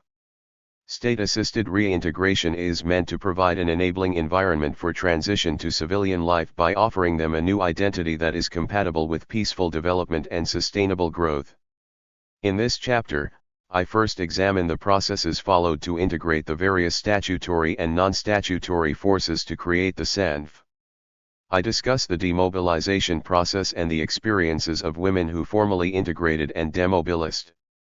I also examine the role of the women who remained in the SANF as it transformed into a democratic defense force, and in particular its gender inclusivity. MK women who joined the SANF used their experience in MK to initiate, strategize and implement policies that would facilitate and prioritize gender equality. Feminists take seriously the extent to which the demobilization of women an integral part of post-war transformation because women's inclusion in state-assisted demobilization reflects the way in which the state and society recognize women's war contributions and their status in a post-war society. Feminist literature on demobilization shows that women face social pressure to undermine their combatant status. After the national liberation struggle in Zimbabwe, Makaperera Muzamwe argued that while ex-combatants generally faced problems of rehabilitation, female ex-combatants faced problems associated with conservative traditional customary belief about the social and marital position of women in Shona society. According to Muzamwe, many of the women ex-combatants found social reintegration into civilian life particularly difficult, as they were seen by their communities as too strong to be a female and too independent, rough, ill-educated, and unfeminine to be good wives. The experiences of the demobilization process articulated by women combatants who formally participated in the state disarmament, demobilization, and reintegration process in South Africa reflect similar themes to those expressed by the mainly male participants in most of the literature on demobilization. Core similar themes include the feeling that members of the non-statutory forces were not justly treated in the process, the requirements in terms of education levels were discriminatory, the fact that ranking was assessed by a committee dominated by members of the old SADF, and that the non-statutory forces were assimilated into a racist SADF military culture. Furthermore, like their male counterparts, the women combatants felt that the once-off payment that they received for their years in the guerrilla army was inadequate for the personal sacrifices that they had made in order to be part of MK and APLA. Some of the women guerrillas found that the Special Pensions Act required them to be above the age of 35, not taking into consideration that many of them sacrificed their youth to end apartheid. As a direct result of this, they found themselves with few resources to start their lives in post-apartheid society. They also found the facilities that were supposed to assist them with new skills for civilian life, such as the Service Corps, inadequate. As a result, many had to find personal means to further their education and gain new skills that would assist them in navigating new professions and new lives, bearing in mind that many of them had been out of the country for years, and some for decades. There are, however, also significant differences between the experiences that women shared with me to those found in the male-centered studies in disarmament, demobilization, and reintegration and civilian integration research. With regard to some of these themes, it might well be that they are muted in other studies because they are issues historically associated with women and femininity, such as concerns about family. Some women combatants said that they joined the armed struggle for political ends and did not see themselves as career soldiers. Some women stated that with the end of apartheid, they looked forward to the opportunity to raise their children and be with family, while other women expressed their concern about their age and health in deciding against joining the SANF and opting to reintegrate into civilian life. This is similar to accounts shared by members of the Ashley Creel detachment, most of whom chose demobilization because they did not see themselves as career soldiers. Serving to liberate South Africa from the shackles of white supremacist rulers was all they wanted, and this had been achieved. The integration and demobilization process was hurried, so as to keep pace with the fast-moving political process. The establishment of the Department of Military Veterans in 2009, and the subsequent adoption of the Military Veterans Act No. 18 of 2011, occurred at a time of increased politicization of government departments that have been marred by factional politics of the ANC. I discuss the role of the DMV in the next chapter. Malos Longa, Godfrey Marangira, and Modif Maraf point out that MK veterans are privileged compared to veterans of other national liberation movements. However, the dramatic rescue of Thandi Modise and Thabang Maquetla, Minister and Deputy of Military Veterans, and Minister in the Presidency, Mondli Gungyub, by a special task force unit at St. George's Conference Center in Irene, Gauteng, in October 2021, after being held against their will by military veterans demanding reparations, is reflective of the desperation of military veterans who have been labeled a time bomb. The making of the SANF. As part of the multi-party negotiating forum of 1992 and 1993, the Transitional Executive Council, which was guided by the Tech Act of September 1993, sub-councils for different state sectors were formed in order to manage and direct the manner in which these institutions would be reformed to accommodate the needs of the would-be democratic and inclusive South Africa. The Sub-Council on Defense was tasked with overseeing the military transition process at the political level by planning and outlining the integration of all armed formations represented at the negotiations with a view to designing a military for South Africa that would be affordable, effective, and legitimate. The committee responsible for handling the details of military integration was the Joint Military Coordinating Committee, which consisted of representatives from all the participating armed forces, statutory and non-statutory. As noted by Tsep Motumi and Andrew Hudson, APLA only joined the negotiations towards their conclusion, shortly before the April 1994 elections, whilst the IFP did not form part of the military negotiations, although the IFP has argued that it has a list of 6,000 persons who should be eligible for integration into the SANF. It is also worth noting that even the initial informal military negotiations that took place at the ANC 1990 Lusaka conference only involved MK, the SADF, and army officers from TBVC. The first step in implementing the integration of the defense force and demobilization, between 1993 and 1994, involved statutory and non-statutory forces being requested to submit a list of their personnel to a centralized list called the Certified Personnel Register, which was administered by the Department of Defense.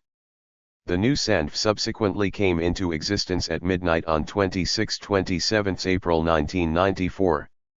Members forming the new SANF were all the personnel of the identified forces who, in terms of the Tech Act, had submitted a list to the CPR and thus automatically became members of the new force.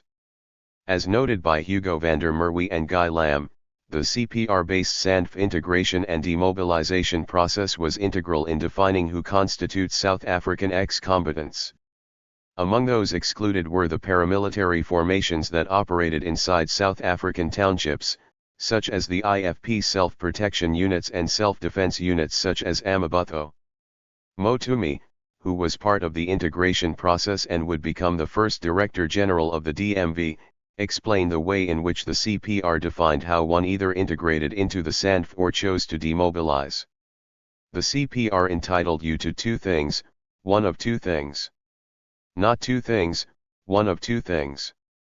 You could integrate. It entitled you to integrate if you met the criteria. For instance, I could be on the CPR but I'm 62 years old. So, that already kicks me out from being integrated. Or I'm 65 or whatever. Or I could be on the CPR, but I'm now disabled or in ill health. The other part it entitled you to was to demobilize. So, you could not do both. You either integrate or you demobilize. There is a view held by some members of these groups that they ought to have been offered the opportunity to disarm, integrate, and demobilize.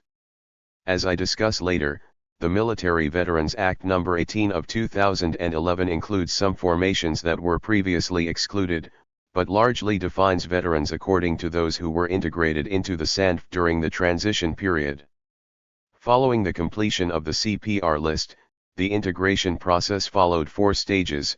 1. Former combatants were regionally gathered and then assembled at certain military bases, 2. They then appeared before a placement board that consisted of different armed forces and the British Military Advisory Training Team, where those without formal military training or sufficient military qualifications did not undergo integration, and were released from the military. 3. If required, former combatants were provided with bridging training and orientation, and 4. Were placed in different arms of service. According to Mayfali Mokalob, there were 8 intakes of former MK combatants and a few former APLA female combatants who were received in Walmansthal and Hoedspruit between 1994 and 1995, while in the De Brugge base, there were 5 intakes of former APLA combatants. The final mass intake was in April 1997, when 721 former combatants were integrated into Walmansthal base. Overall, about 11,727 former MK combatants and 4,901 former APLA combatants were integrated as uniformed members of the SANF. It was reported that more than 2,000 MK and APLA soldiers who reported for integration were excluded from the SANF because their names had not appeared on the CPR.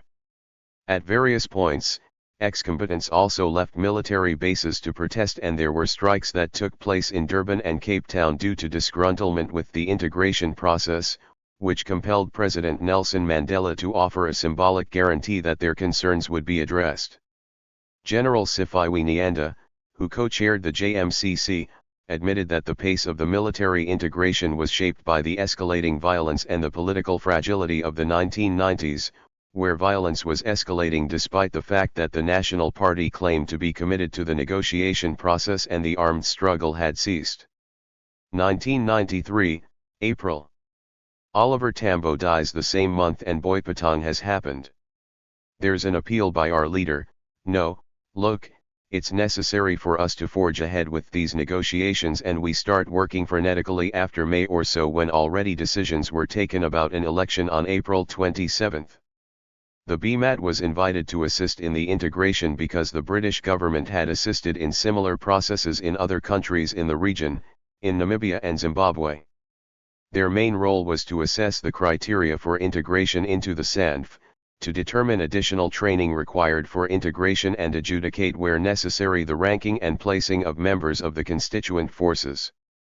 The Demobilization Act of 1996 also made provision to extend demobilization to former combatants who chose not to integrate into the SANF as a result of dissatisfaction with rank placement or because of their age, health, or education.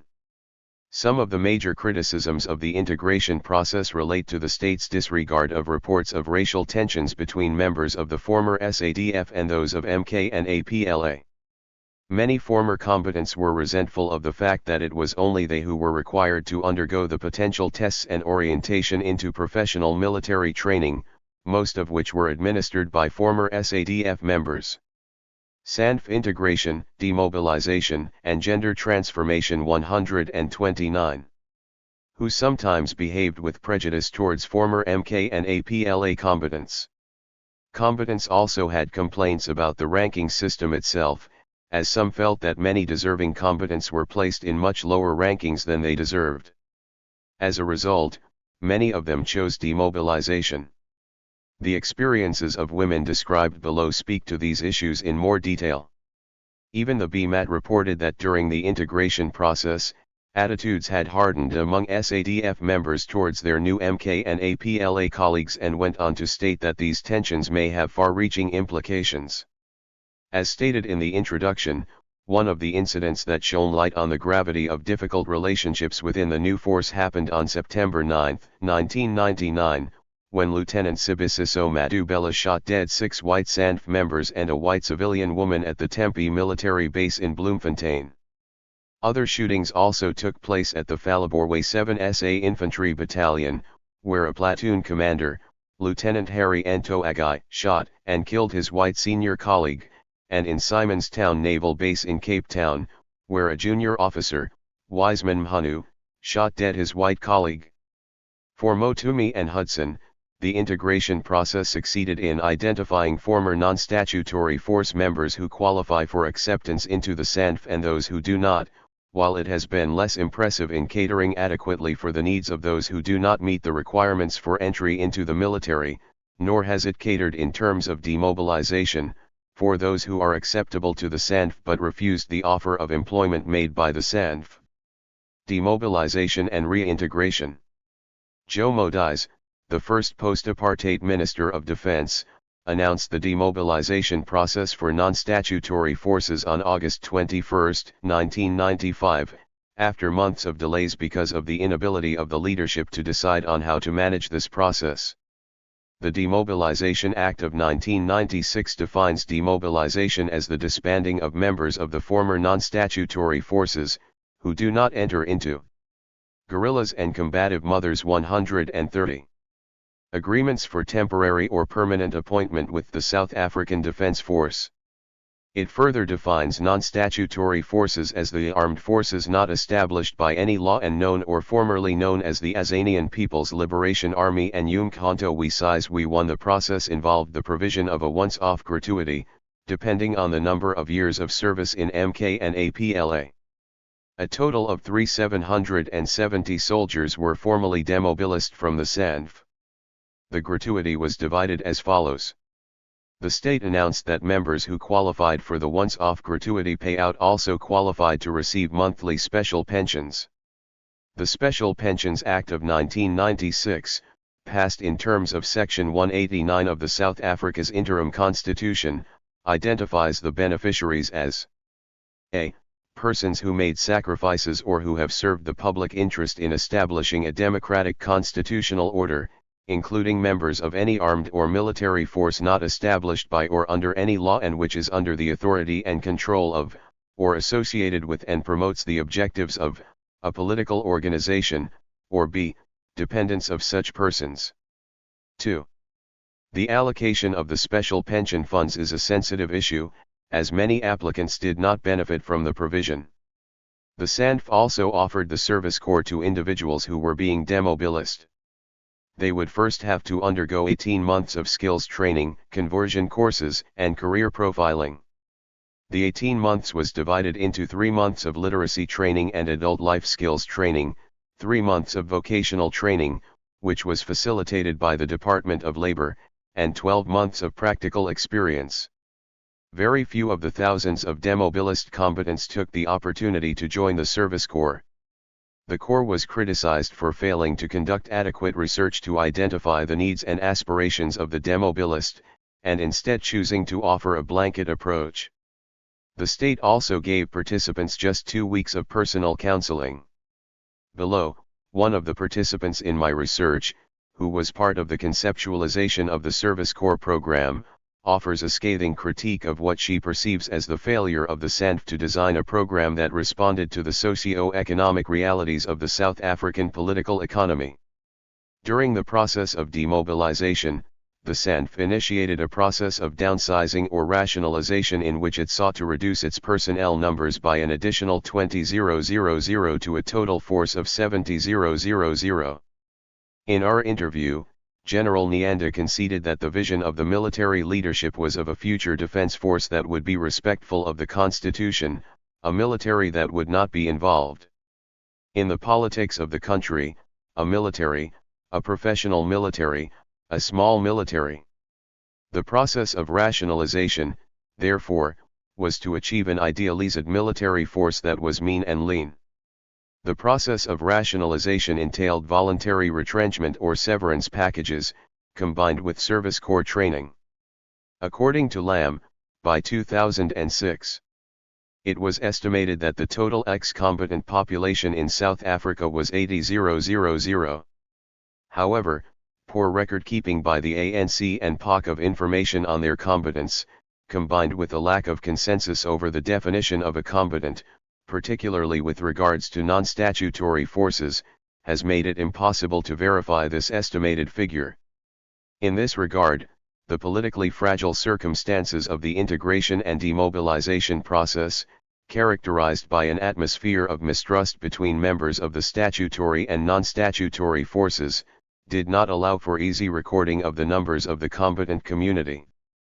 Furthermore, the exclusion of other non-statutory groups, who are still fighting for legislative recognition, does not make it possible to have an empirical and socio-political sense of competence in South Africa. The sections below focus on the experiences of the women combatants who were integrated into the SANDF, those who chose demobilization and those who remained within the defense force and led the democratic and gender transformation of the SANDF. Gaining CPR recognition. As noted above, the CPR list was central for individual combatants to be able to integrate into the SANDF or to apply for demobilization. For the women I interviewed, the first step was to confirm that their names appeared on the list. Of the women who fought from outside the country, none of those from MK and APLA experienced any issues with finding their names on the list. A total of 14 women I interviewed were officially demobilized, 12 from MK and 2 from APLA. Of the 14, 10 never integrated into the defense force, but instead chose demobilization.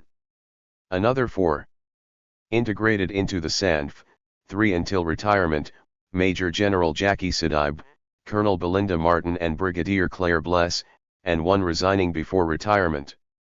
In my interviews with them, the women shed light on the dynamics of the integration process that show similarities to the views expressed in other studies, mainly with regard to education and ranking, assimilation, demobilization benefits, service corps and special pension.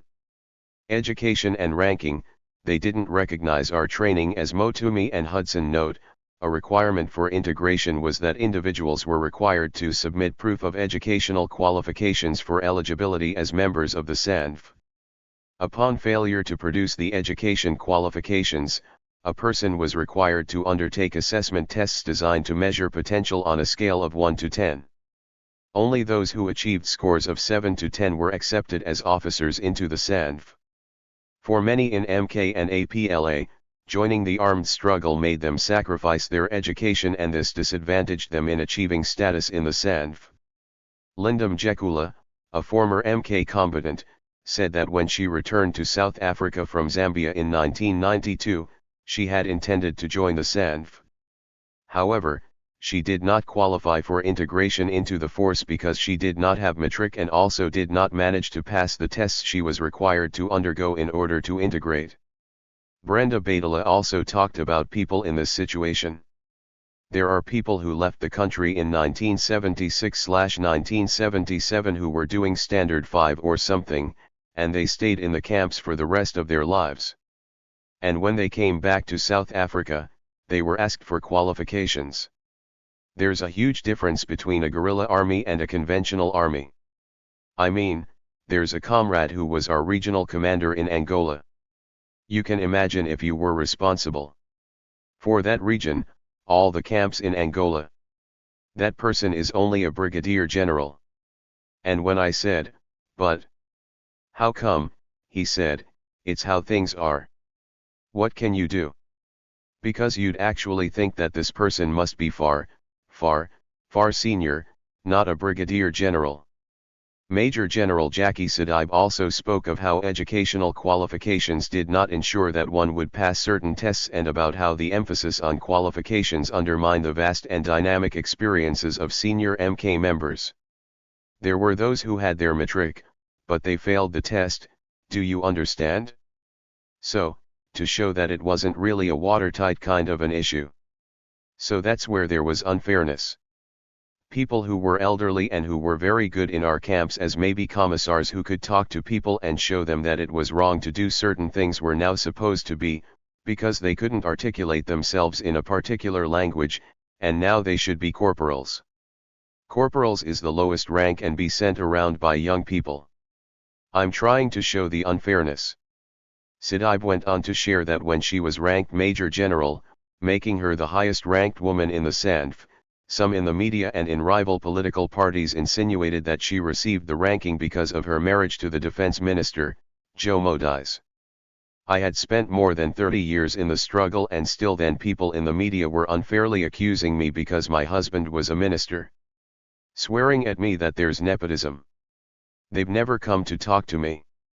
Rather than asking, "Why did you get this rank?" I would have explained to them when I joined the liberation struggle. So, One time we went to Parliament and then there was this THIRD guy, I forget his name, who was very vocal about me in particular that a wrong has been done and all that. So, he first talked to some of our comrades who were my junior. So, when he came to me and I told him how many years I've been in MK and all that, I realized it might have been him because he then said, "I'm sorry. I'm so sorry. I didn't know that you joined the struggle as a young girl." I said, "I was young." General Nyanda defended the emphasis on educational standards for one to qualify for integration and to determine military rank. You see, there's no military anywhere in the world that does not recognize education in its recruitment processes. Because the military's a highly technical institution. You can't just jump into an aircraft and fly an aircraft or think anybody can just get into an aircraft, and you need certain levels of education to do certain level of skills are required for certain levels of responsibilities in the SANF. You can have so much, I can have so much experience in commanding in MK, but I can't say I want to be a pilot. I can't say I want to be a pilot. There are so many people who are so bright in MK, but they haven't done mathematics, they haven't done things. You can't be traffic controllers. They can't. So, the fact of having joined MK and fought does not entitle people to be what they want anywhere in any institution in the country. It can't be. Belinda Martin also expressed the sense that members of MK and APLA were undermined and ranked lower than members of the SADF. I integrated, they ranked me a major, although I deserved more than that. All of us were given very poor ranks from MK and APLA. They didn't recognize our training that we had. Even medical doctors who trained abroad from MK were not, they didn't want to recognize our education. Because the 7 armies merging wasn't easy, and in the military house, we had all the medical professionals from the SADF, MK, and APLA, and they wanted to tower above the non-statutory forces, that was MK and APLA, and undermine the qualifications of our doctors, our nurses and everybody, and rank them poorly. Another combatant complained that she was given a lower rank because of her age. I was ranked, I ended up being ranked as a major, but the rank that MK had put forward was that of lieutenant colonel. But my age I was in my 20s, and I just invoked the Constitution to say discrimination on the basis of age. As a way of just rattling the thing because I didn't have any interest in the long term. For me it was a luta continua and contesting everything even throughout the integration process. Tiny Tatalo Mokoena, the only member of a self-defense unit who integrated to the SANF, argued that the ranking system was used as a form of assimilating members of the non-statutory forces. There was nothing like integration, honestly. It was just assimilation. Or, it was assimilation, or because I integrated with a degree already. But at the same time, for the defense force to agree to make me an officer was a hassle. And then, I was lucky I had a very good person who was representing me. They wanted to make me a lieutenant. And he said, "You can't. I want her as a major." But they said MK doesn't have an air force. MK was an armed struggle, conventional organization. So, you are taking her a step downwards. That's when I became a captain. I integrated with the rank of a captain. Firstly, we were not educated as far as the rank system is concerned. We were not told whether we were comfortable with the rank system or whether we are comfortable with the process of integration. And the worst part is that MK put a lieutenant colonel for integration, which to me says that the government of that time didn't take issues of defense seriously, because if they did they wouldn't put lieutenant colonel as a low rank for someone to represent people. They were supposed to put a very high senior rank, a major general, to represent people, who would be able to fight for bigger and better ranks. And most of the TBVC states were promoted prior to integration. Immediately that they heard there's integration, they fast-tracked their promotions. So when we came, most of us were given very, very low ranks. So you needed a person from us to say, if you don't have someone from your rank, From your organization, they will give you any rank whether you agreed to it or not. And they will give a lot of funny reasons that you are not at this age. I was told you can't be a major because I was not even.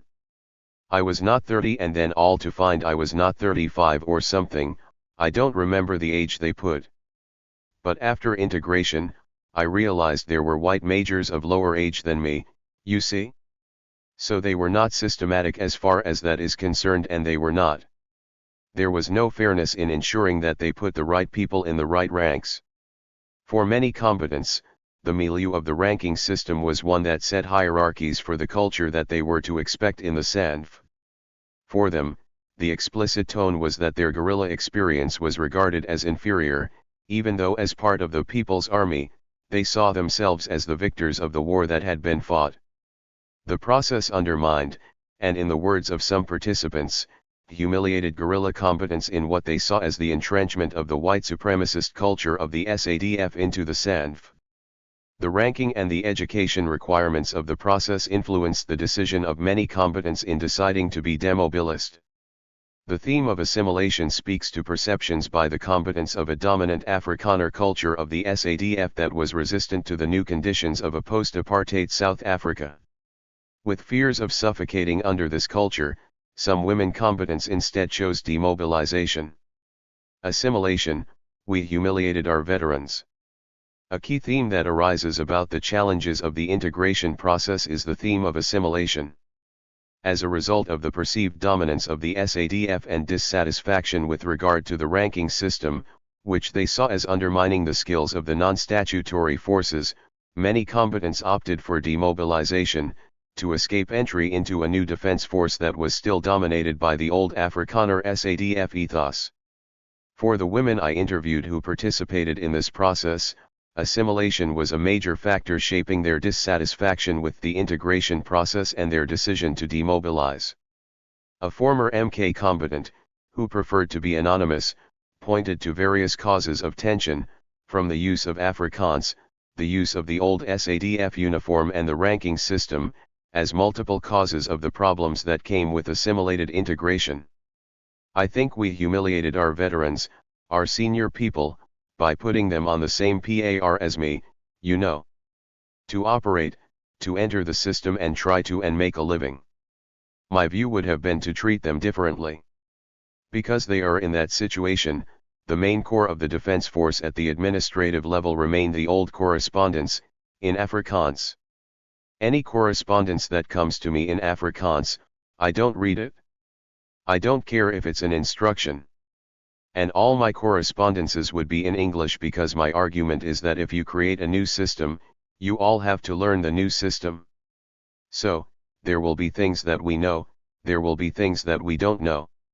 Why does it apply only to non-statutory forces? Because issues of language, issues of uniform, issues of culture in the defense force and stuff like that. Which basically resulted into in the long term, in my view, in us being assimilated into the thing. Of the uniform, she said, I refused to wear the uniform. I said, we integrated, so I'm not wearing the SADF uniform. We need a new uniform that can reflect both. So, I left. Throughout my life in the defense force, I never wore uniform. Brigadier Claire Bless, a white MK combatant who integrated into the SANF, spoke about how members of the old SADF addressed her in Afrikaans, which she refused to speak and was not able to speak, while she sat next to her black comrades. She just kept saying that integration was a difficult process. For others, such as Pumza Diantai, the integration and demobilization processes were very difficult because this meant that they came face to face with their former enemies, the Boers. Truth be told, my child, I found the process very difficult for me having to work with the Boers. For grading, when we were being interviewed, they were assessing our grade and I was graded a sergeant, and I was grade A. I am a colonel. I did just a part-time at the Mthatha base and I felt that I was not ready to work with these people. I decided that it is better that I go for demob. For Pamela Daniels, Entering the SANF implied that the open spirit of engagement that she experienced while in MK was going to disappear under the different forms of engagement in the new army, where soldiering was rigidly defined and was not open to the institutional culture being challenged. When I came back, of course, I was planning, because there were not much options, I was planning to go to the defense. Fortunately, or unfortunately, at the point when I wanted to integrate, there was a scene in Walmansthal, where soldiers were fighting and looking at the situation and, seeing how the process was unfolding. I felt, because I'm one person who speaks my mind, in the middle of Angola, I would speak my mind and, as you know, there's command and control in the defense, you cannot just say or do whatever you want. But fortunately, we were taught that you respect leadership. You do not fear leadership, and therefore, as political soldiers we had room to be able to air our views. Not like in any other army, where you are subjected to command and it ends there. So that's the difference. So, I felt I would not survive in the defense, and of course, what I've stated, the way the process unfolded, based on the fact that we had this whole negotiated settlement and all that. So, I felt, once I saw what was happening in Walmansthal, I decided to take the money, not knowing what I was going to do. I was going to go. I demobilized in 1996. General Nyanda admitted that a key compromise during integration was that the apartheid civil service was going to be absorbed by the new democratic government, and said, the political situation was such that you can't interfere with those people in the SANF. Therefore, if the SANF was perceived as fat, instead of mean and lean, as Nyanda described it, it was the members of MK and APLA who were faced with high and unreasonable standards of integration that prevented some from integrating, or the conditions were made so unbearable in the army that many considered demobilization as the only option. Demobilization payment, not worth what I went through. 2 MK women I interviewed briefly integrated into the SANF and then demobilized in 1996 and 1998, respectively. 12 of the participants received the demobilization amount of R2201 for Group 4, which is meant for those who served for 5 to 11 years from January 1, 1983 to December 31, 1989. One participant, APLA's Joy Siphokazi, received R42058, which is the amount that was awarded to those who served between 22 and 23 years, from January 1, 1961 to December 31, 1972. It was not a surprise that many of the women who qualified to receive the once-off demobilization payment felt that it was an inadequate amount of compensation for the sacrifices they had made.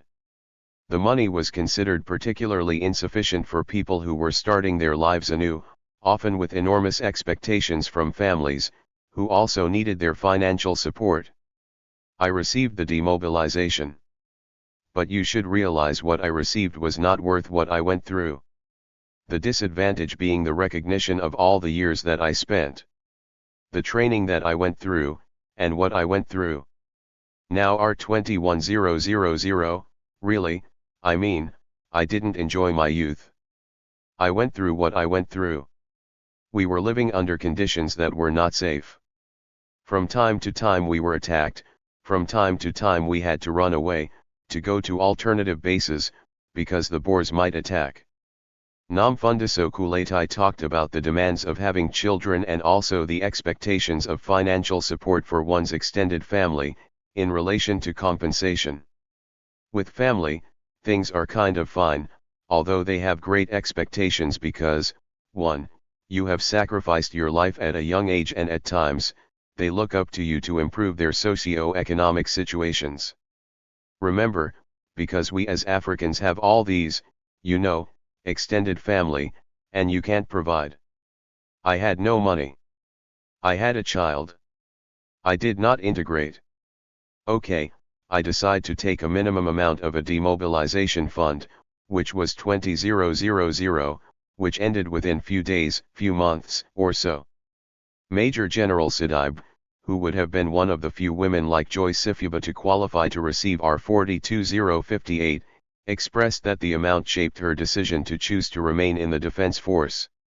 She said, "It was nothing, and I looked at my situation and I said, look, I have 2 young kids who still have to go to school. I must pay for their schooling. I must find them housing and all that. If I take the R50,000, how long will it last me? It won't even be 3 months." The once-off payments that demobilized combatants were given to assist them navigate the socio-economic transition to civilian life did not consider the multiple financial needs that many of the women and men were to face as they made multiple transitions, from guerrilla to civilian, and from life in exile to life at home. Health and age. By the 1990s, at the time of integration, some combatants were already in their 40s and 50s because they had been active since the 1960s and 1970s. 2 such combatants, who had been active in the 1960s and 1970s in APLA and MK, felt that their health and age compromised their ability to integrate into the SANF. Joy Sifuba, who had been active in APLA, explained that after being away since 1964, she and her husband, who was also a combatant, wanted to adapt quietly back into life in South Africa after their arrival in Johannesburg. They both felt that they were too old to join the defense force. They also wanted to live in a place that would allow for an easy transition to South Africa for their children, who were born in exile. We did not stay for long in Gauteng. We went to register in our office and then came to Mpumalanga. We came to Mpumalanga to find a place to live. We came to Mpumalanga because we came with children who do not know South Africa. So, we felt my husband said, if we go and live in Johannesburg, they will be swallowed by the volumes of Johannesburg. Let's look for a place outside and then they can gradually go in and adapt the way of living in South Africa because Johannesburg was too fast. And my husband comes from Cape Town and he also thought that Cape Town is too fast. Let's look for a remote place that's quiet until they settle down. Fumlamgaba, who was born in 1948 in New Brighton, Port Elizabeth, was a schoolteacher before she left the country to join MK in 1978, at the age of 30. Upon returning to South Africa, she worked for the ANC office as one of the officers responsible for repatriating people back home. She said that when the repatriation was over, she realized that she did not want to integrate into the SANF because she was not well physically, as she suffered from arthritis. Not a career soldier, I just wanted to be independent. For many who gave their lives to the cause of liberation, both inside and outside South Africa, the unbanning of the liberation movements and the eventual transition to democratic rule threw up new questions about the kinds of professional lives that they could take on, now that the battle was won. Those in MK, like others within the different movements, had to ask themselves if they would continue as professional soldiers or take a different path now that the armed struggle was over. While material considerations were part of the decision to integrate or demobilize, some of the women I talked to made it clear that they had not become soldiers as a career goal. Therefore, after the end of apartheid, they did not see themselves becoming career soldiers. When I asked Mako Sazanazaba, who is now an acclaimed writer of poetry, fiction, and essays, whether she had considered integrating into the SANF, her response was, "No, I didn't want to. I really didn't like the idea. When I was in the camp, I knew what I was there for. I had wanted to be there, I understand why I needed to be there. So that I could come back and fight. But I didn't want that as a profession. I couldn't visualize myself as a 50-year-old who is in the SANF. That's not where I wanted to be." Tsotsi Mamila, who was the CEO of Edgelone at the time of the interview and is currently the CEO of the South African Social Security Agency, articulated that after attaining a master's degree in management and becoming interested in the financial industry, she decided that she could contribute in the defense force without necessarily being a soldier. She did not elaborate on the ways in which she has been able to make this contribution outside of the SANF. Namsenkype explained that she demobilized because she wanted to be independent and not indebted to a political party or government. I decided that I did not want to go back to the military when I got back home because I just wanted to be independent, completely independent, and not feel responsibility to government, and so I demobilized. There was a demobilization process, so I became one of the people that demobilized. Guerrillas and Combative Mothers 144. Debbie Bonin argues that surviving and resisting apartheid terror meant that the lives of most people were suspended and, for the guerrilla combatants, there was little space for them to conceive of professional lives outside of the war that they were fighting. The end of apartheid opened a space for them to imagine a new future beyond a life of mere survival and resistance. Thus, it is not surprising that some women opted for demobilization to give themselves a space to make concrete the rewards of freedom. Family, we've been away for a long time. Some women chose against integration into the SANF because, after years of separation from their families, they wished to rebuild their family lives. Nambulalo April lost 2 of her children in 1994 and 1998, they both suffered from physical injuries at the hands of the police who were searching for their mother during the apartheid years. She shared that she looked forward to a time of being with her children. Fumlumgaba expressed a similar yearning for a family life after years of separation. We've been away for a long time and you have that feeling that it has been a long time since you were home. I studied primary, secondary, boarding school, and then I worked in Transkei, and so there is that feeling I want to be at home. Namfundiso Kuletai, who returned to South Africa in 1994 after completing a broadcasting diploma in Zimbabwe, decided that she would not integrate into the SANF in order to be able to look after her young son. So, I came with my son, tried to re-establish myself using the qualifications that I had. I didn't want to integrate and be part of the National Defense Force, not because I didn't have passion, but because I had this child, and when I looked at my boy, I was asking myself, who would best take care of him? So, I just wanted more to be a civilian. And I was lucky to get a job as a public relations officer.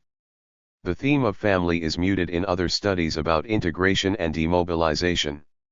It may well be that, in those studies, the male combatants were not asked if family considerations affected their decision to demobilize. Even though I did not explicitly ask the women I interviewed whether family affected their decision not to integrate, it is unsurprising that women combatants felt more comfortable articulating the importance of family in their decision-making, as women are socially expected to prioritize family, even when considering their professional development. In the same vein, it may be that certain male combatants felt that it was not manly to discuss family as a factor in their decisions. Thus, prevailing understandings of femininity and masculinity shape, as in all research, what participants reveal about their motivations in making decisions. The Service Corps.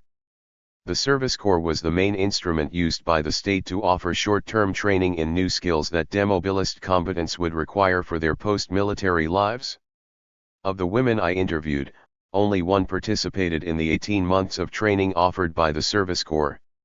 Linda Mjekula focused on farming as a skill and was a full-time subsistence farmer until she passed away in February 2021.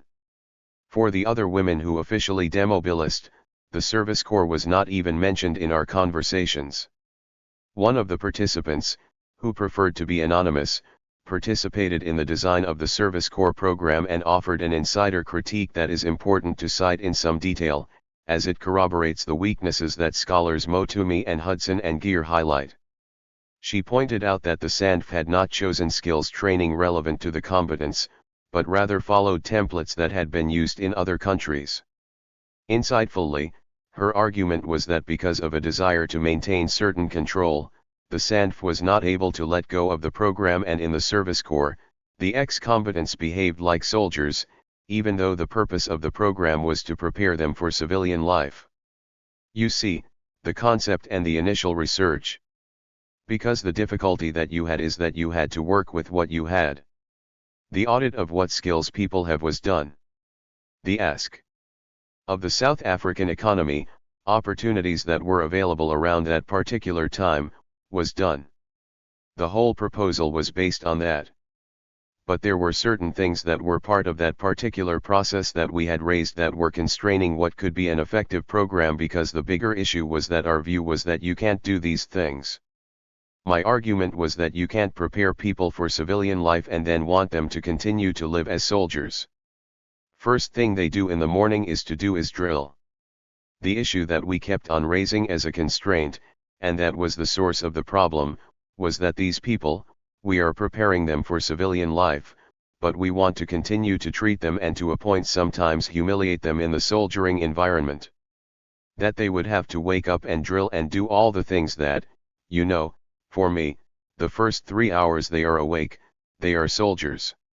She argued that the limited preparation given to soon-to-be civilians in a military environment was a crucial weakness of the purpose of the service corps. The argument was that the environment was not conducive, is not enabling them to think outside of the military. So, when they finish these sessions for 3 to 4 hours, they go back, and are held to the same rules as they do, and to actually say, what does discipline mean when you're a civilian? What are the things that we need to carry that we've learned as a disciplined soldier, that you need to carry as a citizen?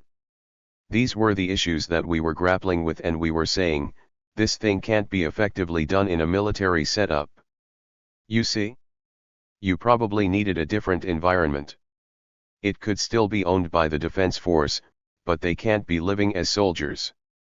If it's a question of releasing people to go to their families, and come to that particular process, they are still under the ambit of the defense force, but they are living a normal life. They are not staying in a camp and doing the drills, She also pointed to the fact that the people who were running the program were themselves soldiers, and that this was another limitation of the program.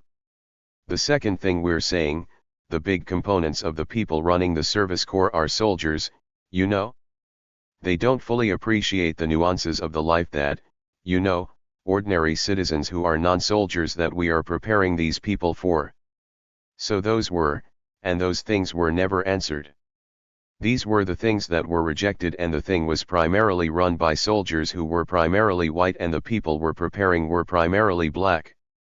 The formal demobilization process, which for some began with a brief integration into the SANF, was a hostile and undermining experience for many combatants, who felt that their guerrilla experience was being discarded in favor of the white Afrikaner culture of the old SADF.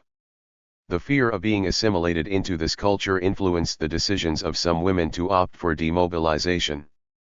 The end of apartheid opened up opportunities for some women to reimagine their lives and to form new personal and professional identities outside the guerrilla identities that had shaped their lives to that point.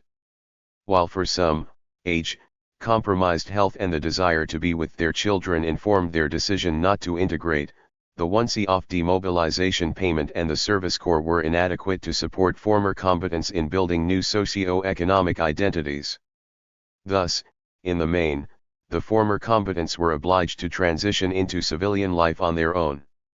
For those who could not participate in the formal demobilization process, the special pension was the only way that they were able to obtain financial support to build their lives, following the sacrifices they made for the anti-apartheid struggle. While the pension was meant to assist the broad range of individuals who participated in the People's War, formally trained transnational combatants were more likely to receive this form of state support than combatants who were inside the country. I discuss this in the next chapter. Until My Policies Bite You, Leading Gender Transformation in the SANF in 2019, Major Mandisumka became South Africa's first black woman combat pilot in the South African Air Force. Her achievements have been celebrated as another marker that women can thrive in all spaces of the SANF, including combat. Major Mka has become the face of the Volkswagen's T-Roc, as an example of the one who dares to take up space. The invitation for women to take up space was the call to action by former Miss South Africa and Miss Universe, Zozibani Tunzi, to whom Major Mka holds a striking resemblance. The MK women who integrated into the SANF led the democratic and gender transformation of the army. South Africa today is lauded as having some of the highest numbers of women in defense and peacekeeping operations. This has been achieved through the policies, vision, and implementation of the women who trained as soldiers in a guerrilla army where the equipment, including uniforms, were designed for men. Below, I highlight the roles of Major General Jackie Sidibe, Thandi Modise, and Major General Ansiki Mamilamotumi in the gender transformation of the SANF. Major General Sidibe recalls that some members of the SANF did not want to acknowledge her senior position. Having been appointed in the Equal Opportunities portfolio, she was responsible for drafting policies that would ensure equity. I've also heard a lot of problems with white people when I was there because they had never seen a woman general. To them, it was just rubbish. Some didn't salute me, because when you meet a senior general you must salute. I didn't care and I said, until my policies bite you. I was given the portfolio of Equal Opportunities, a department that was never there before. I have never generated policies as I did because it was anew, but I felt that I was doing something that is going to benefit the Defense Force, that is going to bring in equity and fairness in the Defense Force. So we worked day and night and I'm quite happy that I was involved in that. Because when people were fighting about me and in some interviews I said, yes, I am the first general but I'm not going to be the last, and when I retired there were more than 15 generals, women generals. Thandi Modise spoke about how she used her role as the first chair of the Joint Standing Committee of Defense in Parliament to facilitate gender equality in the SANF. It's important to look at the Joint Standing Committee of Defense in South Africa because it's one of the most important committees since it has this constitutional mandate. It has the right to basically interfere in anything military because it is empowered to put questions on the functioning of the National Defense Force, on the morale of the National Defense Force, on the budget of the National Defense Force. And this is the vehicle we then used in 1994 to say, okay, we're not happy about representation and coming from Umkhonto we, it was important for women in the ANC benches to say, hey Abo, why would you say to us that women cannot be in infantry? Why would you say to us they cannot fly planes and they can't be in the boats? So, in fact, the first gender conference of the Defense Force was led by us. We had this important role to play. Firstly, open up for women, and open up for women we did. If the matters have regressed, then I regret. Major General Ansiki Mamilamotumi, who became the Chief Director of Transformation Management in the SANF, emphasized the role of women from non-statutory forces in changing the policy that women were not allowed in combat. The first challenge, which was also noticed before the actual integration, was the fact that, policy at the time stipulated that women were not supposed to serve in the combat corps. So, it became important that this issue was addressed, and again, during the negotiations, a subgroup headed by my predecessor, General Jackie Sidibe, then looked into, what type of policies needed to be put in place in order to ensure that women were found everywhere. This was, of course, motivated by the fact that those who came from non-statutory forces were already used to serving with women in the trenches. So, we needed to bring that into this new SANF. So, it was now a question of ensuring that, with the new policy, women were then allowed to serve wherever they chose to. Modise explained why they ensured that the uniforms of the SANF were gender-friendly. One of the things we went for was to look at how the women's uniform was tailored. People thought, oh no, but that is unnecessary. Now, that was very important because if that shoe is not comfortable, that woman is not going to be able to take it. That woman is not going to stand, is not going to run, is going to be declared unfit. So, it was our business as women, having worn military shoes designed for men, it was necessary for us to say, no, this one is not right. It was necessary for us to even say, this pair of pants does not suit this woman. She can't run in this one. She's not at ease, and therefore call for redesigns even of those things. She further clarified why the military equipment of the Defense Force also had to be gender-friendly. It was necessary for us when South Africa was going into the acquisition program to say, and because we want women to be pilots, we want you to give us the specifications around the dress. Because, finally, when we really were hitting it and wanting to understand why certain heights and weights were only applicable if anybody wanted to be a pilot, it all came down to the specifics of the chairs and the whatever. We insisted that for the South African National Defence Force to be truly representative, recruitment of young women needed to be upped. Precisely because we are looking at an instance where someday women will run the National Defence Force. Major General Mamila Motumi explained that gender-friendly equipment had been successfully procured. The new ships that have been bought are gender-friendly, and in terms of the aircrafts, the Chief of the Air Force has undertaken a project, that addresses the ejection seat because it doesn't accommodate lightweight women. She said that a key challenge of the SANDF was the creation of a new, democratic, just and fair culture. Other than changing policy to accommodate women to serve in combat, one of the key areas where, the whole question of civic education, structural transformation, demographics, question of processes, diversity management, military culture. What will then be the new military culture, because you have now all these different groupings coming together into one? So those were really the essence of the transformation agenda. And again, leadership. What type of leadership do we require for this new era? So that was, in essence, what the transformation agenda was all about. She explained that the success of democratic and gender transformation ultimately relies on the political will of leaders in the SANDF. When I see the Volkswagen advert of Major Mfka taking up space as a combat pilot, I think of the hard and sustained policy and practical labor of women such as Major General Sidibe, Mamila Motumi, and Modise. As they point out, their experiences as guerrillas shaped their vision and leadership of a transformed and equitable defense force. Conclusion.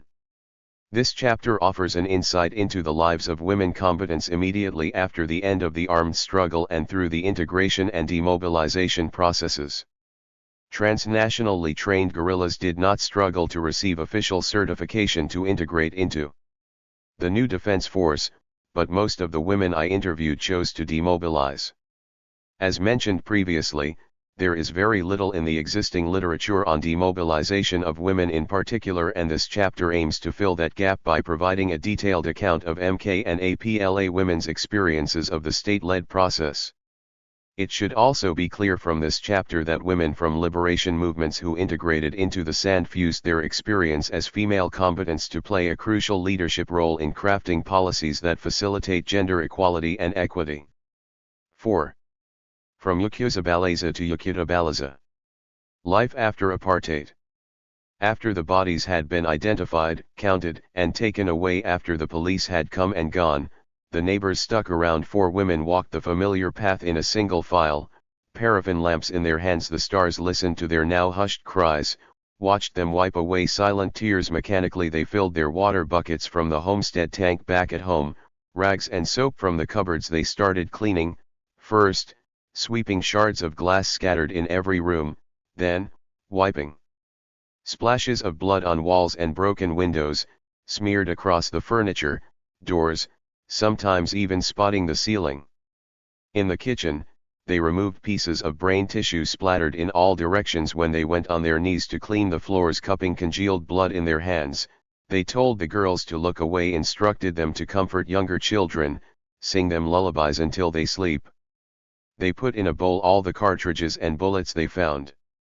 In the bedrooms, they stripped the blood-stained bed covers and curtains, soaked everything in large zinc tubs for washing the next day.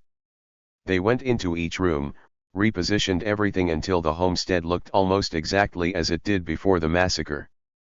By sunrise the women had restored the homestead. But images of bodies that were identified, counted, and taken away linger. Years later, in the women's hearts and heads. In their hands they still see blood, broken glasses, and brain tissue. Mako Sazanazaba, after the massacre. This chapter focuses on women ex-combatants' socio-economic and psychological integration into post-apartheid South Africa.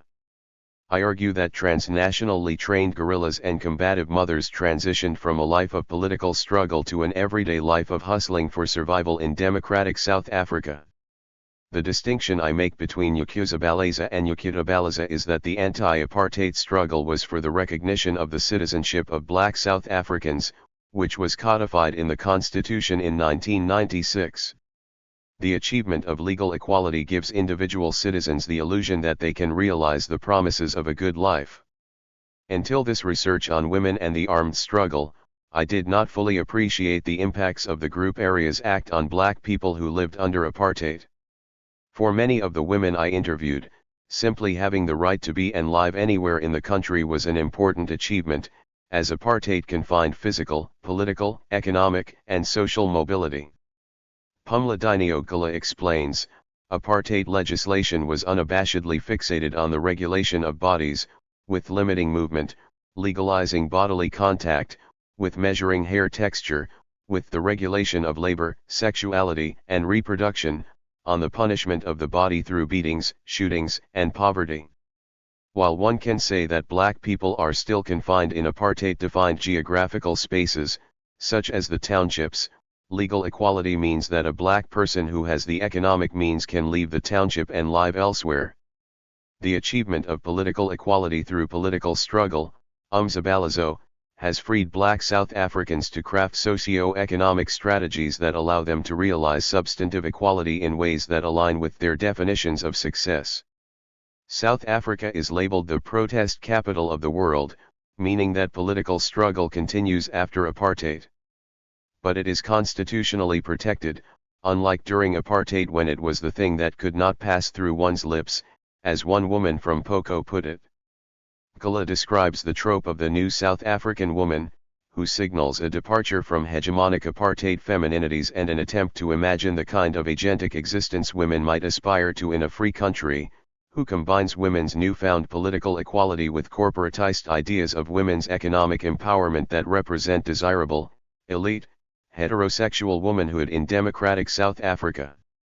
This woman can be seen in the covers of popular South African beauty and lifestyle women's magazines such as True Love and Destiny. Ndapwe Alwindo and Samidili Doskin write about the Luminance woman, named after the ultra-exclusive Luminance boutique in Hyde Park, Johannesburg, formerly owned by Kanye Dlomo, a businesswoman and former editor of True Love and founder of Destiny magazine. They argue that luminance represents the arrival for black South African women, more specifically an arrival at consumerist and seemingly carefree self-making via what is branded the finest in global luxury. This is what is termed the soft life in popular culture. This new South African woman sits side by side with what Kobani Kambila describes as the new South African man. Athambile Masola describes this man as heterosexual, educated, middle class, well-spoken, articulate, good-looking, wealthy, or climbing the white slopes of success in the hallowed halls of corporate industry. Often has a beautiful woman at his side confirming his success. For both the new woman and man, success in democratic South Africa is individualist and relies on constant displays of luxury consumption. As Alwindo and Doskin point out, luxury consumption does not add up to radical or transformative politics, and neither do the neoliberal visions and constructs of empowerment, black economic empowerment and women's empowerment, that have dominated official discourse and development programming in the country since 1994. This highly corporatized and Monetized figure of a new South African woman remains elusive to the majority of South African women, including those who were combatants. While a number of women who were in Umkhonto we size we occupy ministerial, ambassadorial, and directorship positions in government and some are CEOs in business, the majority of the women ex-combatants are surviving in democratic South Africa through a combination of limited state support and piecing together economic livelihoods in the informal economy, which relies on women's cheapened labor and resources in a neoliberal political economy, in other words, Yakutabalaza. Nthabiseng Moses describes the post-apartheid context, where many township women's children have been casualties to the HIV and AIDS pandemic and their children and grandchildren are poor. Moses says that township mothers and daughters lived and embodied survival wisdom and have had to find ways to hustle, Yakuphanta as a means of finding a way in order to survive, getting by and making ends meet. She argues that Yukupanta is a social concept that can be found in several communities, particularly the working class, throughout the world. The process of hustling involves a set of skills, a way of doing something to create opportunities for income to achieve often provisional results, such as acquiring groceries, school fees, clothing, toiletries, beauty products, fast food, entertainment, cover transport costs, airtime, and other everyday household necessities. In his book The Art of Hustling, Sell or Surrender, Zbisiso Liapi, better known as DJ's View, also defines a hustler as someone who gets things done. Someone who makes sure that not a single one of their people goes to bed hungry. Hustlers turn negatives into positives. I particularly like the links that Mose M makes between Yukupanta and Yukalanafa, concepts that are often seen as opposites. She explains. Yukalanafa as a lived and embodied spiritual/religious sensibility is also born out of the Africans' need to survive the tensions of oppressive systems such as colonialism and apartheid, while also maintaining a more humane understanding of their place in the world. Yukalanafa, similarly to Yukupanta, is about creating spaces of freedom, but in this case with a special emphasis on a connection with the divine. DJ's View credits hip-hop culture with removing the negative connotations of hustling with being a little aggressive or maybe even shady. When my mother says, "Endazada balaza, Antumbai," she means that she is going to make something out of nothing. Lundiwi Ndambo makes it clear that the burden of Ukwenza Izantuzenzak has been that of women. The majority of women ex-combatants, like most women in South Africa, have transitioned from a life of struggle to a preoccupation with piecing together their lives and those of their extended families at a great physical and psychological cost. Below, I first look at women's access to the special pension grant that is theoretically available to all those who can prove that they fought in the mass democratic structures of the national liberation struggle, including former combatants. This special grant has been the major way in which women who did not receive formal guerrilla training have attempted to gain state support for their role in national liberation. I then look at women ex-combatants' access to the benefits offered to military veterans by the Department of Military Veterans. Finally, I examine women's integration within their families, their political involvement after 1994, and the trauma and psychological legacies of having participated in the armed struggle. Special pension. There are a lot of problems with the special pension. It was clear from the women I interviewed that levels of education made the biggest impact on their socio-economic well-being. The women who had tertiary education have had more job security than those with only high school, or no education. Among the employed are a former member of parliament, a CEO, a former Minister of Health in the Eastern Cape, a teacher, civil servants, domestic workers, and those who own their businesses and work in the private sector. About 16 were at pensionable age, with 3 having retired from the South African National Defence Force. Most of the women, employed or not, are the breadwinners of their families. Most of them are responsible for their immediate and extended family. The majority who are receiving old age pensions and support unemployed children and grandchildren have to find various ways of making ends meet. As noted in Chapter 3, the Special Pensions Act of 1996 identifies beneficiaries as a. Persons who made sacrifices or who have served the public interest in establishing a democratic constitutional order, including members of any armed or military force not established by or under any law and which is under the authority and control of, or associated with and promotes the objectives of, a political organization, or b. Dependents of such persons. 1. The provision of the special pension has been the main form of state financial support for women who fought inside the country alongside the Azanian People's Liberation Army (MK) and the self-defense units, such as Amabutho. Although the special pension was also an issue for the women who were officially demobilized, it came up more strongly among the APLA and Amabutho women in Gandulai and Gberha. They detailed their various attempts to receive the pension and the struggles of dependents, who have since tried to apply for parents who have died.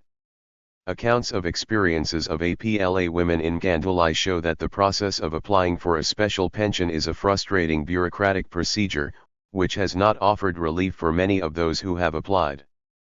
For younger women, the fact that the Act requires applicants to be 35 years old and older does not reflect the reality that many young people sacrifice their youth towards the ends of freedom.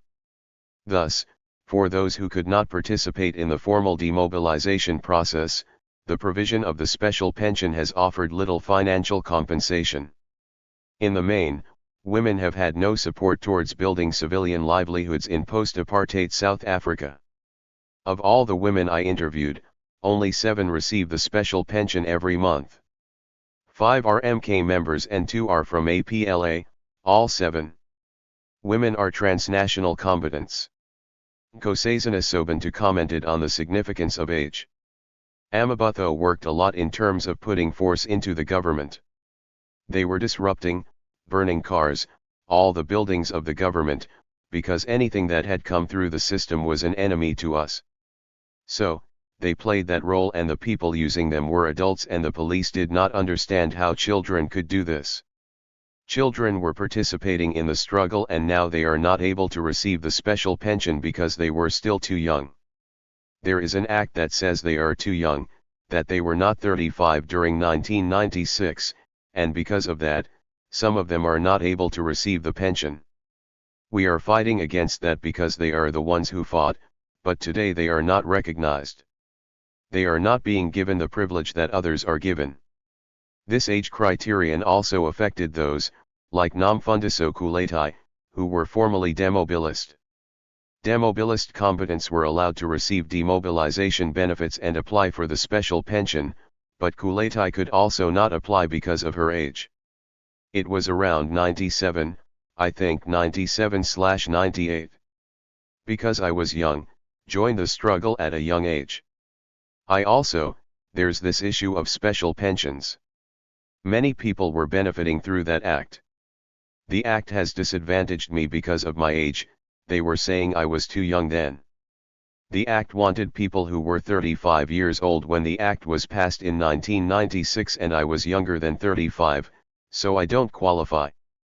Now that I have children and both of their fathers are no more, the act does not even take into account the fact that I have 2 kids I must raise all by myself.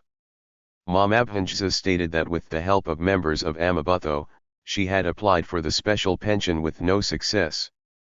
I applied for the special pension, but I did not receive the money.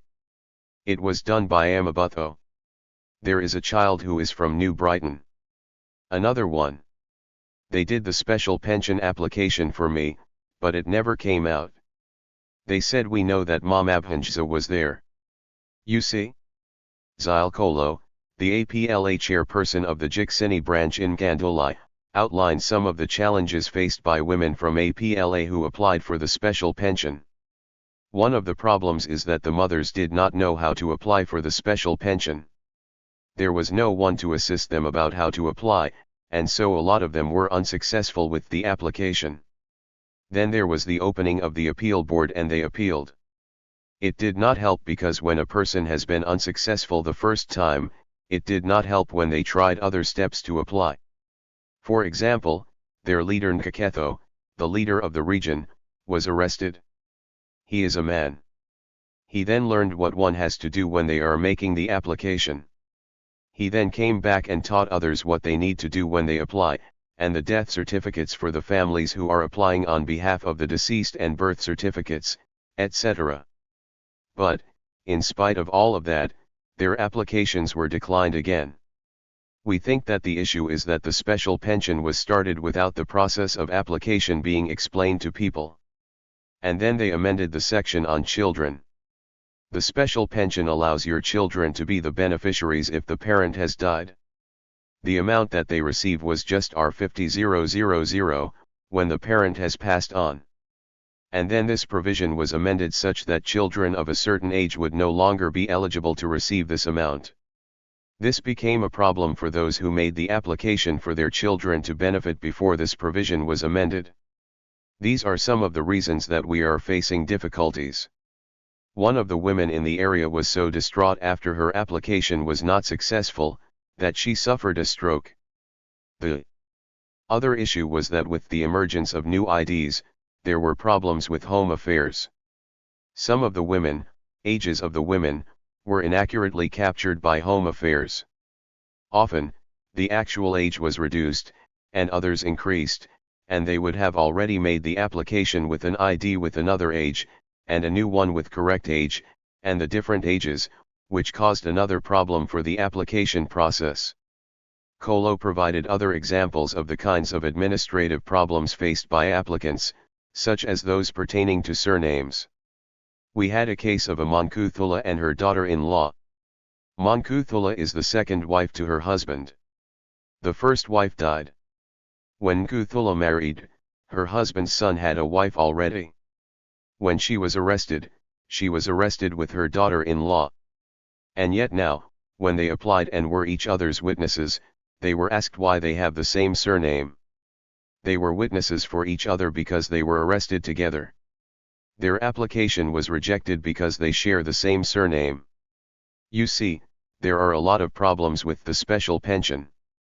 Tatsi Mamila shared that when she applied for special pension, she was assumed to be the dependent of her late partner. But then, over the years, there was now when the special pension started.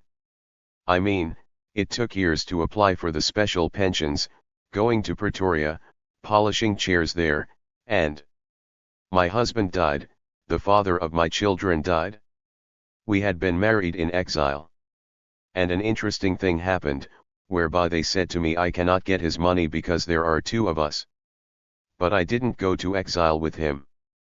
I went to exile alone. It was not on his ticket that I went, I actually met him there, so my going there had nothing to do with him. But, besides, it's not about him, for me, it's about his children. So, it's only now I've had again. I think it's more because my sister works in the defense force that I've been able to restart the process, and I'm still in the process of applying for his money. He died long time ago. He died, Lisadai was how old? Lisadai was 7 and he's now 24. I still don't have that money. There is an overwhelming sense that the institutional mechanisms provided by the government to support combatants of the People's War have not been sufficient to support them in rebuilding their lives after the war. Those who participated in the formal process of demobilization had the benefit of a once-off payment and a possibility of receiving special pension, as some of the women did. But for the domestically based combatants, there has been almost no institutional support to allow them to pick up the pieces and transition into post-apartheid life.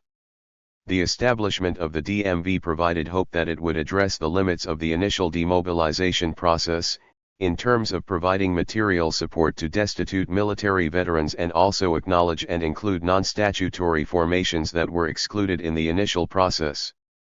The inclusion of Azanian National Liberation Army military veterans in this new legislative framework shows that the definition of military veterans continues to be redefined in democratic South Africa. Women are disappearing.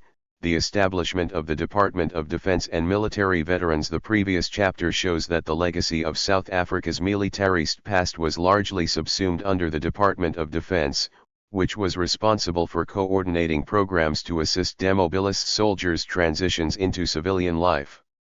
Writing in the Cape Times newspaper, Gwinyi Janisa argued that President Jacob Zuma's reorganization of South Africa's Defense Ministry into the Ministry of Defense and Military Veterans, which is also tasked with the concerns of war veterans, is a recognition of the important place this group occupies in the body politic. For Janisa, this reconfigured visibility of veterans' issues by the government pointed to a recognition that thousands of South Africa's former liberation fighters are unemployed, lead destitute lives, and suffer psychosocial problems. Furthermore, he argued that the state was also reacting to anxieties that if veterans' socio-political issues were not addressed, their military training may cause, and in many cases has, in fact, caused, destitute veterans to turn to crime or become mercenaries. He noted also that the announcement of the new institutional framework dedicated to military veterans is an outcome of the ANC's 2007 Polokwane Conference resolution to establish a presidential commission on military veterans, ahead of the introduction of a comprehensive social package for all ex-combatants of former liberation armies. The 2007 ANC resolution recommended that the Ministry of Military Veterans be established as a matter of urgency. According to Janisa, the government should be commended for what could significantly preempt the disruptive potential of disenchanted freedom fighters. History has shown governments of neighboring states, such as Zimbabwe and Namibia, which marginalized or neglected former liberation fighters, did so at their own peril as restive, poverty-stricken ex-fighters threatened national stability. The Military Veterans Benefit Regulations were gazetted on February 19, 2014. The law entitles military veterans to the following benefits: compensation for injury, trauma, and disease, counseling and treatment for mental illness and post-traumatic stress disorder, facilitation of employment placement, facilitation of business opportunities, subsidized public transport, access to health care, and housing and burial support. Ayanda Dlodlo was quoted in Business Day newspaper as having said that Umkhonto we Sizwe Military Veterans Association had long been lobbying for recognition, including the establishment of its own ministry. For Dlodlo, the first prize would have been the establishment of a full military veterans ministry, thus the renamed department, the Department of Defense and Military Veterans Department, was a compromise, but a major gain for the veterans, many of whom live in poverty. According to Wilson Jawa, Dlodlo reiterated the risk of military veterans turning to criminality, saying that the failure by the state to harness the skills of military veterans had led to the establishment of mercenary outfits. Guerrillas and Combative Mothers 164. David Gerber argues that there is a divided consciousness in the public perception of military veterans.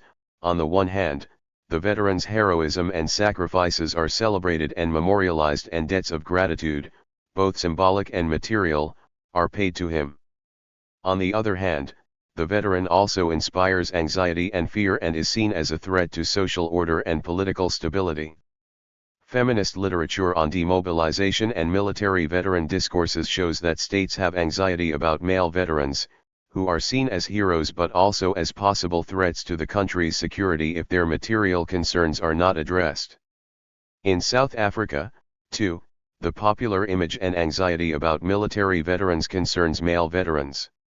As noted by Hugo van der Merwe and Guy Lam, the SANF integration process, based on the Certified Personnel Register, was integral in defining who constitutes South African ex-combatants.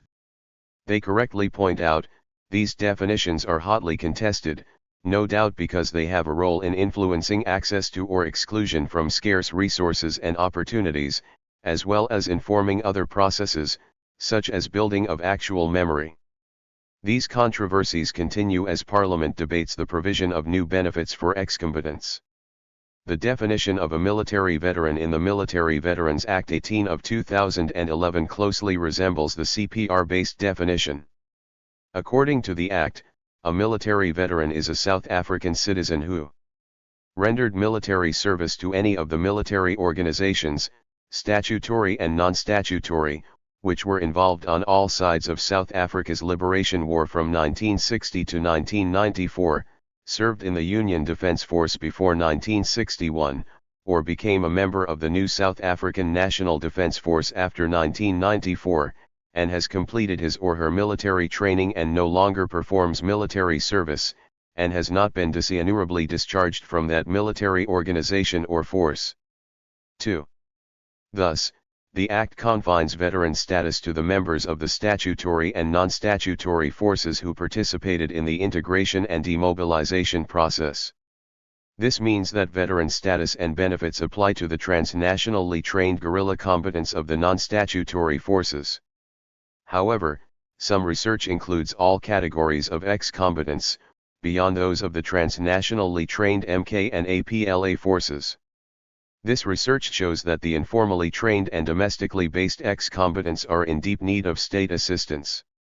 The 2015 inclusion of veterans from Azanla, the armed wing of the Azanian People's Organization, whose members have now been invited to present themselves for verification of their roles as ex-combatants, points to a possible widening of veteran status and benefits beyond the transnationally trained combatants.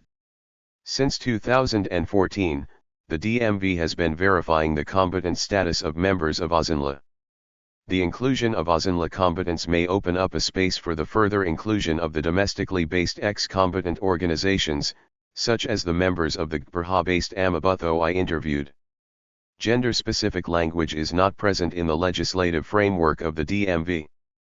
The encompassing category of veteran is understood to represent the interests of all veterans. The material and symbolic needs of veterans do not demonstrate an understanding that while veterans, as a group, are socio-economically marginalized, the ways in which this marginality is expressed may differ in specific ways for women and men. The presence of women, as a category, is usually only shown in the July/August issue of the DMV's magazine, Honor, in celebration of Women's Month.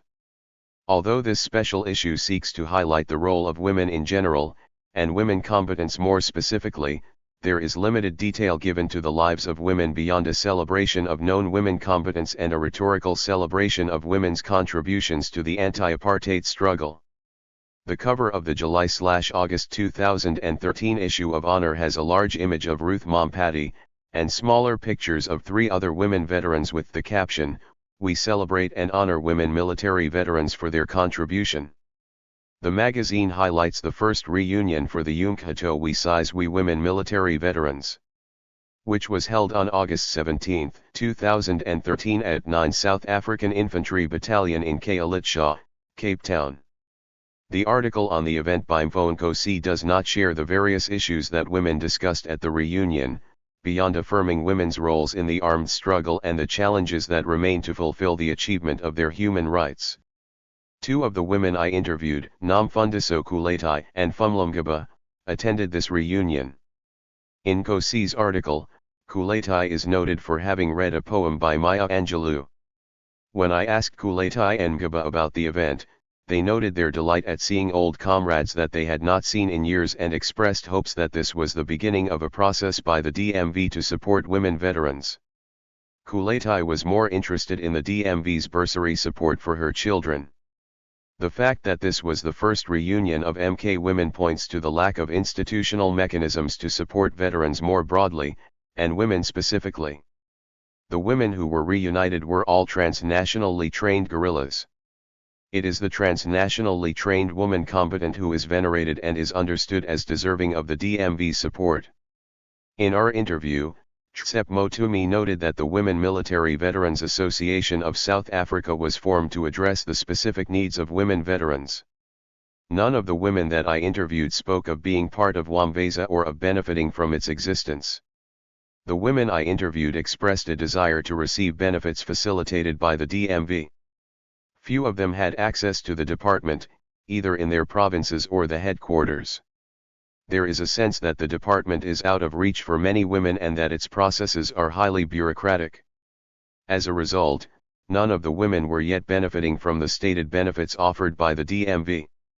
In our interview in 2014, Mako Sazanazaba spoke about the interview process that is part of the verification process for individuals to be part of the DMV database.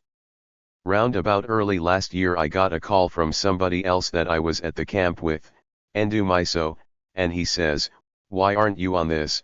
You know, they're putting everybody on that list again." And I was talking to Tsep and Tsep says he hasn't seen you. And I said, "You know, I don't know how many times I've tried following up on this process and it just feels so cumbersome for me, so I left." He says, "No, no, no, no.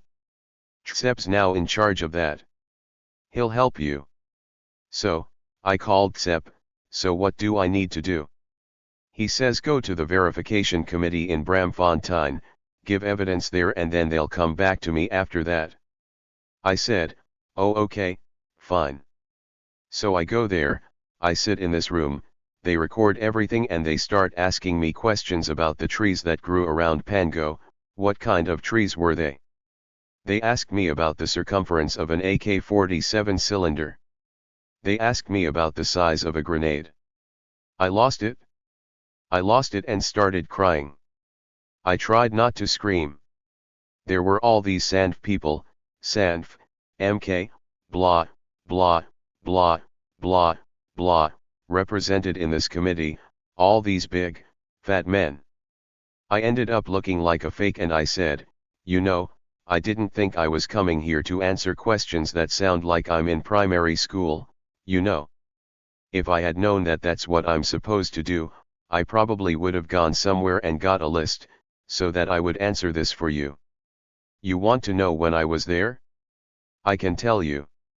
You want to know who my commander was at that time? I don't remember. I didn't try to keep names in my head. You know what kind of situation we were under. If you're asking me about how to cock a gun, I don't want to be in sand person. I don't want to be in the military, so I've forgotten all these things deliberately. I cried. I felt so horrible inside. But now I'm more curious because I've been told by Ndumiso that you can get medical aid for yourself and your daughter. You can get a bursary. And I'm thinking, but I do need those things now, you know. My daughter is at varsity, her father has died. You know, I'm going to be very old soon, I'll need medical aid. Maybe I should pursue this. But things just fizzled out completely until Mandela died and I bump into somebody that I was at university with in town and he says, "Where have you been? I haven't seen you." We hadn't seen each other since. Guerrillas and Combative Mothers 168. Varsity. And so, I tell him what happens. He says, "No, but Tsep is my friend. Tsep is my friend." I say, "Tsep didn't." I followed up and followed up. Tsep just left me hanging because I didn't remember anything, and I broke down and cried. I was a bad case, so to speak, and Tsep couldn't help. So, he says, "No, no, no, I want to talk to Tsep, I want to talk to Tsep." So, we are trying to revive that right now, so I don't know how it's going to go. In August 2016, Zaba updated me with the news that she had eventually managed to find the commander that she had served under, who was now working in China. She was then about to restart the process of verification. From her experience, combatants who undertake the verification process are not only expected to endure an interview, but their success also depends on the collaboration of former comrades whose whereabouts they may not currently know. This elaborate process of verification may be one of the reasons that the process has demonstrated limited success. Few military veterans have been successfully verified. Joy Sifuba noted that for many APLA veterans, it is difficult to access assistance as most institutional assistance is confined to Gauteng. She pointed out that most women are disappearing in terms of this process because they do not have time to attend countless veterans meetings when they have families to look after, nor the resources to travel to Pretoria to the headquarters of the DMV.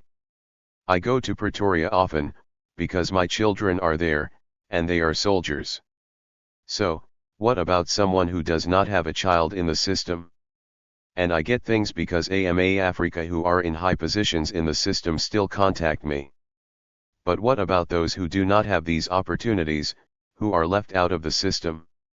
The person says to themselves, "Let me stay here in the township and eat whatever I have." Women are disappearing. Like I said, there are MVA meetings, but there are very few women. If you see 10 women in a meeting, that will be a lot. I hope that with this research you are doing, you can apply for more funds, so that you can find these women. It needs a person to constantly go to the meetings. When they say there is a meeting, you must go to that meeting and voice your concerns. I voiced out to Mr. Mlambo that we should search for these women. And these women, they came and are breadwinners. So, when they say there is a meeting in Gauteng and I am in Port Elizabeth, how will I get to Gauteng? The money I would use to travel from Port Elizabeth to Gauteng is the money I need to use to buy food for my children. You see, now you are wasting money because of the economic situation that we are in these days. Other women ex-combatants also complained about the centralization of the DMV in its Pretoria offices and also mentioned that they need the assistance of colleagues who work in government with computer and printing facilities, to complete the forms. Namfundiso Kulatai complained that the DMV's emphasis on assisting veterans within a certain salary bracket disadvantages those who are employed. She was disputing that measuring access to veterans' benefits by salary does not take into account the multiple financial responsibilities that many individuals like her carry. In terms of the Veterans Act, I'm entitled to a house. I'm entitled to education if I want to study, including my children. But I also learned, okay, I earn a salary, okay, I'm a single mom. But they want my payslip. When they look at my payslip, they think I can afford, which I cannot. Look, one of my kids now is at tertiary and I mean, it's expensive, education these days, and the other one will be at tertiary next year. Remember now, I have boys, there are all these initiations and this and that. I'm not entitled to that house because by virtue of working for government, even though I've sacrificed so much at a young age. Our story is a story that needs to be looked at seriously by the leadership again. Yes, they talk about it very nicely at conferences, Poloquans, and these other previous conferences as if things will be done, but nothing much has happened. While it is understandable why the DMV would prioritize the needs of the desperately poor, Kulatai's sentiments demonstrate the ways in which the framework has to consider the different interests of ex-combatants. Overall, women expressed a sense of confusion over the processes of the DMV and took a wait-and-see approach. Many felt that the department is still new, therefore, perhaps with time, its administrative performance might evolve to make the DMV more accessible to different types of combatants in different parts of the country, especially women. I now turn to the personal, social, and psychological transitions that women combatants have negotiated for themselves. Personal reintegration. The formal integration and demobilization process that some women participated in was only one aspect of the reintegration that the women combatants had to undertake after 1994. The dead bodies of loved ones that remain unaccounted for inside and outside the country, and the lack of payment of reparations for those who testified as victims before the Truth and Reconciliation Commission, point to an unrelenting woundedness that continues to pervade post-apartheid life for many veterans. This section examines women veterans' reintegration into peaceful civilian life beyond the state process of demobilization and civilian reintegration. The anxieties of the women who were separated from family in exile are made visible, along with the profound pain and uncertainty of being reunited with their family, and the enduring psychological trauma that is palpable in the lives of all women combatants. Coming home, I don't know you. For the South African women who went outside the country to receive training, coming back to South Africa following the unbanning of the national liberation movements was a tale of its own that offered no guarantee that they would find their families alive. There is evidence from other post-war societies showing that survivors of war deal with overlapping cases of trauma as they attempt to recover their lives in the context of peace. 3. The separation and displacement that resulted from apartheid violence is not unique in this case. The process of returning home after years of separation was, for many women, replete with personal, social, political, and economic uncertainty. Joy Sifubo pointed out that the ways in which the repatriation process was carried out left many people to fend for themselves with little to no social security. When people were repatriated when they came in, the United Nations has nothing to do with it. When you get home, you were dropped off, and from there, you have to fend for yourself.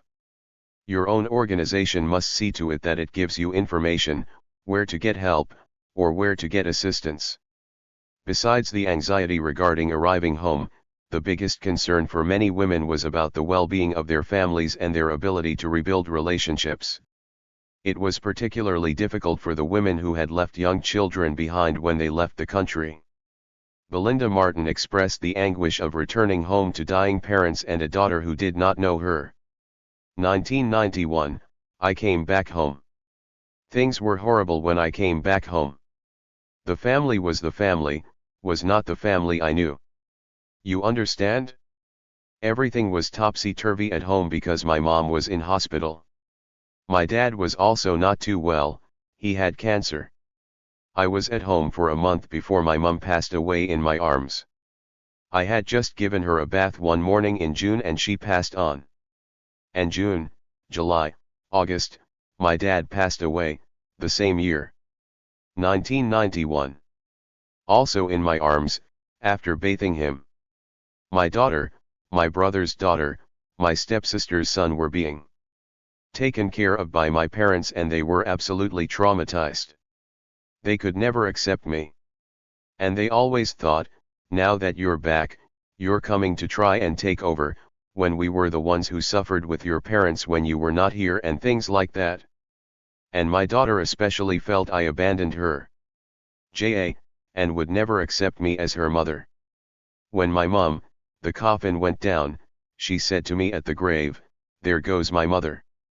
I don't know you. You know." And it took years for us to have a mother-daughter relationship. Well, it was not easy when I arrived.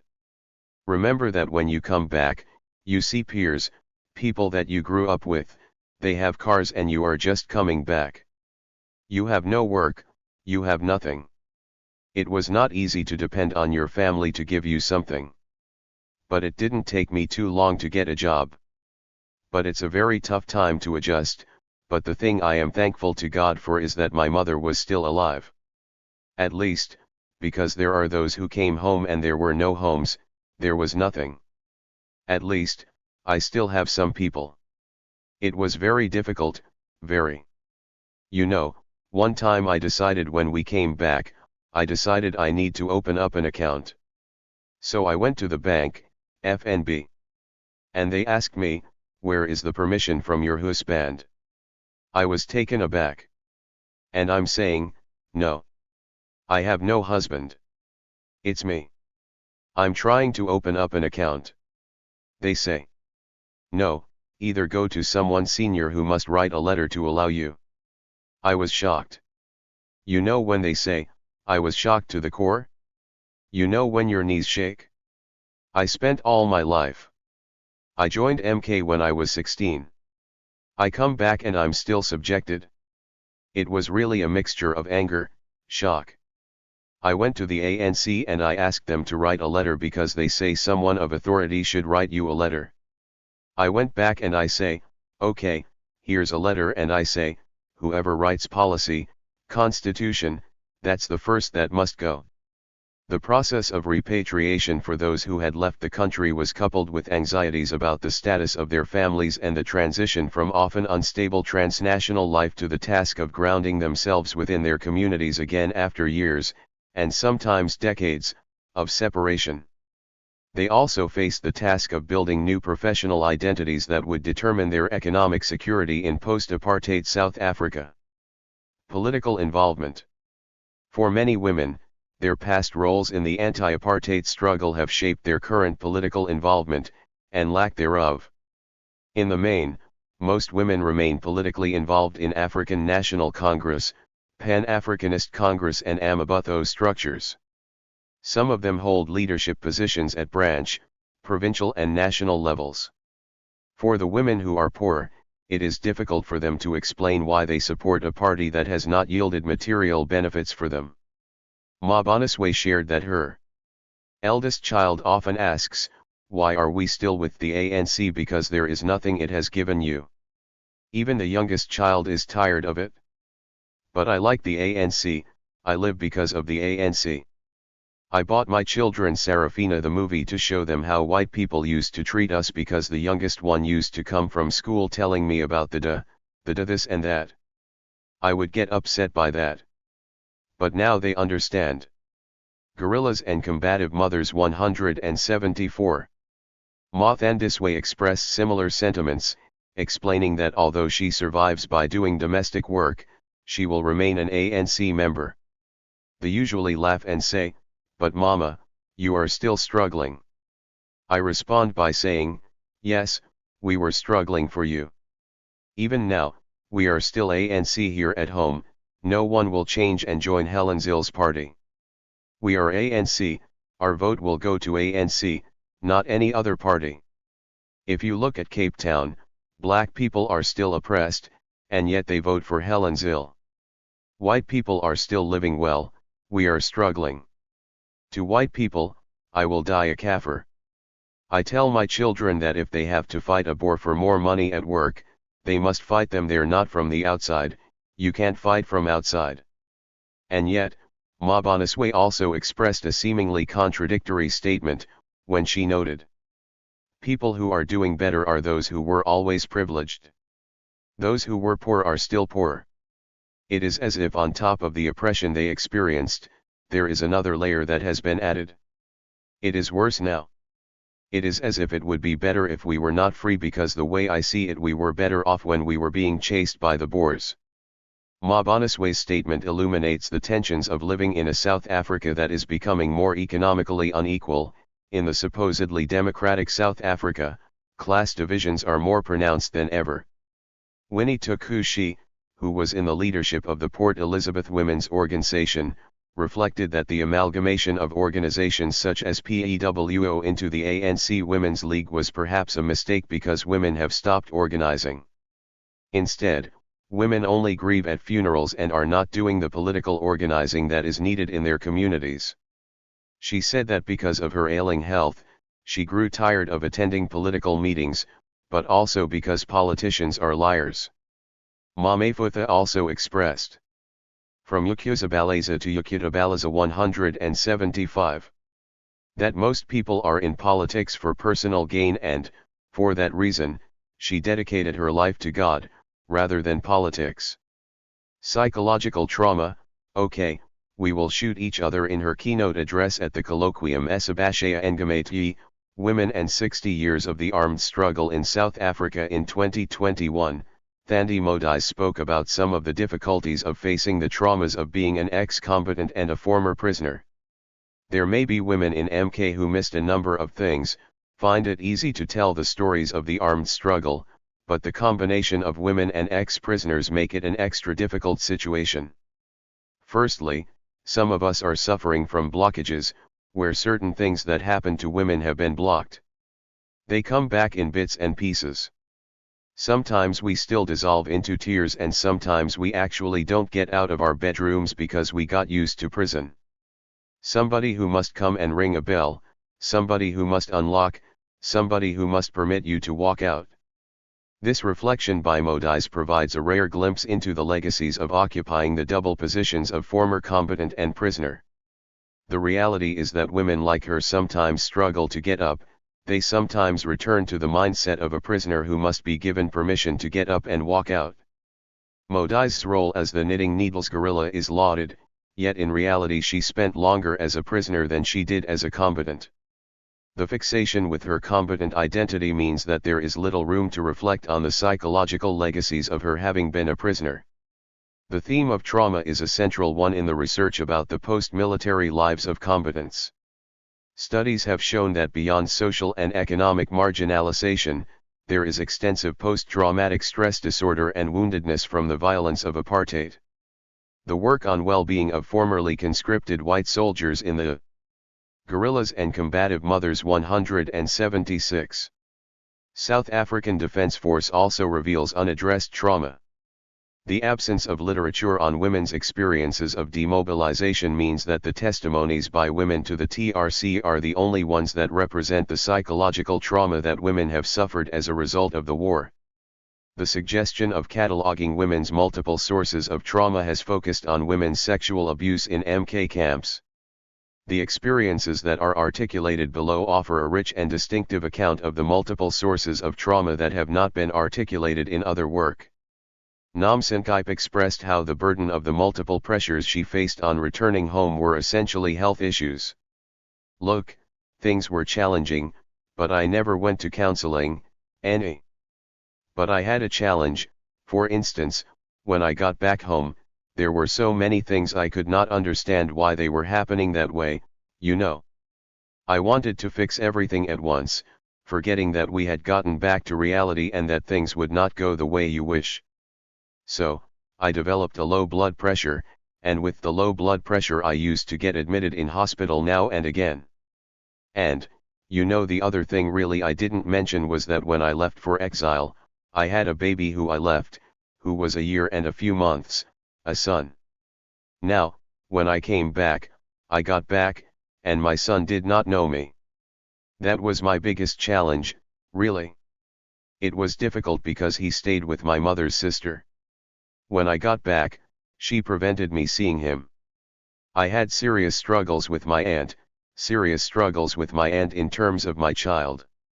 So much struggle that there was a time that I really hated her.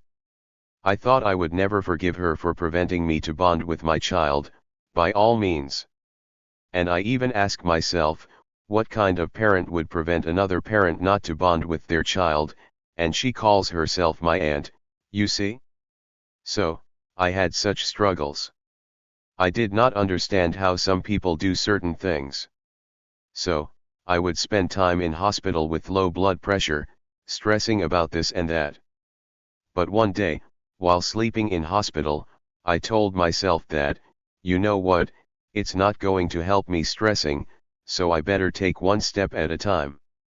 Fundiswe Menzeni of Amabutho explained that the daily violence experienced under apartheid has physical and mental implications for the mental well-being of individuals today. Here, she highlights the lingering traumatic smell of the police tear gas. Sometimes you observe that there are problems, such as lack of health, people are not doing so well. Most of them were beaten too much by the Boers. The tear gas because they mess up with you internally.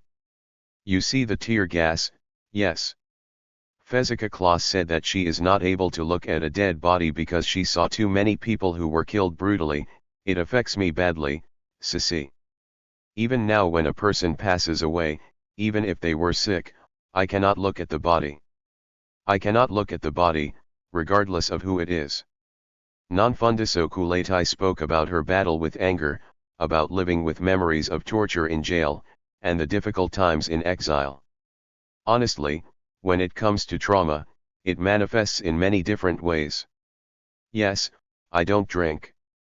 We do suffer from that post-traumatic stress in a way.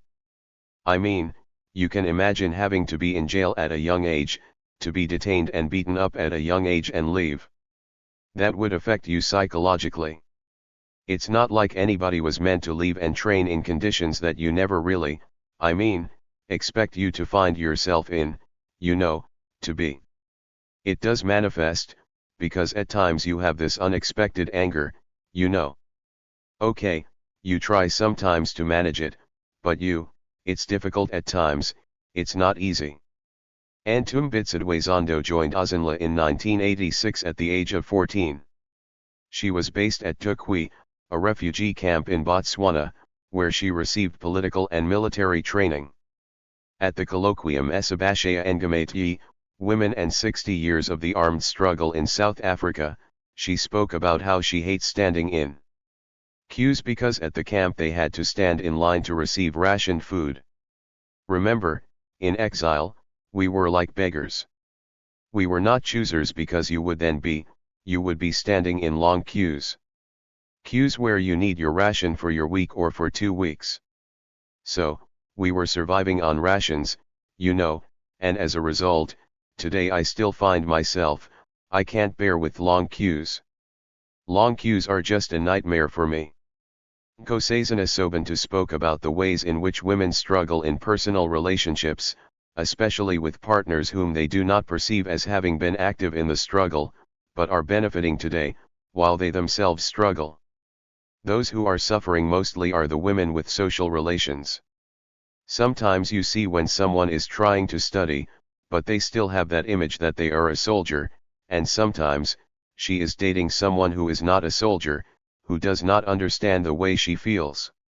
Sometimes you see a picture of something, maybe corruption, and the person comments by saying that, we did not struggle for this, and yet that person was not there during the struggle, and the person is benefiting from the struggle today. They were never arrested, did not go to exile, and were not part of Amabutho, but today he is benefiting. Pamela Daniels shared about the difficulties she faced in her first marriage with a fellow MK member. Due to their training, she noted that they would come close to attacking each other. She struggled with meeting the expectations that families have within a patriarchal society. But also, what I see as a major problem is the fact that we went to a state of war, as you know. When a soldier falls, you can't leave him. You must carry your dirt, you must watch your dirt, you must take care of them. You see, you live, you do all those things, and you come back, there's no debriefing, there's no psychological debriefing, and you are expected to integrate and live a normal life. I mean, really, that's not practical, that's not realistic. You see, being in the military, you live in a certain way. There are these rules, there's a discipline of the military, and you tend to want to live that way even in a family environment, and that will translate to a lot of challenges with children. Because, with my late husband, we were both soldiers, and even when we do things, we used to come to a point where we would say, okay, we will shoot each other because we were equally trained in our own individual rights. And families would not understand that way of doing things. Most women have found different ways to deal with psychological trauma, often outside of seeking professional help. In the main, most of the women I interviewed are still going through individual journeys of reconciling their current behaviors with the past. They share their experiences of the past with family members, often their children, as a way to appreciate the present and to reconcile with the wounds of the past. It is clear from my research that greater institutional attention ought to be paid to women's psychological well-being. But one gets the impression that although communities are aware that women suffer from these difficulties, often women are expected to endure unremittingly. The adage that women are stronger than men psychologically obscures the real ways in which women's trauma remains unaddressed and should be urgently prioritized. Women are stronger than men. During my research, I noticed that was a repeated articulation of women's emotional and psychological strength, which enabled them to better withstand difficulties than their male counterparts. When asked if women had been involved or attempted to engage in violent and criminal activities when they found themselves facing economic and personal challenges, women's strength was expressed as a way of pointing to women's coping capabilities. Pumza Diantai used strength as a way of explaining why destitute women ex-combatants have not turned to alcoholism, as have their male counterparts. Lots of people are destitute, MK, both women and men. That's why there is not much difference, but men tend to be more accepted than women. I suppose we are stronger than them. Psychologically stronger than them, because you find a woman that has been exiled who is not working, who is trying to make ends meet, who is not a drunkard and an alcoholic. But you'll find men, most of them are alcoholics. I think it's a matter of them being strong psychologically. Another MK ex-combatant also argued that women may be perceived to be physically weaker than men, but held that they are psychologically stronger than them. I believe that men are naturally weaker than women. We may be weaker physically, because we are called the weaker sex. Physically we may be weak, but in terms of our mindset, we are stronger than men and we are used to dealing with pain. I think we are also designed to take care of others, and men are not designed for that, hence they break so easy. And they bottle things inside. We talk about things when they bother us, you know. We cry, and most men still believe that men are not supposed to cry. It's a healing process to cry. So, I didn't really have to go through the counseling process. The male character is different from ours. We are children bearers. We are home builders. We are the ones who are supposed to be strong for the family. We are caring for the families. And I would think that we are supposed to be having the same responsibility. But what I have experienced is that our male counterparts, they abuse alcohol, not that we don't have those challenges as women, but it's at a much rather controllable rate than our male counterparts. Maybe because also we stayed with them in these camps in exile, they got married to foreign women, we were just brothers. Even though we were women, we were soldiers, they did not look our way. But when we came back, our families were there. Families did not accept the women that they came back with, and it created a lot of tension, and they become targets to women inside the country with this belief that they are having money, they have all these benefits, and every other thing that is happening. As you can see, we live in a society where you are who you are because of what you have. So, I think these are the challenges that we are facing, that we are seeing in our counterparts, of course. We also have challenges, but we are in a much better place than our male counterparts, MK women, that is. Mose M points out that often women's use of silence as a coping strategy is interpreted as their strength, in a sense that it is read as women's capacity to withstand high levels of pain and physical and mental violation. She argues that the strong woman myth has contributed to the narrow understanding of women's emotions and that women's notion of pain, suffering, humiliation and joy remain limited within the social sciences. As Mose M explains, the Stoic figure is, of course, a very common one in African women's iconography. A Stoic person is basically someone who appears unaffected by emotions, and is generally admired for showing patience in the face of adversity. Themes of resignation, endurance, and grief so memorably embodied in women's Stoic bodies, are strong themes in surviving oppression and poverty. In this sense, Stoicism is then strongly associated with performing dignity in the midst of hardship. The imposed and self-ascribed notion of women's strength is the unarticulated but accepted assumption in the literature regarding why, for instance, women have not used their military training to pose a security threat to the state or their communities after 1994. It is important to point to these silences in the narratives provided by the women and the ways in which they reveal the extent to which women cope with the transition to civilian life, as well as how this same narrative of strength poses the danger of obscuring women's need for assistance in integration materially and psychologically. One can imagine that the image of the Stoic figure becomes amplified when one is a combatant. The historical images of the sacrificial soldier and the sacrificial African mother become intertwined and thereby leave little room for women to articulate their personal challenges and their need for state assistance. When Cynthia Enlow asks if women are an integral part of post-war transformation, could we argue that states are well aware that the patriarchal understanding of sacrifice allows men, exclusively, to claim the rewards of their sacrifices from the state?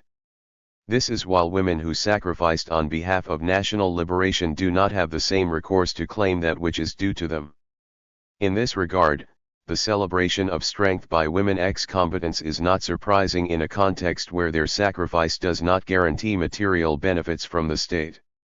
On the other hand, patriarchal understandings of violence do not allow for a narrative where women ex-combatants can threaten the state with the tools of their military training in a post-apartheid context, since violence is masculinist. Memory, please, I mustn't die before is 21. The theme of civilian life is often applied more to the women who fit the conventional understanding of combatant. In South Africa, this applied to the women who were trained militarily outside the country. Some of the literature on integration in South Africa and elsewhere points to a self-perception by former combatants that even after demobilization, they are fundamentally different to other civilians. This is often articulated in the adage, once a soldier, always a soldier. I wanted to understand the ways in which a military past shapes the ways in which demobilized women perform their civilian lives. Brenda Badela explained.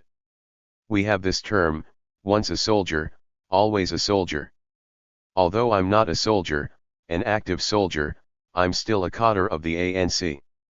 Discipline, order in the house, and democracy, is something I don't believe in, because in my army days, you know, we would be told there's no democracy in the army.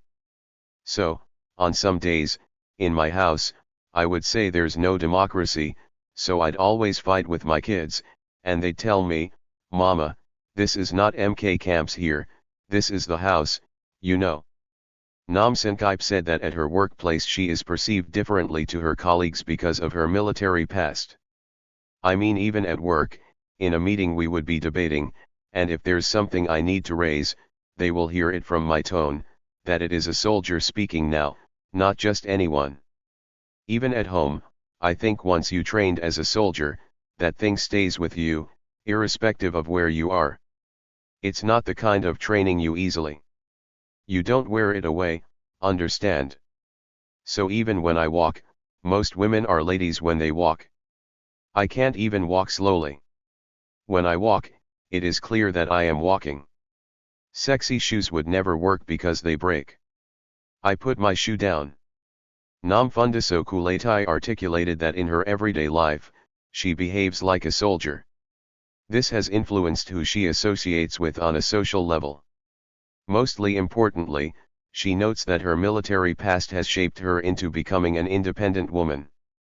In my life, in a way, being a woman at times, it has made me to be very independent.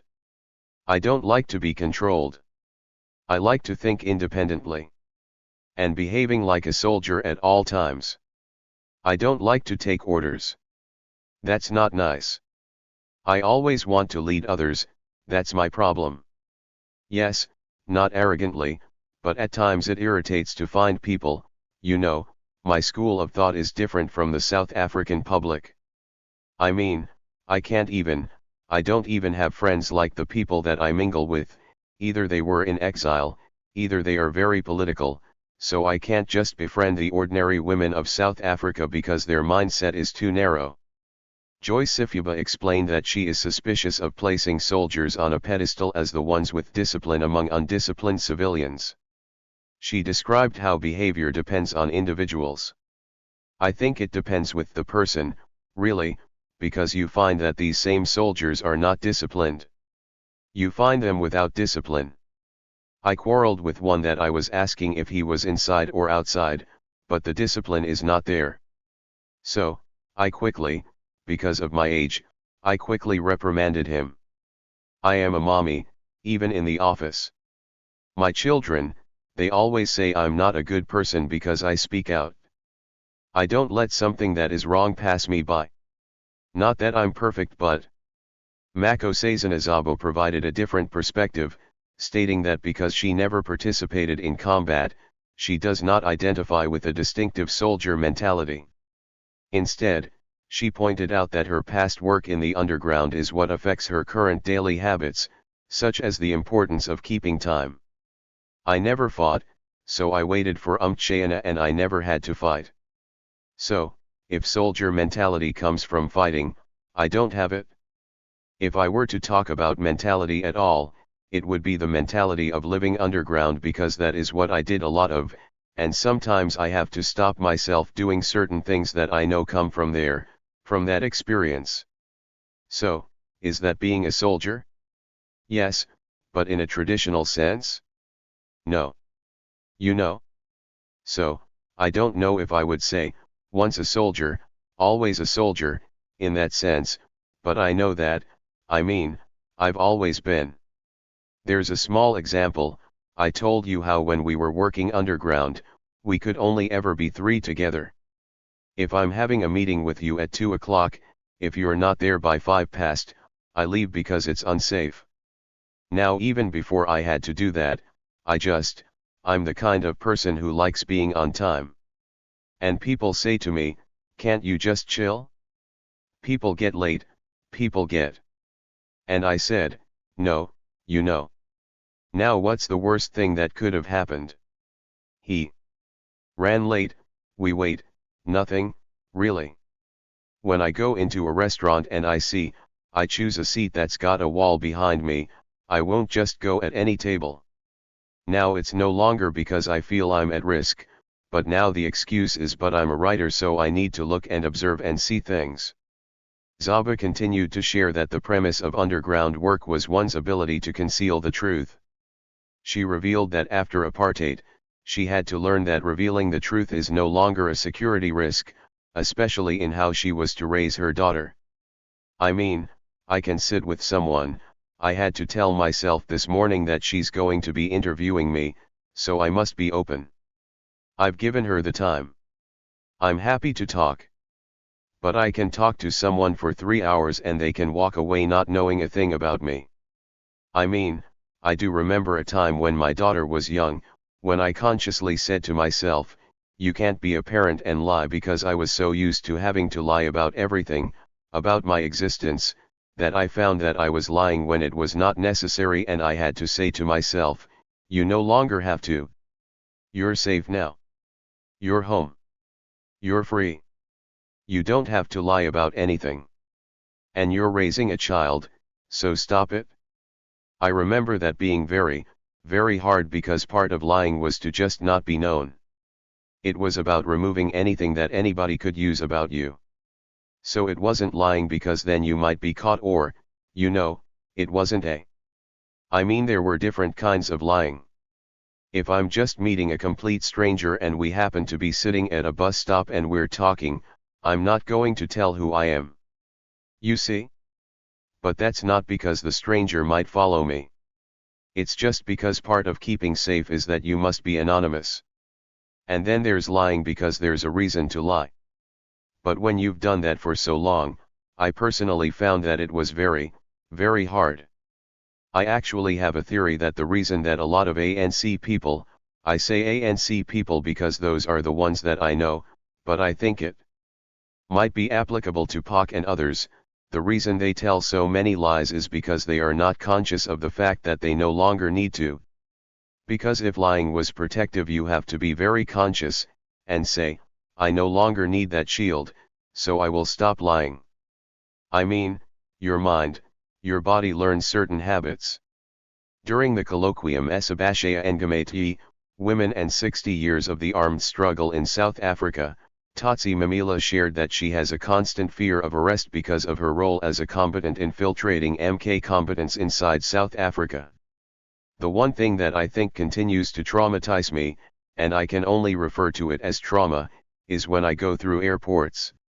I mean, I love traveling, but each time I pass through an airport, I think I'm going to get arrested because I used to travel between countries to go and infiltrate people, and in many instances, I would be leaving Zimbabwe, using a forged South African passport, and when I get to Swaziland, I think they are going to stop me.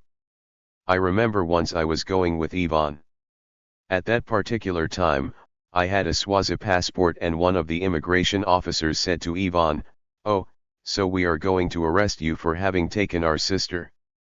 So, we thought we had been bust. Little did we understand that he was basically making a joke.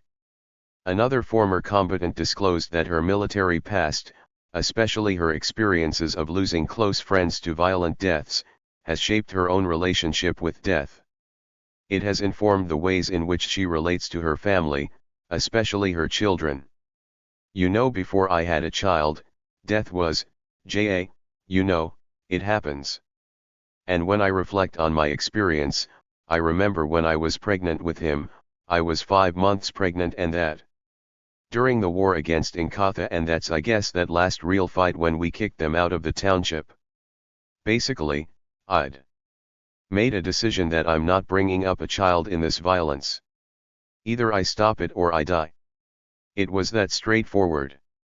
It was, so my relationship with death was, so I could easily take risks on me, in that sense.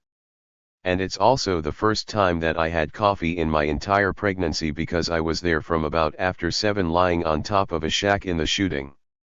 When I got home, his dad was sitting outside on the stoop with my mom. They didn't know whether I'm alive or dead or whatever and stuff like that, So it kind of gives different meaning to life, my life, in the sense that things that I would do before was born that would be risky on my life, I think twice about them. But I think as they are growing up, one of the things I do, I never thought I'd be this age. I actually never thought I'd be 21, so I never thought I'd be 21.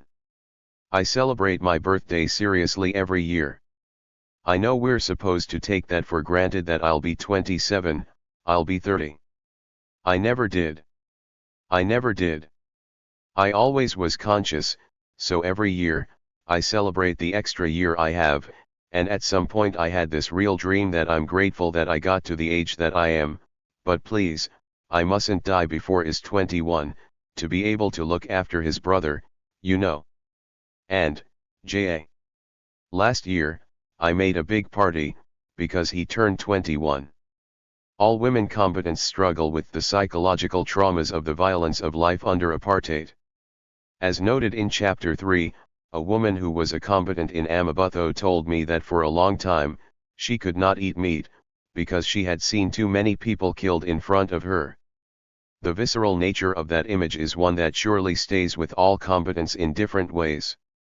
It is my view that if we understood the legacies of fighting for national liberation, the intimacy in which the violence was experienced and enacted, we may be better able to understand violence in South Africa today. South Africa distinguishes itself in Africa and the world by the brutal tactics used to murder, mutilate, and rape. The character of this violence is connected to the nature of violence during apartheid. Conclusion. This chapter has shown how different women combatants have transitioned to post-apartheid South Africa.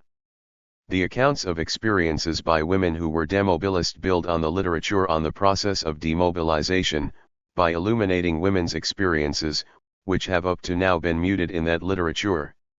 The conclusion is that the demobilization process did not offer institutional mechanisms that wholly supported the multiple challenges that faced women guerrillas in the transition to civilian life.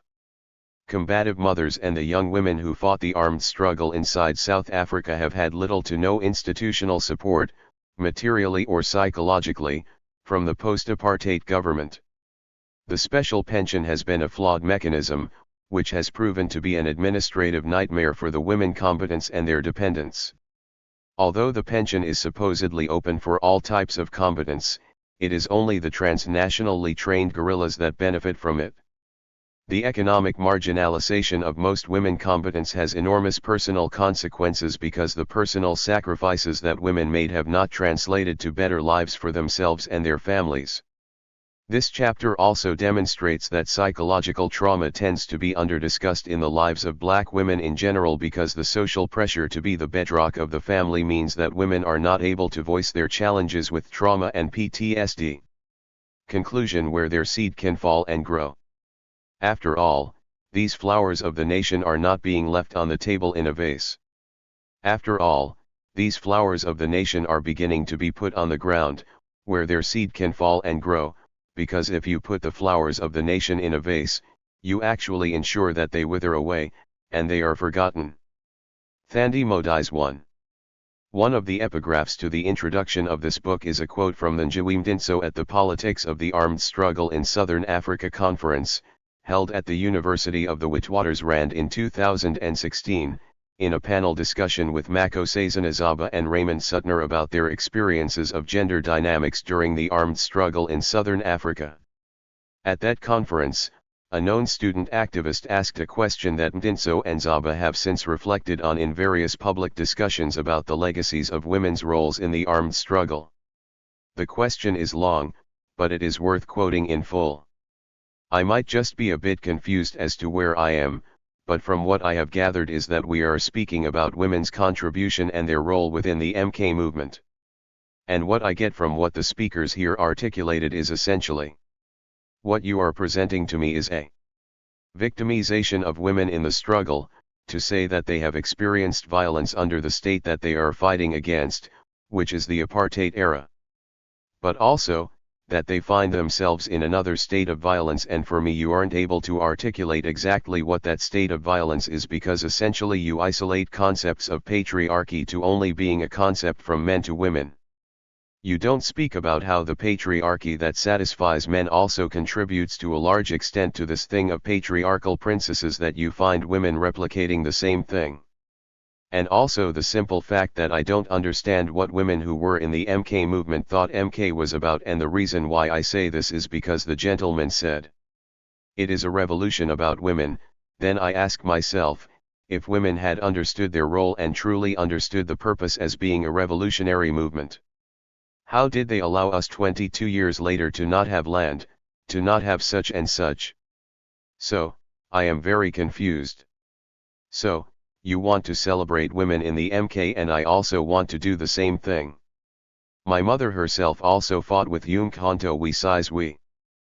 But I am able to go home and critique my mother and critique that and say, although you want to celebrate yourself, you celebrate yourselves in isolation. So I want to understand. I don't want to say needs because they are used to objectify women to say they, to perform this sort of role. But I want to understand essentially, when women were going to MK, were you going to MK to fight with other comrades, male comrades, or were you going there with a resolution for a revolution?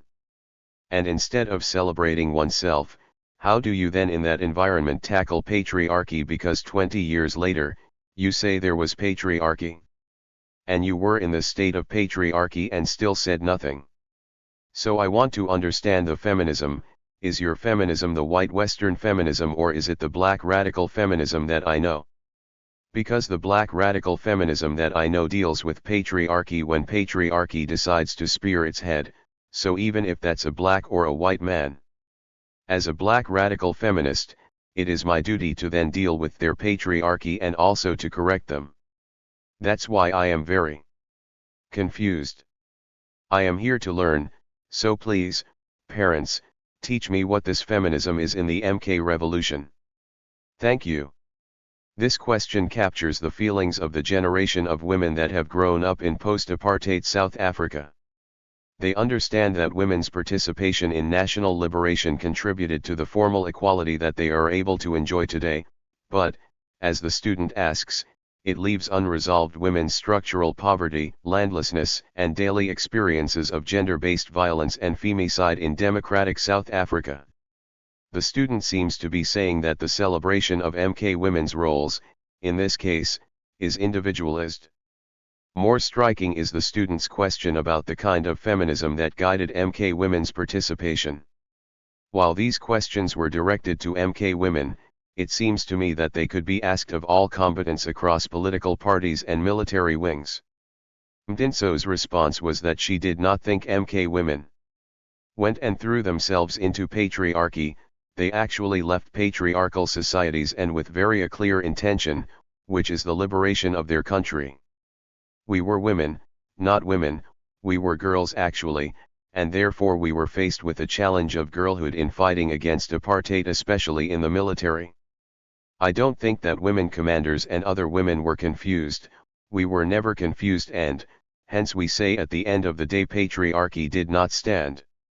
In fact, we were able to deal with patriarchy within the structures of MK. We were our own agents. Nkosazana reiterated her response at that conference in her keynote address during the colloquium Esabashaya Engamate, Women and 60 Years of the Armed Struggle in South Africa in 2021. As she said in 2016, women in MK did not have the opportunity to formally take feminism classes. Her generation advocated for the introduction of gender and feminist studies courses at universities and within organizations.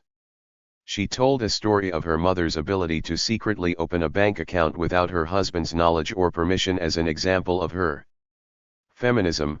My feminism is the kind of feminism that I learned from my mother. The kind of feminism that says, do something. Act in order to change what is not working for you. In this book, I hope to have shown that women in MK were, indeed, their own agents. They were not confused about the patriarchal nature of the national liberation movements or militarist and masculinist ideas about armed struggle and guerrilla warfare. As Naomi Ribbon Mashola points out in Chapter 1, MK women's feminism was shaped by the conditions they confronted. The detailed discussion of MK women's roles across the time frame of struggle, from the generation of Nandwi Mankala, Ruth Mompati, and Jackie Sadibe in the 1960s through to the women of the 1970s and 1980s, shows the concrete ways in which women's presence and experiences brought to the fore the question of gender equality in MK and in the African National Congress. Women were not fighting for themselves as individuals. Across different periods and arenas, this book shows that women joined the national liberation struggle against apartheid because they themselves felt the daily injustice of apartheid. Women's accounts show that they did not doubt their abilities to fight for freedom. The experiences of women in MK illuminate the fact that it was the national liberation movements that needed to transform their patriarchal cultures to keep up with women's expansive visions of substantive equality. This transformation was not easy. Indeed, as Jana Kato shows, this book illuminates the fact that women's equality with men was gained through the liberation struggle. It matters that women were there. Women brought with them ideational, material and spatial transformation that provided the strategies and tactics for the achievement of formal gender equality in South Africa. This book shows clearly that women changed MK and the ANC. Guerrillas and Combative Mothers has importantly moved the focus on women and the armed struggle beyond the narrow focus on MK women. While MK women rightly contest their erasure, it is also true that their experiences are more privileged and accounted for than the women combatants of POCO, the Azanian People's Liberation Army and the Azanian National Liberation Army. By examining the role of POCO women in the 1960s in the fight against Bantu authorities, I have shown that women participated in the armed struggle from the outset. The experiences of POCO women also move us away from the focus on the urban-based activists and guerrillas in South Africa. By centering their role in the Pan-Africanist Congress's insurrections, I have shown the extent to which the POC, a young party that was just 2 years old when it was banned, had a wider reach across the country. POCO women's convictions are demonstrative of the deep Africanist feelings that led to the founding of the party in 1959, marking the first breakaway party from the ANC. The role of POCO women and that of urban-based combative mothers helpfully moves us away from a narrow focus on formally trained combatants as the arbiters of armed struggle participation. By detailing the role of women in rural-based insurrections and self-defense units in the 1980s, this book shows that the majority of women and girls participated in the armed struggle without military training. It makes it clear that the experiences of MK women recruits and those of exile-trained APLA recruits are the exception, not the rule.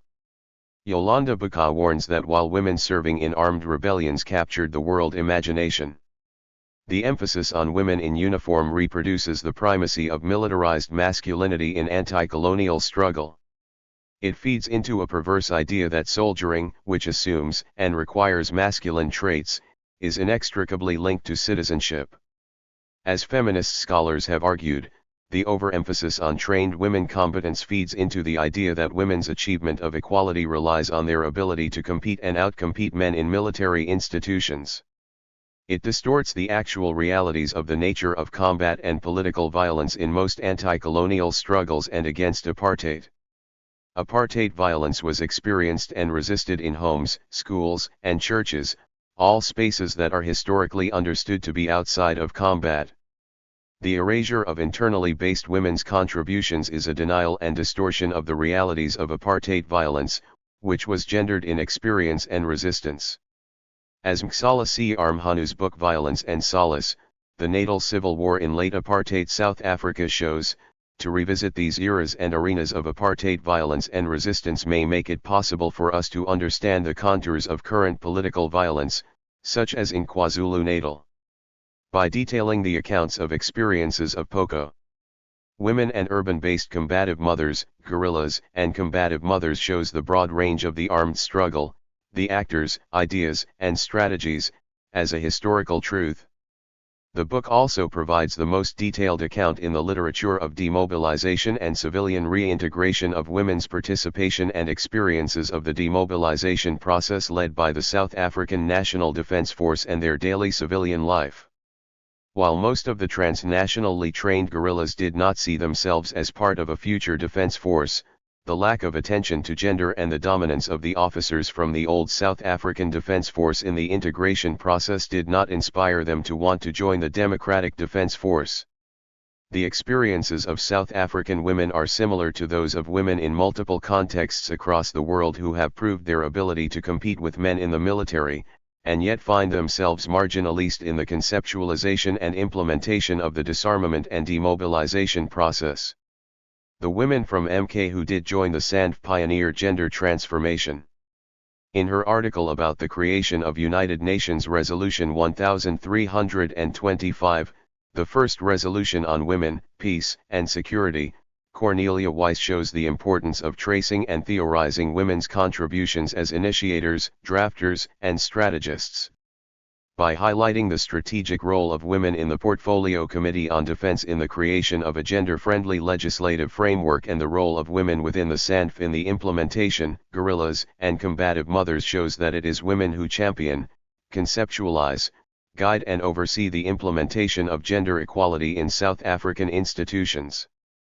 The Ministerial Task Team Report on Sexual Harassment, Sexual Exploitation, Sexual Abuse, and Sexual Offenses within the Department of Defense, initiated by former Minister of Defense and military veterans, Nosiviwe Mappesan-Kakula, was a response to complaints of sexual misconduct perpetrated by members of the Defense Force amongst themselves and against women in peace support operations deployment areas. The report shows that young women recruits are especially vulnerable to sexual harassment and abuse within the SANF. It points to a regression in the gender transformation of the Defense Force and the entrenchment of toxic patriarchal cultures that pervade South African public institutions, which express their power through a complete disregard for legal and ethical prescriptions. I hope that this book inspires a new generation of South Africans to re-examine this period of our history. A look at the reference list for this book and others in this area shows that there is a need for Black researchers to revisit this period of struggle to ask new questions that might provide some answers about current struggles. For example, this period of struggle may shed new insights into the politics of state capture. If we are able to trace the histories of some ideas, individuals, organizations, and relationships to earlier periods of history, it may be possible to understand the reproduction of apartheid geographies of violence, patronage, and corruption that is characteristic of South Africa's current political crisis. Unfortunately, the silence and reduction of women's contributions to a rumor almost 30 years into democracy should not be surprising.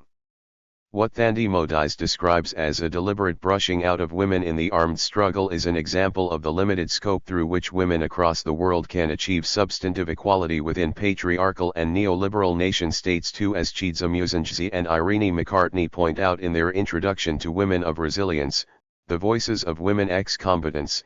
In Zimbabwe, it is not women that need reminding that today, 20 years after independence, they are still marginalized from power. This is not what they fought to achieve. I have argued elsewhere that there are significant continuities in women's participation in wars of independence, post-independence wars of the 1980s and 1990s and current conflicts in Africa, including those that are framed within the narrow logic of the United States-led war on terrorism. I have argued that understanding continuities allows feminist scholars and activists to avoid setting up false hierarchies among various women combatants and to understand war roles as a continuum in women and girls' everyday life in Africa and in the different periods of African state-making that continue to be militarized. Whether colonially imposed states remain in Africa, the experience of women in the armed struggle shows that current challenges cannot be addressed without women's participation and agitation for structural transformation. They provide an example that should inspire the generation of today and of the future to understand struggles for gender equality along a continuum of struggle. What is clear is that women do not and cannot opt out of political struggle.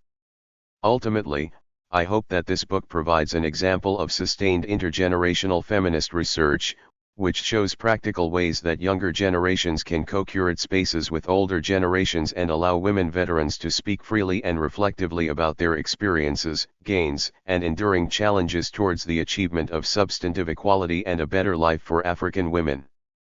I hope that I have succeeded in centering women's words, ideas, actions, poetry, and music that all together truthfully tell aspects of women's historical contributions and provide signposts for future research.